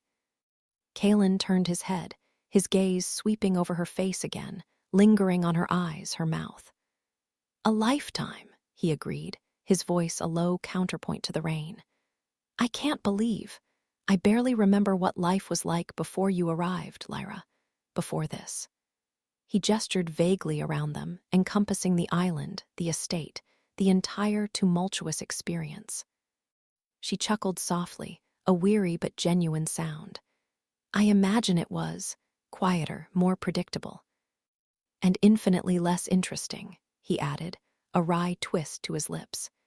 He reached out, taking her hand again, tracing the lines on her palm with his thumb. "I was so certain you were just another hurdle, another complication, an unwanted intrusion." Lyra smiled, remembering their first frosty encounter. "And I thought you were the most arrogant, aloof man I'd ever met, a glorified robot." His shoulders shook with a silent laugh, a rare, genuine sound that resonated deep within her. "I suppose I was, in a way. So much of me was locked away, shielded, afraid. Afraid of people, afraid of connection, afraid of what I couldn't see." His thumb brushed over her cheekbone, light as a feather. "Afraid of not seeing you." The mention of his prosopagnosia brought a fresh wave of tenderness to Lyra. "Tell me," she prompted gently, "what does it feel like now?" Kaelen closed his eyes for a moment, as if savoring the sensation, committing it to memory. "It's freedom, clarity, like the world suddenly snapped into focus after living in a perpetual haze. Before, faces were like half-formed sculptures. I could recognize patterns, yes, the way the light hit certain angles, the tone of a voice, the way a person moved. But the individual distinctness, the unique contours, the subtle play of emotion across a face, it was all a blur. Especially when I felt stress or any strong emotion. It was like looking through frosted glass, and the frost would thicken the more I cared, the more I felt." He opened his eyes, and they were brilliant, shining with a newfound intensity. "But with you, even when it was difficult, even when I was angry or frustrated, there were moments, fleeting glimpses of something real. And the more we worked together, the more I trusted you, the more I allowed myself to feel, the clearer you became. It wasn't just your voice, your movements, your unique architectural insights. It was your face, your expressions. The way your eyes crinkle when you're genuinely amused, the slight furrow of your brow when you're deep in thought, the softness around your mouth when you're feeling empathetic. I can see it all, Lyra, every beautiful detail." Lyra's vision blurred with tears again, but these were tears of pure joy. She reached up, cupping his jaw, feeling the warmth of his skin, the slight stubble beneath her fingers. "Kaelen," she whispered, her voice thick with emotion. That's incredible. I'm so happy for you." He leaned into her touch, a profound tenderness in his gaze. "It's because of you. You broke through the barriers I'd built, both external and internal. You taught me to trust, to feel. You made me want to see." He shifted, turning fully towards her, his knees brushing hers. His hands framed her face, his thumbs gently stroking her cheeks. "This island, my aunt, the foundation. They brought us together, Lyra, but what we found, that's ours. That's real." "It is," she agreed, her heart swelling in her chest. The echoes of the island, the whispers of the past, had led her here to him. And now the future was bright, clear, and tangible. "I thought my life would be about technology, about innovation, about pushing boundaries in a solitary pursuit." Kaelen continued, his voice softer, more intimate than she had ever heard it. "I built this place as a fortress, a sanctuary from a world I couldn't navigate easily. But it was only when you arrived, when you started peeling back its layers, that I realized it was also a cage. You showed me the hidden depths, the true purpose, not just of the island, but of myself." "And you, Kaelen," Lyra responded, her gaze locked with his, "you brought it to life. My aunt saw something in both of us, a complementary vision. She understood that this place needed ancient knowledge and modern innovation, historical understanding and cutting-edge tech. It needed both of us together to truly flourish." He nodded slowly, a profound understanding dawning in his eyes. The legacy of the island, it's not just about guarding secrets or even about technological advancement. It's about connection, about bridging divides, about bringing light to the hidden places. He paused, his gaze dropping to her lips, then back to her eyes. "And our legacy, Lyra, our shared legacy." He leaned in slowly, giving her ample time to respond, his breath warm against her mouth. Her heart hammered a frantic rhythm against her ribs, a joyous drumbeat. She didn't hesitate, closing the small distance between them, meeting his lips with her own. The kiss was everything. It was the culmination of a year of tension, of danger, of vulnerability, of growing love. It was soft and tender, a gentle exploration, a confirmation. His lips were warm, firm, and tasted faintly of the lingering metallic tang of the chamber, mixed with something uniquely Kaelen. Lyra felt a profound sense of coming home, of belonging, that resonated through her very soul. She wrapped her arms around his neck, pulling him closer, deepening the kiss, pouring all her emotions into it. When they finally broke apart, breathless, Lyra rested her forehead against his, their eyes still closed for a moment, savoring the intimacy. The rain continued its soft percussion against the windows, a quiet symphony for their new beginning. "So," Lyra whispered, a soft smile gracing her lips, "what's next for the architectural historian and the tech mogul?" Kaelen chuckled, a rich, happy sound. He opened his eyes, and they sparkling with a light she had never seen before. "I think the architect and the visionary, the historian and the futurist, building a future, Lyra, together, here, protecting this place, unraveling its remaining mysteries, and using its power for something truly great. We have access to ancient knowledge and the means to apply it, the R&D facility, the energy source. It's all part of a larger purpose now, a shared purpose." He pulled back slightly, looking at her with an expression of such pure, unadulterated love that it stole her breath away. "And for us, I want to wake up every day and truly see your face, Lyra Vance. I want to explore every inch of this island with you, discover every echo, build every dream. I want to learn everything about you and share everything about myself. I want everything with you." Lyra's eyes welled up again, tears streaming down her cheeks, but her smile was wide and radiant. "Everything," she repeated, her voice choked with emotion. Yes, Kaelen, everything. Their hands, still intertwined, rested between them on the soft velvet of the sofa. The island, a silent witness to their journey, seemed to hum with contentment. The year was over. The conditions of the will were met. The foundation had been thwarted, but what remained was infinitely more valuable than any inheritance. It was a bond forged in fire and mystery, a love that had bloomed in the most unlikely of places, and a future, clear and vibrant, stretching out before them, hand in hand, ready to face whatever lay ahead together. The echoes of the past had finally found their living voice, and it spoke of a shared destiny. Chapter 12. A future forged in steel and sentiment. The polished surface of the antique mahogany table gleamed under the soft, diffused light filtering through the stained glass panels of the solar. Dust motes danced in the air, catching the faint shimmer of the ocean beyond the expansive windows, a vibrant blue that seemed to hold all the secrets of the world. Lyra sat opposite Kaelen, her heart a quiet drumbeat against her ribs, a rhythm that was both anxious and profoundly peaceful. A year. A full, tumultuous, terrifying, exhilarating year had unfurled its unpredictable tapestry around them, weaving their lives together in threads of danger, discovery, and an utterly unexpected love. A precise, silver-haired man, Mr. Davies, the estate's newly appointed legal representative after the Foundation's retreat, cleared his throat, the sound a crisp punctuation mark in the charged silence. He slid a thick binder across the table. Its leather cover was cool beneath Lyra's fingertips when she reached for it, the subtle scent of aged paper and ink filling her nostrils. This was it, the culmination of everything, the final, official act. She felt Kaelen's gaze on her, a familiar warmth that no longer startled or unnerved her. She no longer felt like a specimen under his scrutiny, but a cherished confidant. His prosopagnosia, once a formidable barrier, had receded, a storm cloud finally breaking to reveal the sun.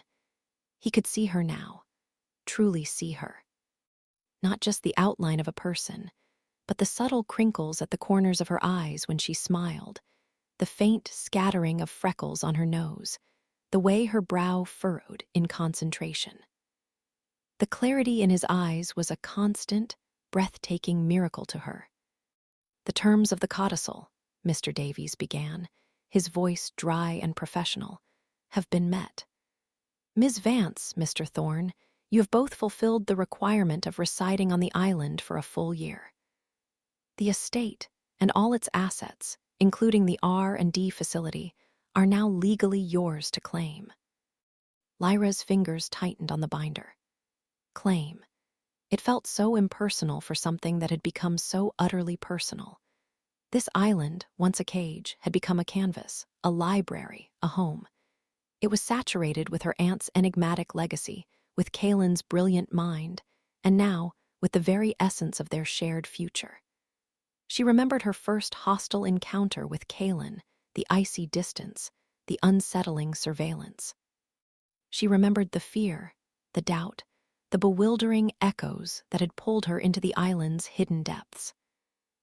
Now, those echoes felt less like ghosts and more like ancestral whispers, guiding spirits in the grand tapestry of this place. Kaelen shifted in his chair, a subtle movement, yet Lyra felt it resonate within her.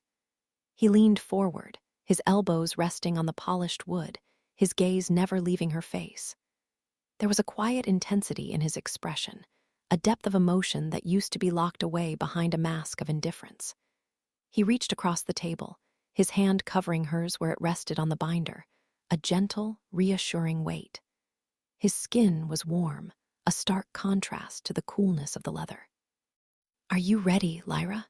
he murmured, his voice a low rumble that sent a tremor through her. It wasn't a question about the legalities, she knew. It was a question about everything else, about the enormity of what they were about to embark upon. She met his gaze, a slow smile blooming on her lips, a genuine smile that reached her eyes, crinkling them exactly as he could now perceive. "More than ready, Kaelen," she whispered back, the words a silent promise, a vow. Mr. Davies, oblivious to the silent communion passing between them, presented the final documents. The pen felt heavy in Lyra's hand as she signed, her name flowing onto the crisp paper, a testament to her journey. Kaelen followed, his signature bold and unwavering. Each stroke was a liberation, a forging of a new path. The air in the room seemed to lighten, shedding the last vestiges of the legal battle, the weight of the Foundation's insidious claims. Later, the formalities dissolved, the quiet of the solar giving way to the gentle hum of the island's unique energy system. They found themselves on the grand veranda, overlooking the western cliffs. The sun was beginning its slow descent, painting the sky in hues of orange and lavender, casting long, dramatic shadows across the manicured gardens. A soft breeze ruffled Lyra's hair, carrying the saline scent of the ocean and the sweet perfume of the exotic night-blooming jasmine that climbed the stone pillars. "So it's ours," Lyra said, her voice barely above a whisper, as if speaking too loudly might break the spell of the moment. She leaned against the cool stone balustrade, her arm brushing Kaelen's. He turned to her, his profile sharp against the vibrant sky. "Ours," he confirmed, the word imbued with a reverence she found incredibly moving.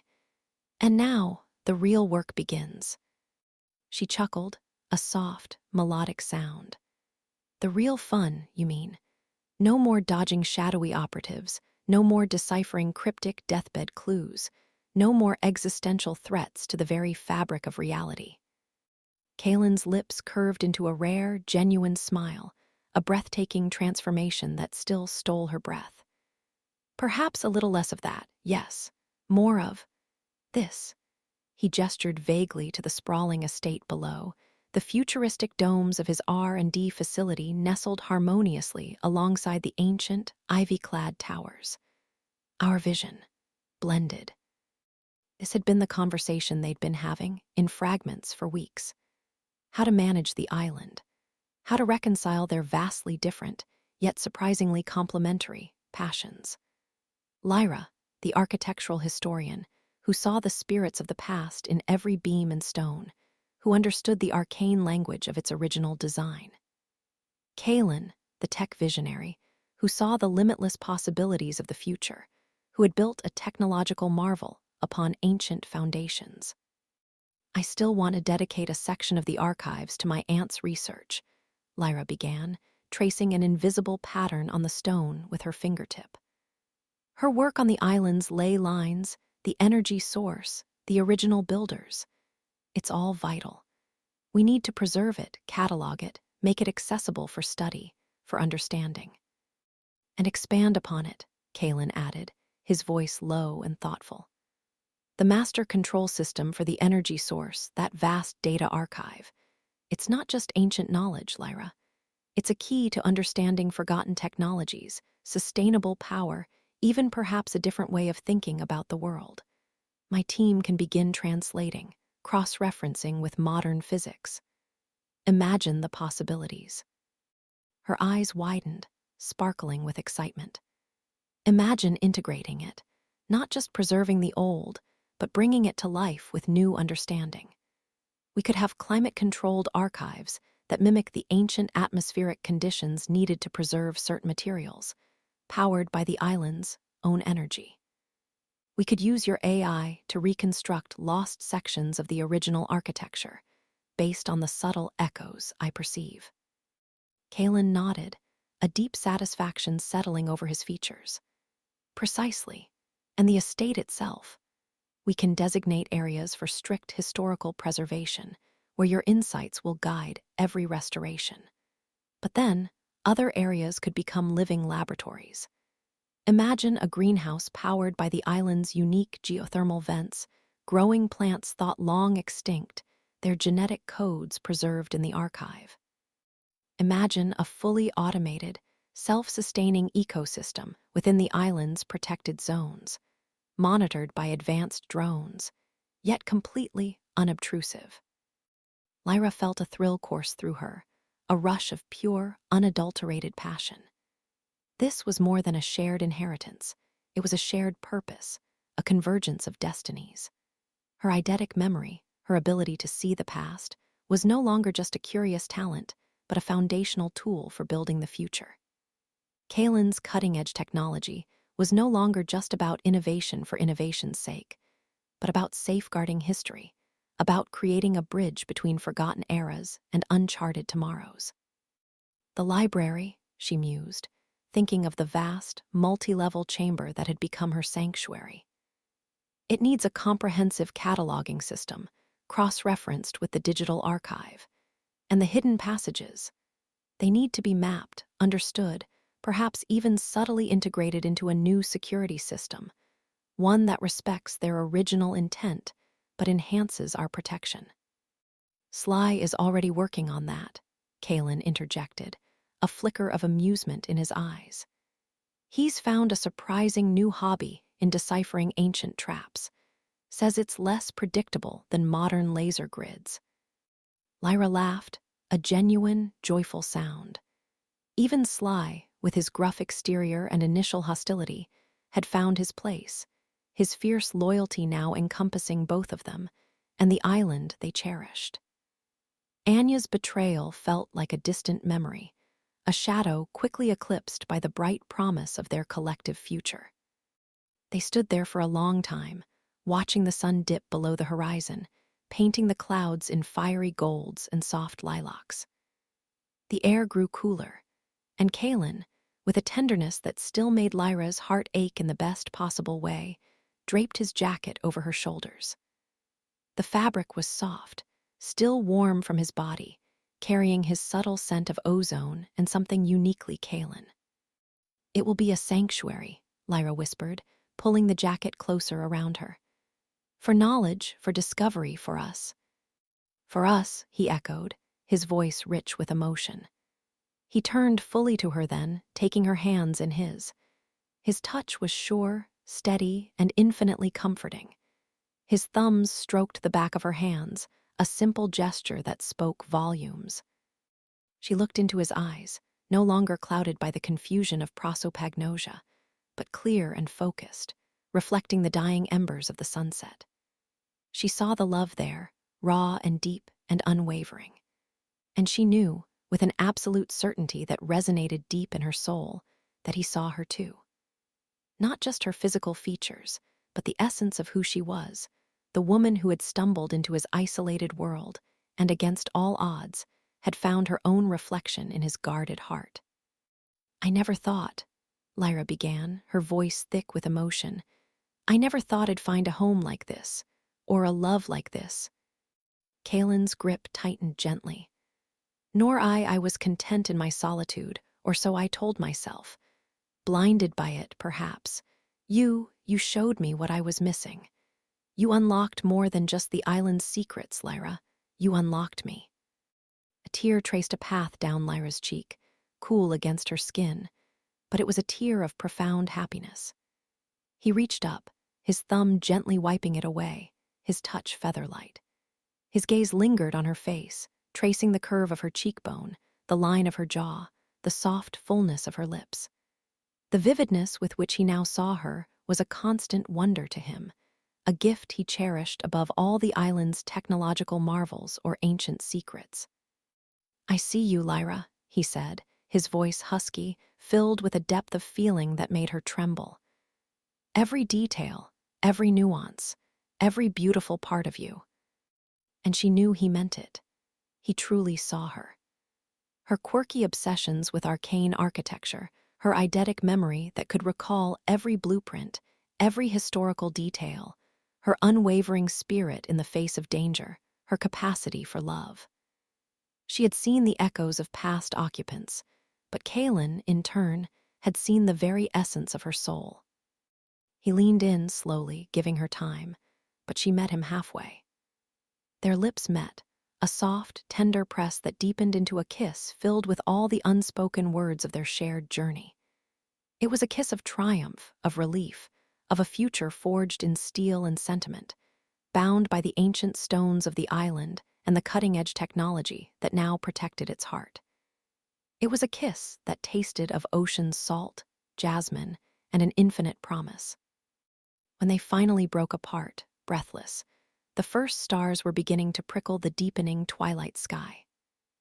The island below them was a mosaic of light and shadow, the soft glow from the estate blending with the subtle, pulsing energy of Kaelen's facility. It was a testament to their combined vision, a harmonious sanctuary where past and future danced in perfect synchronicity. Lyra leaned her head against Kaelen's shoulder, feeling the solid strength of him, the steady beat of his heart against her ear. She closed her eyes for a moment, letting the vastness of the moment wash over her. Their year was over, the inheritance claimed, the legacy secured. But the adventure, she realized, was only just beginning. With Kaelen by her side, with the island as their canvas, their shared purpose to protect its ancient secrets and forge its brilliant future, she knew their story was an epic that would unfold for a lifetime. And as Kaelen's arm wrapped securely around her waist, pulling her closer, she opened her eyes to the endless possibilities, knowing, finally, she was home. The end. Thank you for watching. If you enjoyed this story, please like and subscribe to the channel for more stories like this.